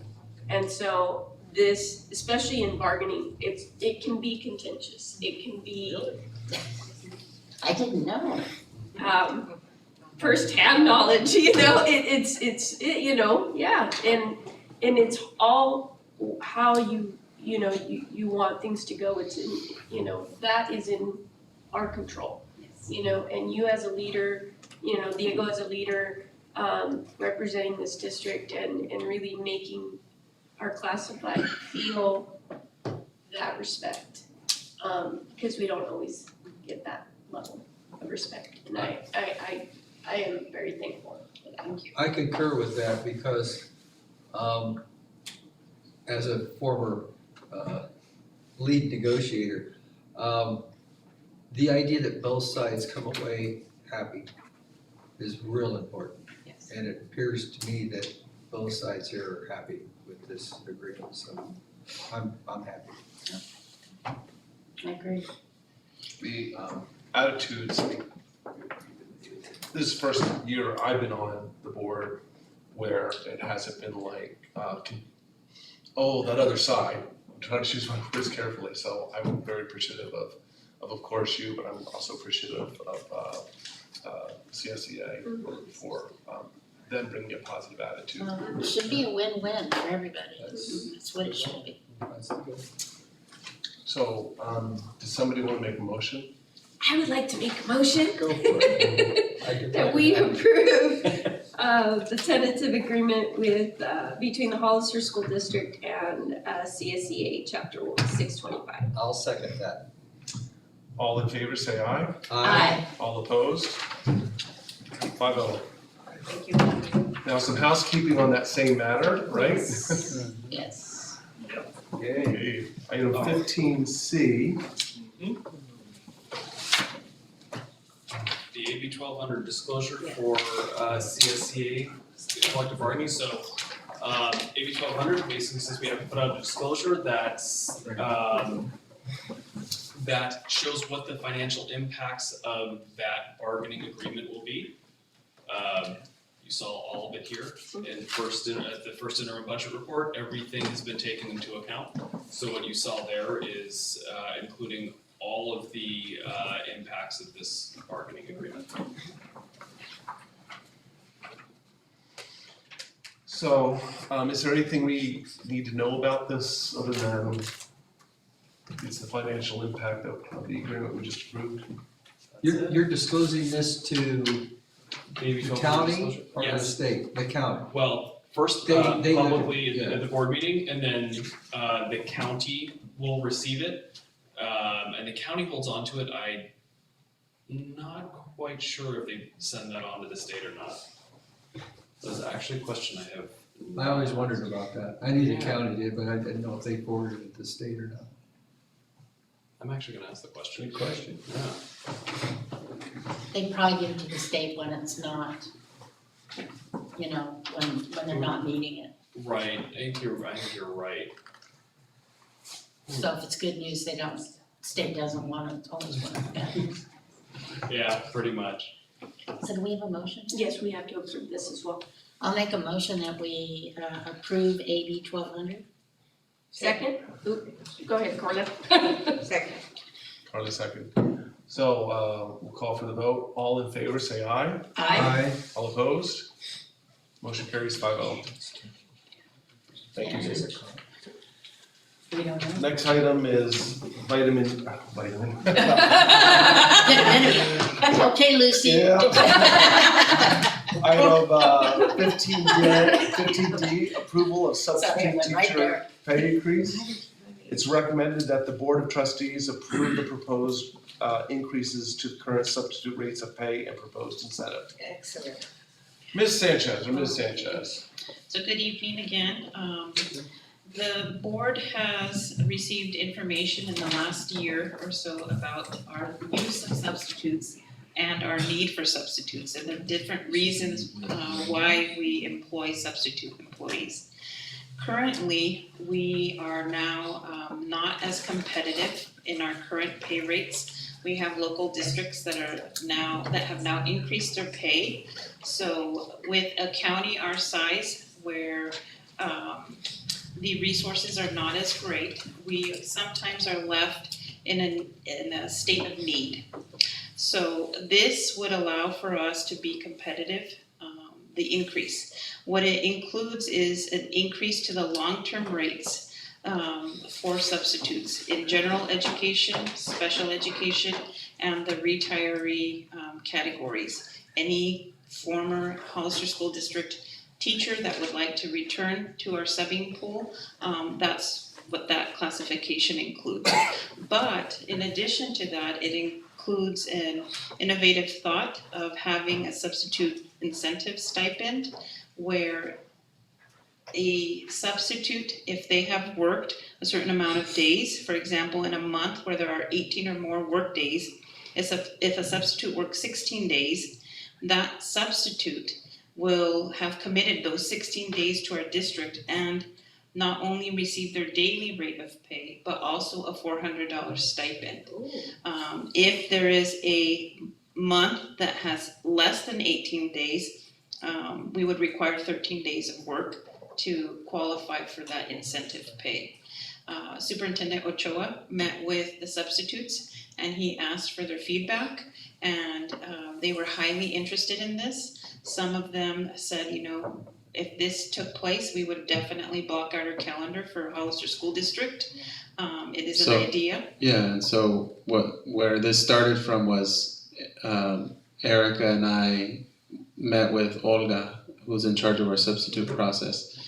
And it was a Wednesday that we met, and in that week there were 32 absences on Monday, 34 absences on Tuesday, 34 absences on Wednesday. How many subs we have? Well, we got about 25 each one of those days. So throughout the district, we had people not doing their day jobs because they were substituting. And we had middle school teachers covering classes so they weren't doing their prep. It's more expensive than the substitute pay, and it interferes with the running of the school. But here's what we came up with. Thursday, there were 17 absences. And Friday, there were 16 absences. So we said, so Monday, Tuesday, and Wednesday, there were 33 and 34 absences. Why are there half as many absences on Thursday and Friday?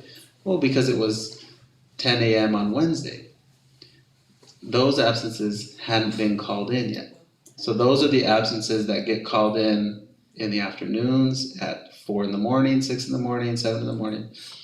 So we said, what if we send a survey out to our principals and say, tell me who your best substitutes are? And I sent them an email with a list of all the names of the substitutes who had worked at least 15 days this year total. And then the substitutes that received the highest ranking, I invited them to a meeting with Erica and Olga and myself, and I said, does it ever happen where it's Thursday night and you get an email from San Benito High School District, so you take the job? Yeah, but I would rather work for Hollister, but I haven't gotten your call yet. So we started to hear from them just different reasons why they would not pick up a certain job or why they would pick up a certain job. And then when we offered this opportunity, they said, I'll basically wait to get the call at 7 in the morning so that I can work in your district and then receive that monthly. So it means we would have a small group of people who sub a lot for us, and that's really what you want. That's what you want. Because that's where the improvement comes, it's where the regularity comes. I kind of felt, I left on a high that day, at the end of the day, because the subs were telling me, you know, I won't take a job at HDLA because I don't speak Spanish and I don't want to do a disservice to those kids. I mean, substitute teachers said, I won't earn money because I know I won't be doing justice to the kids who need a teacher who speaks Spanish. Right? And so you say, those are the kind of people we need in our school, the ones that say, put me at this school. And then on the reverse, the other teacher saying, I'll sometimes call even after I pick up a job and say, is there an unmet job at HDLA? Because I do speak Spanish, so I want to be there. And is there an unmet job in middle school math? Because the system we use is somewhat high tech in that it sort of sends these text messages and phone calls to our staff, but there's no way to kind of rank really which job you want to pick up. So it's a little, there might be 5 jobs and you're interested in one more than the other, but it's going to send them to you in sort of a randomized order. And so we're going to try to work a little bit on that process as well. But the response from those subs was, we're all interested. This is the only superintendent that I've heard would have met with subs to really, That's awesome. Can I make a motion that we approve this? They're in our classrooms 15% of the time. Oh no, the kids know who they are. Yeah. And the good ones are worth the money, believe me. So, is that? Carla has made a motion. Yes. I second. Oh, okay. Who seconded it? Liz did. So discussion, because I have a question. How many sub days a year do we have? I don't know the number off the top of my head, but it is a lot. Like Like about how many days subs work. Well, how many substitutes? Yeah, because I mean, my only question was, are your increases in Gabe's budget? Because if I say there's 180 teaching days and on average we need 20 subs a day, or is it 25? 25 is close. 25. Okay, so that's 4,500, so times, I don't know what the average is, 170? So $750,000. That sound about right? Probably. Okay. These little nuances become important as we dip below 6% on these reserves. So, that was my own discussion. Well, I have something to add to that. I think that sometimes teachers do not realize how it affects their retirement. And maybe that's something that maybe in I don't know, at the beginning of the year when you're doing, you send things out to teachers, that a reminder that in your retirement, you get a lump sum for your, the days that you have that you didn't use. I have a year. Oh, really? Lot of money. Oh, yeah. Lot of money. It's a lot of money. A lot of money. And it's And I don't think they realize especially that younger teacher. I used to go through this all the time when I was in the HESTA. That's the first thing I said, look, you get 10 days a year. Yeah, don't use them. It doesn't mean you use all 10 of them. Because this is what's going to happen over the years. Yeah. You I mean, accumulate. There's some teachers that have 3 years of Oh, yeah. sick days by the time they retire. I used to have that. Just like sick until- time. And then Yeah, if you're it young and is. you don't build them up, There's then no you run out of necessity sick much. days. And when you really need one, you won't be able to use it. That's right. Fibromyalgia did me in. So, can we take a vote? Yeah. Call for the vote. All in favor, say aye. Aye. All opposed? 5-0. Thank you. All right, moving on. I just have a question because I just read the bylaws. But do we still have a time restriction on our? Yes, we do. 10:30. Is it in an administrative regulation or a board policy? Board bylaw? BB, it's a 9,000. I don't think it's in there. Okay. It's a 9,000. We can. Yeah, we can. At 10, We if we finish at 10:30 and we're not done, yes. Okay. All right, item 15F, approval of 2021 school configurations. Oh, yeah, discussion on school boundaries. Recommended motions, recommended that the board have a discussion on creating a school attendance boundary for Rancho Santana School that includes the current Gatlin Hills Elementary School boundary and the homes east of Fairview Road. And the discussion tonight is simply to allow for an additional month of public awareness regarding this recommendation. I will establish a date in January, a week prior to our regularly scheduled January board meeting, to have a public hearing held here to discuss this very idea, and then again bring it to the board in January for your approval.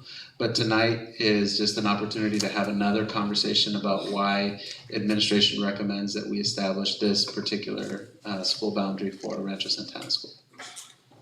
I guess a question, and it might have come up at the meeting that I was not invited to, but Why, she's not gonna give that. no, never. But seriously, so if we were to change the boundary Yes. and Rancho Santana is in Trustee Jan's area, yet Gavilan Hills residents are in my area, how does that impact or not anything in your opinion? Well, I think the map that was adopted by the governing board already has, to some extent, a combination of multiple school district, or multiple school boundaries. So the area that is currently assigned in terms of the districts school boundaries to Liz includes parts of Calaveras, but also parts of Lad Lane. The area that includes Mr. Kane's is parts of Lad Lane and parts of Aro Hardin. The area that includes Trustee Bernosky, President Bernosky, is Sarah Vista, Lad Lane, and Sunny Slope. So that it kind of cuts across a section. And then I think the same is true for Gavilan Hills and ultimately Rancho Santana School. So still going along the lines of board members live in a particular area, but you govern for all the children in the district. Just You know. posing the question. Yeah, and also in your neighborhood is a school that's comprised of 1,000 children that, 850 come from all over the district. So Yeah. in a sense, they're gonna want, what's needed for their children, whether they live on Line Street or if they live on Union. Right. I won't say how I heard this, but little birdie told me, the parents of the kids at Gavilan Hills, this was a great pacifier for them, knowing that they were going to get to go to a new school. They were, by the end, very happy that that was a possibility for them. So would Gavilan Hills name go away? That's the recommendation, is that the name would go away and the students would become homeschool Rancho Santana. And I think the board saw in the media about a week ago, we all got very animated about the homes that were west of Fairview, kind of over by St. Benedict's. Mhm. But we had a recent thing at a city council meeting where no motion was made, so now that's kind of sitting there, it's in limbo. A couple of the electeds made comments about they're gonna see us in court, so that could be another year and longer. So, and that's Well, the, plan's 20 years old, Oh, so Yeah. they were saying it's just not a valid plan anymore. yeah, it requires some Updating. tinkering, yeah, some updating. Yeah, thank The other piece of it is just acknowledging that, what we're doing by establishing this boundary is we're actually taking care of 3 schools. We're helping to create a base of attendance for Rancho Santana that I think is diverse and that is rich. We're addressing a really serious need to address space issues at HCLA, Gavilan Hills. And then, the children who have been in the Gavilan Hills neighborhood but not been able to attend their neighborhood school, this is a great opportunity for them. I think that even though it was in the newspaper, but I think we need to do a better job advertising, and maybe this will come in the next in-school configuration. But we need to make sure that everybody understands that our new school will be a TK through 8th grade. Yes. Yes, I agree. We've kind of been talking about should it Well, be, should it go to 5th, should it go to 8th? Yeah, well, it was in the article in the groundbreaking, but we really need to make it a point. Solidify. Yeah, so that everybody I in like the that. community knows that it's gonna be a TK through 8th grade. Or even on top of that, maybe do something, Benito link on all the changes. Right. Not only Rancho Santana, but if we, we're changing the boundary here, we're doing X thing here. Yes, and talking about how we came to that and giving the public the opportunity to provide input. And I think we will get some of that in January when we hold our public hearing. Okay. Yeah. So no action is recommended to the board other than to have this discussion. Oh, okay. Perfect. Right, so next item now is 15F, school configurations for Lad Lane, Sarah Vista, and Sunny Slope. And it's recommended that the board approve the addition of 1 6th grade classroom at Sarah Vista, Lad Lane, and Sunny Slope in the 2020-2021 school year. So what's before the board is a recommendation to make a change to the configuration of these schools so that over the course of the next 3 school years, Lad Lane, Sarah Vista and Sunny Slope become K-8 schools. And the reason to do so is first and foremost, we have a situation in place where Calavera School has the opportunity for children and families to remain together. And when kids are going to middle school ages, kids who have siblings and kids who want a smaller middle school environment, they're able to stay at Calaveras K-8. And it's a very popular program. Our achievement at that school in those upper grades is really wonderful. There is a tremendous middle academic benefit to children. In addition, we have middle schools in Rancho and Mays that are, because of the increase in behaviors and because of the increase in student population, student body, it's a situation where getting some breathing room and having fewer kids at those middle schools, we view that as a big benefit. And then we surveyed parents. We got more than 500 responses in 3 days. People were talking about it. People were talking about it, and guess what? Some folks were upset that they didn't get the email. Yes, I saw that. And what we need is for them to register on Infinite Campus so they can get on with us. That would be me. So My husband's registered. there's 94% support for increasing Are we the sixth grade. structurally, facility-wise Yes. equipped to host older kids? Well, he So said that let's there's talk about space, that. right? So Well, no, it's not just that, but it's the The bathrooms. bathrooms and the It's water it's other, fountains. it's the food program, It it's happened in all our these school without other having the things infrastructure. that, do we have the capacity for those older kids and for more kids? Sure. Well, let's just point out that when we went K through 8 at HDLA, nothing changed as far as as far as that, except a bathroom recently. So Right. we didn't do that, you know.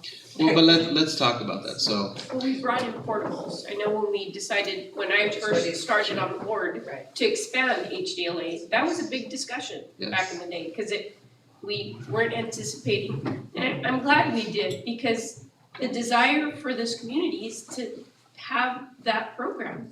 And it's a successful program, so why would we wanna stifle it But you could do the same here, right? You could bring portables. So let's talk about that. There's one school that you all are recognizing is not on this list, and that's R.O. Hardin. And the reason that school is not on this list is that school already has 1,000 students on the physical campus, and that's when you include Hollister Prep and R.O. Hardin. Combined is 1,000 students. So when we visited with those staff members, the response was not well received. There was a lot of concern about the overcrowding that already exists at that school. So the idea of adding more students is not something we wanted to do there. But let's talk about Sarah Vista. Sarah Vista has 600 students. That is a very small number compared to, so if you just take the acreage of Sarah Vista and compare it to R.O. Hardin, there's no comparison. Sarah Vista is large, but R.O. Hardin has 400 more students, and there is something at a future meeting that I want to talk to this board about.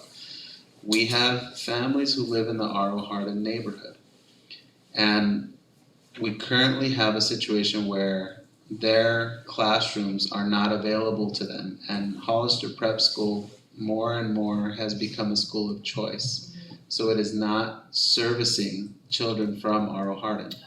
Right. It's servicing kids from Sarah Vista and Lad Lane and Gavilan Hills and all over our school district boundary. So in a way, you could look at it and say, there's 5 classrooms at R.O. Hardin's physical campus that are educating children who live elsewhere throughout the district. So I am a little bit concerned about that, because it wasn't that way 6 years ago. It was a much higher percentage of R.O. Hardin neighborhood school children. So in a way, they were at their own campus. They were in the charter school, but they were physically at the same location. So So what we would do is we would, through this process of doing the site-based facility plans, is make recommendations to the board to add restroom facilities first and classroom facilities first. And then each year as we progress and we start to receive bond reimbursement funds, prioritize having spaces on those campuses that parenthetically, Sunny Slope, Lad Lane, and Cerro Vista, they all have facility needs that we need to address. And then most importantly, by doing this slowly, doing one group of kids per year, we feel good about implementing that plan. How many because kids? it's 30 kids. 30. So it would mean Cerro Vista would be at 630 next year instead of 600. Okay. Lad Lane's at 670, they'd go up to 700. And then ultimately, you would look at a school like Lad Lane being at 800 kids. And again, HDLA Gavilan Hills is close to 1,100 and R.O. Hardin is at 1,000. So instead of those fifth graders transitioning out, they would just stay there. Exactly. All the fifth graders. 30 fifth graders at each one of those schools. That's what happens at Calaveras right now, because when we talk to the parents, and we actually went and had parent meetings in each one of those school communities. And we're doing this at Rancho Santana School. So here's my comment to the board. Okay, HDLA, test scores are strong, parents are very involved, good. K-8, AAA, 4 through 8, parents are very involved, test scores are great. Okay, Rancho Santana School, test scores are strong, brand new school, K-8. So now we have this group of other schools that are not K-8, and that the concern about that being almost like a dividing line. Like you're not one of the elective schools, you're not the new school, so why aren't, it's almost like Where's the equity there? there's an issue where you just say, Right. let's straighten that out, right? I also just think we want to be a school district that has a lot of choices. We want to be a place where we say, let me look into that. Let me find out for you if we have space at that school. Let me find out if there's a way for your child to be in a smaller campus. And in terms of the But we're administration. still giving them the choice if they Oh, yeah. want their child. They're to all go to Rancho automatically Mays. enrolled at Yeah. Rancho and Mays, and then they have to fill out an intra-district transfer form Oh, okay. To stay. to stay. Yeah, and some years Calaveras will have 39 kids, some years they'll have 31 kids, and on those years we operate the lottery. anybody. We do a lottery. You'd have We to don't, start yeah, we don't, Yeah. we set the timeline, which we already did at the board level, Right. January 15th to February 28th. We'll send the message out, it's 10:30, so we'll have, any other questions can happen if somebody makes a motion. You have to make a motion of some Yes. kind. We did. It just sounds, We need to It's make a motion. 10:30. huh? We need to make a motion to extend. Oh, Yes. I'll entertain a motion to. Extend the time from 10:30 to what, 10:45? How about 11? Okay, Just in 11, case. just in case. I second. All in favor, say aye. Aye. All opposed? 5-0. My biggest concern is there any credentialing problems? In other words, because you have to have a multiple subject, right? And then the second thing is, I think it's a huge undertaking to do 3 schools at once. Or I mean, would it it be just- 2 teachers that they would change, or? The first year would be 1 teacher at the school. Yeah, you just have 30. And Yeah, then it's So just it's six a months. multiple one subject teacher. credential, it's a very common teaching Most credential. teachers have that. And the other thing about it is I think there's a lot of interest in being in an elementary school setting. There's a lot of interest in being the one teacher for these 28, 30 kids, and that sense of ownership and that sense of simplicity. And I also think it keeps that family feel, and the older kids actually, I think, rise to the occasion, because they're like, oh, look at the little ones, or, I think there's a lot of positives. Well, it's different, right? I think starting it with does a sixth great grade, job, let's- I think it does a great job of starting to balance us out. That's what we really need. We're top heavy at some schools, we don't have enough like at Cerro Vista. To me, this is a nice plan to level things, to level playing fields at the school, so no school is too heavily impacted. The middle schools are currently, Overly populated. yeah, the middle schools are currently combined, they're currently at 1,550 kids. So if we put this into place, when Rancho Santana School opens, that school's gonna pull some middle school aged kids. At the same time, HDLA is growing in their middle school numbers. At the same time, these schools will have 60 kids, it'll be 6th and 7th grade by then. So then So our middle schools will come down to about That's what I was gonna say. 650, Yeah, that's 625, and that's So- a really nice, So- really nice number. Okay, but, you know, like, do we have already empty classrooms at certain, cause we've been talking about Calaveras and we had this conversation with AAA and the possibility of giving them, we had talked about moving that program to Mays because we had the classrooms, we had empty classrooms to put them in. And I know AAA was excited to move to that location, to have access to labs, for the upper grades, but I know that the community at Mays was not happy to have AAA come in. Oh, really? Well, you know what the problem is you say labs, but there's only 3 labs.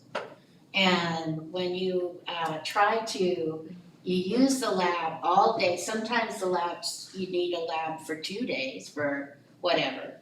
So you have all these science teachers and just, it's a scheduling becomes a real issue.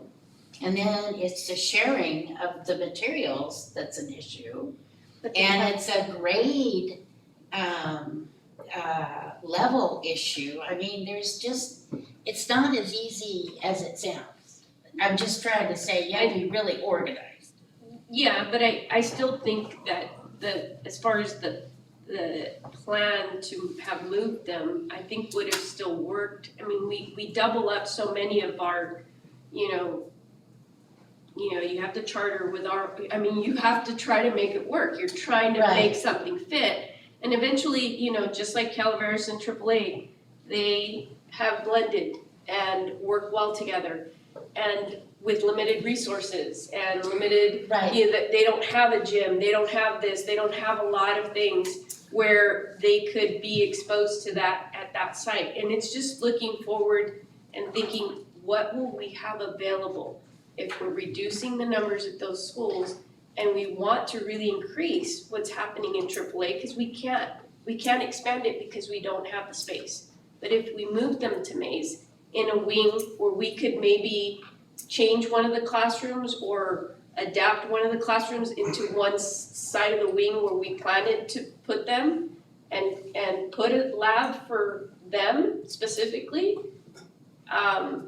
it's just an idea. I mean, we have to start thinking outside of the box because we just need to ensure that these programs that are successful continue to be successful. So if you do this, kindergartners will not be in the bathrooms with 8th graders, right? Different bathrooms and all these schools are configured for that, and things like that, I mean. At They overlap, recess and not overlap, they have totally They different. Stagger, that's a better word. Times. Their times at lunch, and so they're not on the. I know that, but things like, again, K through 8 schools I'm familiar with, it's like, you would never find that 8th or 7th grader in using the little kids' bathrooms and vice versa, and stuff like that, 'cause I'm just, I'm just thinking logistically, were these schools built for K through 8? I just wanna make sure if we're gonna do it, it's going to be done correctly. Done right. That's why you're building restrooms, right, and then right by the. Yeah, that's all goes together, what we talked about earlier as Right. far as improve. I mean, let's face it, the newest school we have in the district, not counting Rancho Santana, is Ladd Lane, and that's over 20 years old. That's the new, R.O. Hardin was built, is in the 60s. No, Like it goes before way, that. way Maybe before before that. Oh, way before that. Yeah, I don't even know. I remember it used to be the junior high school here. That, Arnold Hardin was the junior high school. Can I ask Aaron a question? Is he here? Still? Could you come over here? I just wanna get a sense that there's no expensive reconfiguration costs. In other words, eighth grade children are going to be able to use It's in this. all the, there's restrooms for them to use at Sunny Slope, at Sarah Vista, and Lad Lane. It's in this. I mean, aren't the commodes smaller and aren't everything? Yeah, they are. Yeah. Right? Yeah. So now you're gonna put 8th and 6th, 7th, and 8th graders there, and that's okay? Should be fine. You're not gonna reconfigure anything, or? Well, in terms of what, using smaller facilities? Yeah, I mean, just the whole general thing. No, they're gonna be reconfigured. They're gonna Okay. be, And there's enough of them there that There you is can enough. have upper grades and lower grades there is at all the schools. not a, well, are you, Well, are we at the talking three Rancho we're talking Santana? about. Sarah Vista, A Latin, new and Sunny bathroom's Slope? 145,000. That's what they're gonna have to build. Yeah, and again, Cost for that. It's 145,000. we're talking about this, we haven't talked about the cost of doing this. Are we talking about, we're talking about the report that I gave, right? No, I'm just showing No, that. Santana. No, we're talking that's about just- reconfiguring Sarah Vista, Lad Lane, and Sunny Slope To make from it being K-8. K5 to being K through 8. Yes. So as you're doing your report said a new walkthroughs bathroom's and 145,000. taking that into consideration as you start, you just went to Gavilan Hills and HDLA.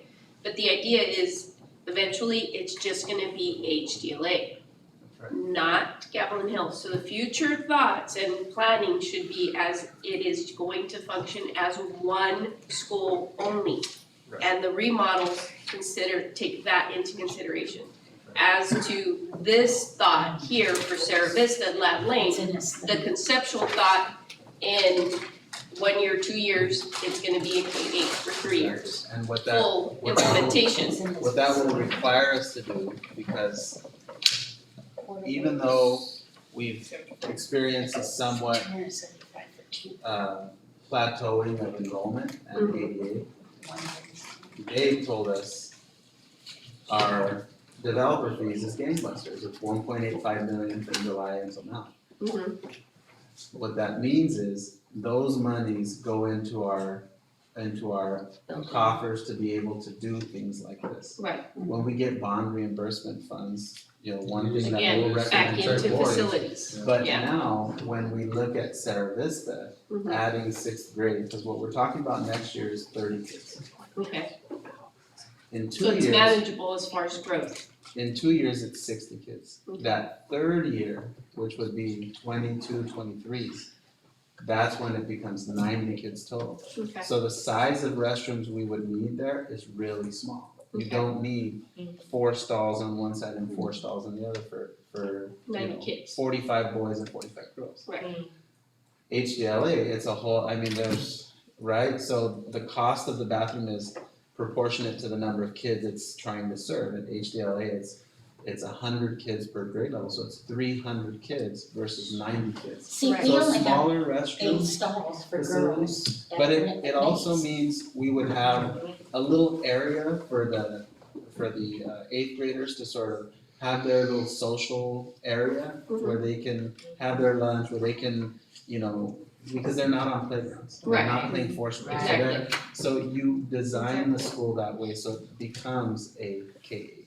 Right now, they're not K-8s, they're K-5s, and Right. we're considering, my recommendation to the board is, what this will accomplish is a list of 12 things. Minimizing the space and enrollment issues at the middle schools, providing options to families, increasing test scores, giving kids a place who have feelings of anxiety and concern about being at a big middle school, giving families choices in the community. And the solution to do it is to slowly and responsibly add facilities at the school in a way that turns them into K-8s. And by using the model at Calaveras, it's not explosive growth, it's 30 kids a year. And my only concern is that because when we had the cuts, we had to move all the sixth graders because it was gonna reduce costs for teaching. Yeah. Into the elementaries. That was a huge expense to move all these teachers to that site. And then we transitioned everybody back. Yeah, And that was you know, just with not- every new superintendent, with every new board, you have these drastic from left field to right field changes that you're just like, what in the heck are we doing? And for staff that have been here for years and years and years, you're kind of like, oh God, help me, you know? Yeah. And that's, that's what I'm afraid of, because right now, this is a certain dynamics we have. But in next year, we don't know. So let's You go know, and the superintendent, but we want, these are ideas right now that think, this is where we should go. But then, are we gonna just veer completely off the rails and go into something else? When you're not here, when we're not here? I mean, that's where I'm trying to figure out what we can continue to sustain and really make sense so that there's justification for the next board to continue moving in that direction and not veer completely to something else. Well, we're talking about adding 3 classrooms, right, Because there's some boards that may be completely against being K-8. But this is not why saying are we we're going going K-8? K-8, stay Okay, well, K-5. let's talk about, but we're talking about 3 classrooms. So let's say that, the pendulum has swung again, and, they want everybody. The classrooms will still be there, Right, and they could be used for, whatever they change to. to science labs or to a STEM or to an art room. I mean, it's just a portable. So I mean, we can use that and utilize it in different ways. I don't see it as a waste. I think this is just asking us to recommend the board approve addition of 1 6th grade class at service at Lad Lane and Sunny Slope. Right? That's the question, not that we're going to K-8. But it's on a path to something, it's on the path to K through 8, I mean, that's what we Right. discussed here, but I just wanna make sure to go through the checklist.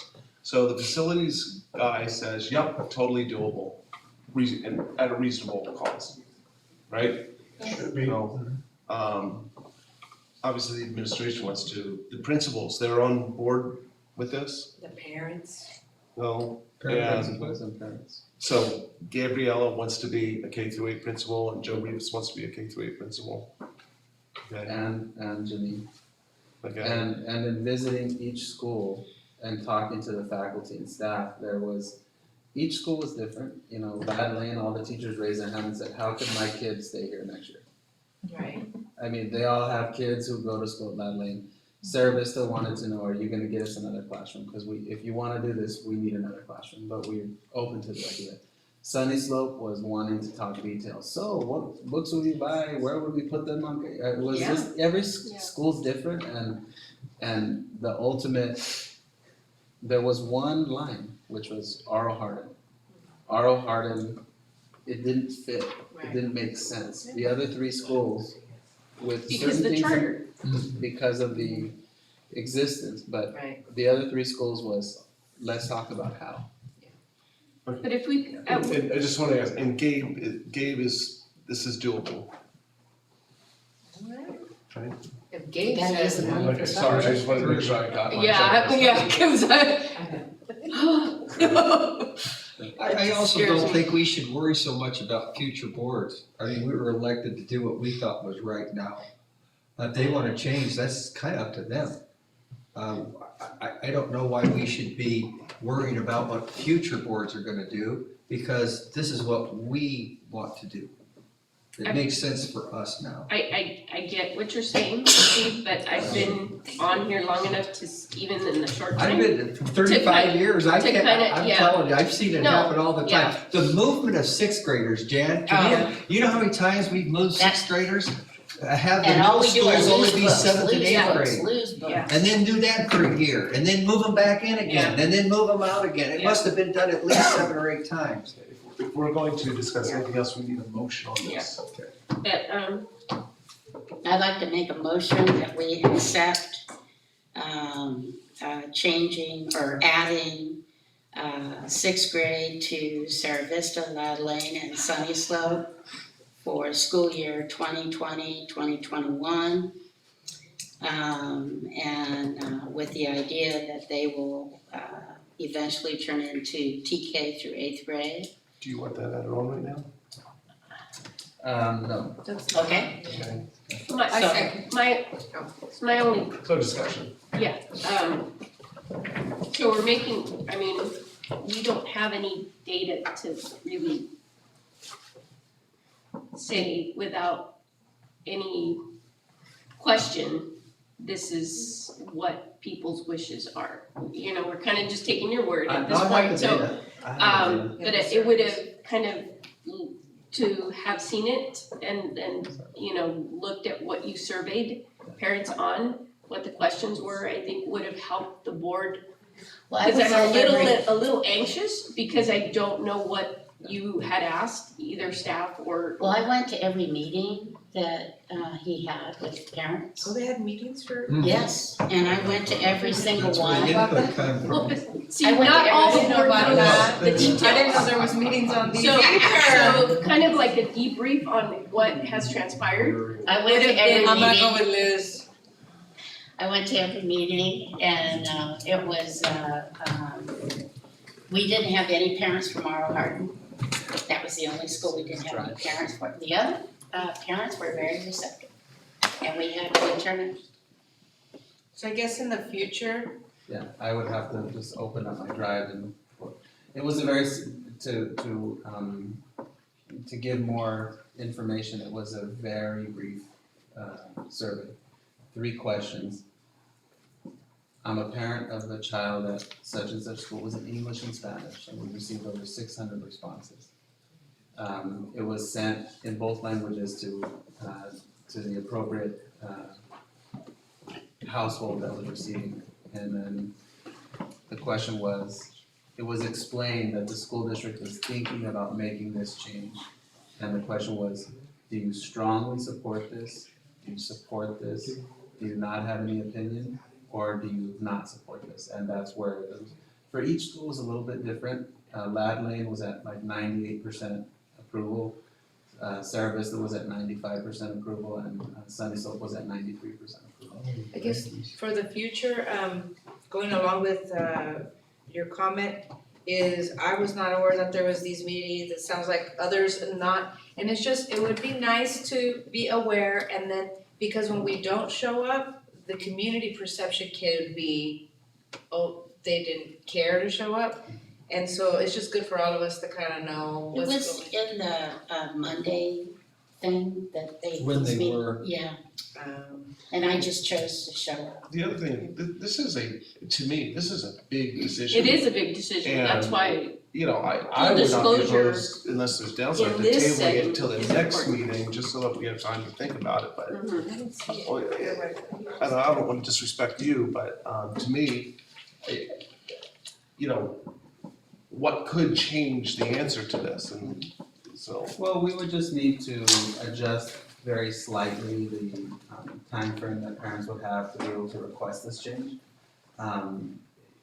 So it's definitely doable. We are notifying families that they can submit an intra-district transfer request starting on January 15th.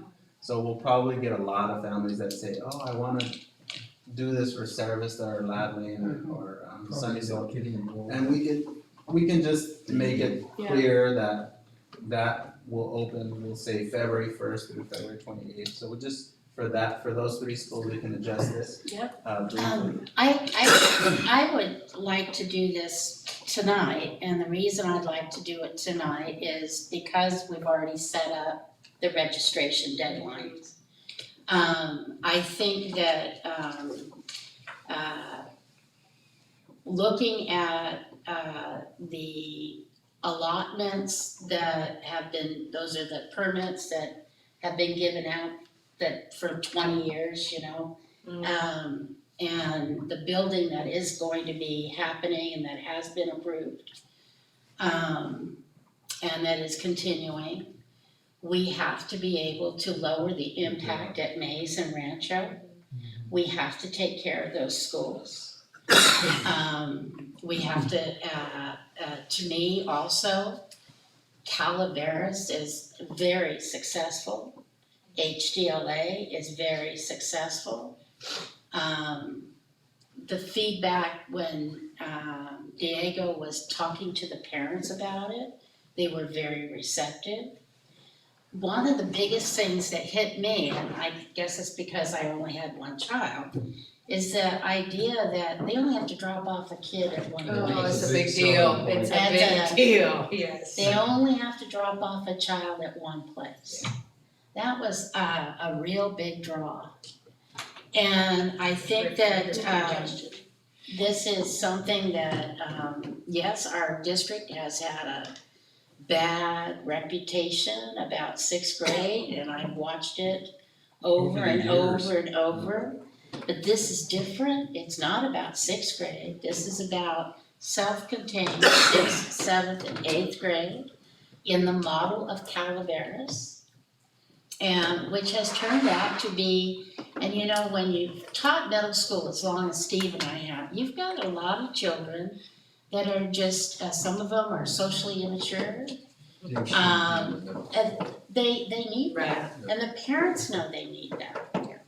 And I think this is a good avenue for families that want to stay together, for kids that are maybe not ready for middle school, and for those reasons alone, I think that we are giving a better product to our children, something that they will do better with. I'm 100% behind this too, but I can think of one drawback. It bothers me a little bit. And that has to do, look what happened at the waiting list in HDLA. What happens when you get 40 that want to stay there?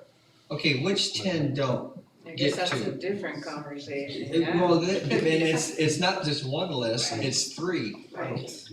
Yeah. But in my opinion, we do need to do this because those kids do need to have a choice. Unless you've taught middle school, you don't fully appreciate what Jan just said So there. why don't we There's do some this? kids shouldn't be in a middle school. Because of need a time motion. constraint. Why don't, Jen, if you could just restate your motion, just to read it. Okay, So- sure. I'd like to make a motion that we approve the addition of sixth grade to Sarah Vista, Lad Lane, and Sunny Slope for school year 2020-2021. And I second. All in favor? Aye. All opposed? 5-0. Board member report. You have about 20 seconds each.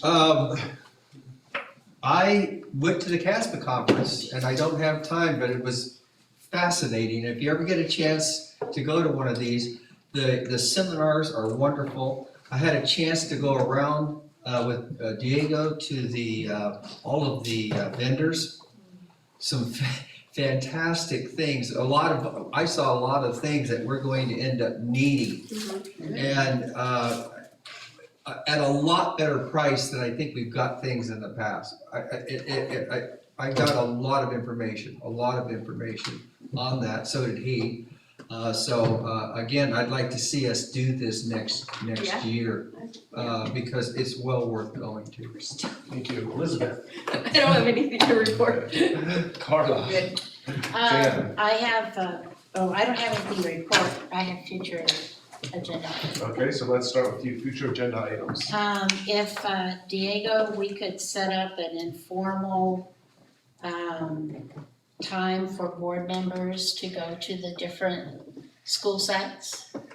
I like that idea, yeah. let's Yeah. put that on the next. So if we could have that for the January. Just maybe send me an email with just a little bit more of the detail of how that would work in terms of times of day and frequency. Is that our community thing? Yeah, yeah. Yeah. Where you would have a chance to speak with parents, two, Yeah, like no an more in- than two, Yeah, at an informal Talk with- setting like this. informal talk Well, with. if you schedule the dates, then we could say, you know, on a Google Doc, either say, can I plug in myself on this day, Right. this I day, just think schedule it out. by the school, you know, we have a handful of schools that are gonna want those meetings at 7 p.m. That's fine. But then we have a couple Oh, of schools, absolutely. Calaveras and Lad Lane, those moms are there at 9 in the I morning. know they are. They love their 9, so Yeah. that's So what maybe I we mean, should so know that. I'll give some options. Perfect. I'll give Okay. some options and then we'll see. And then we What the can plug interest is. ourselves in if there's, if Right. you only want two of us, if it's, Yeah. if Okay, two we're not gonna slots are discuss it taken, now. yeah. Okay. Keep going. But I think that's a great.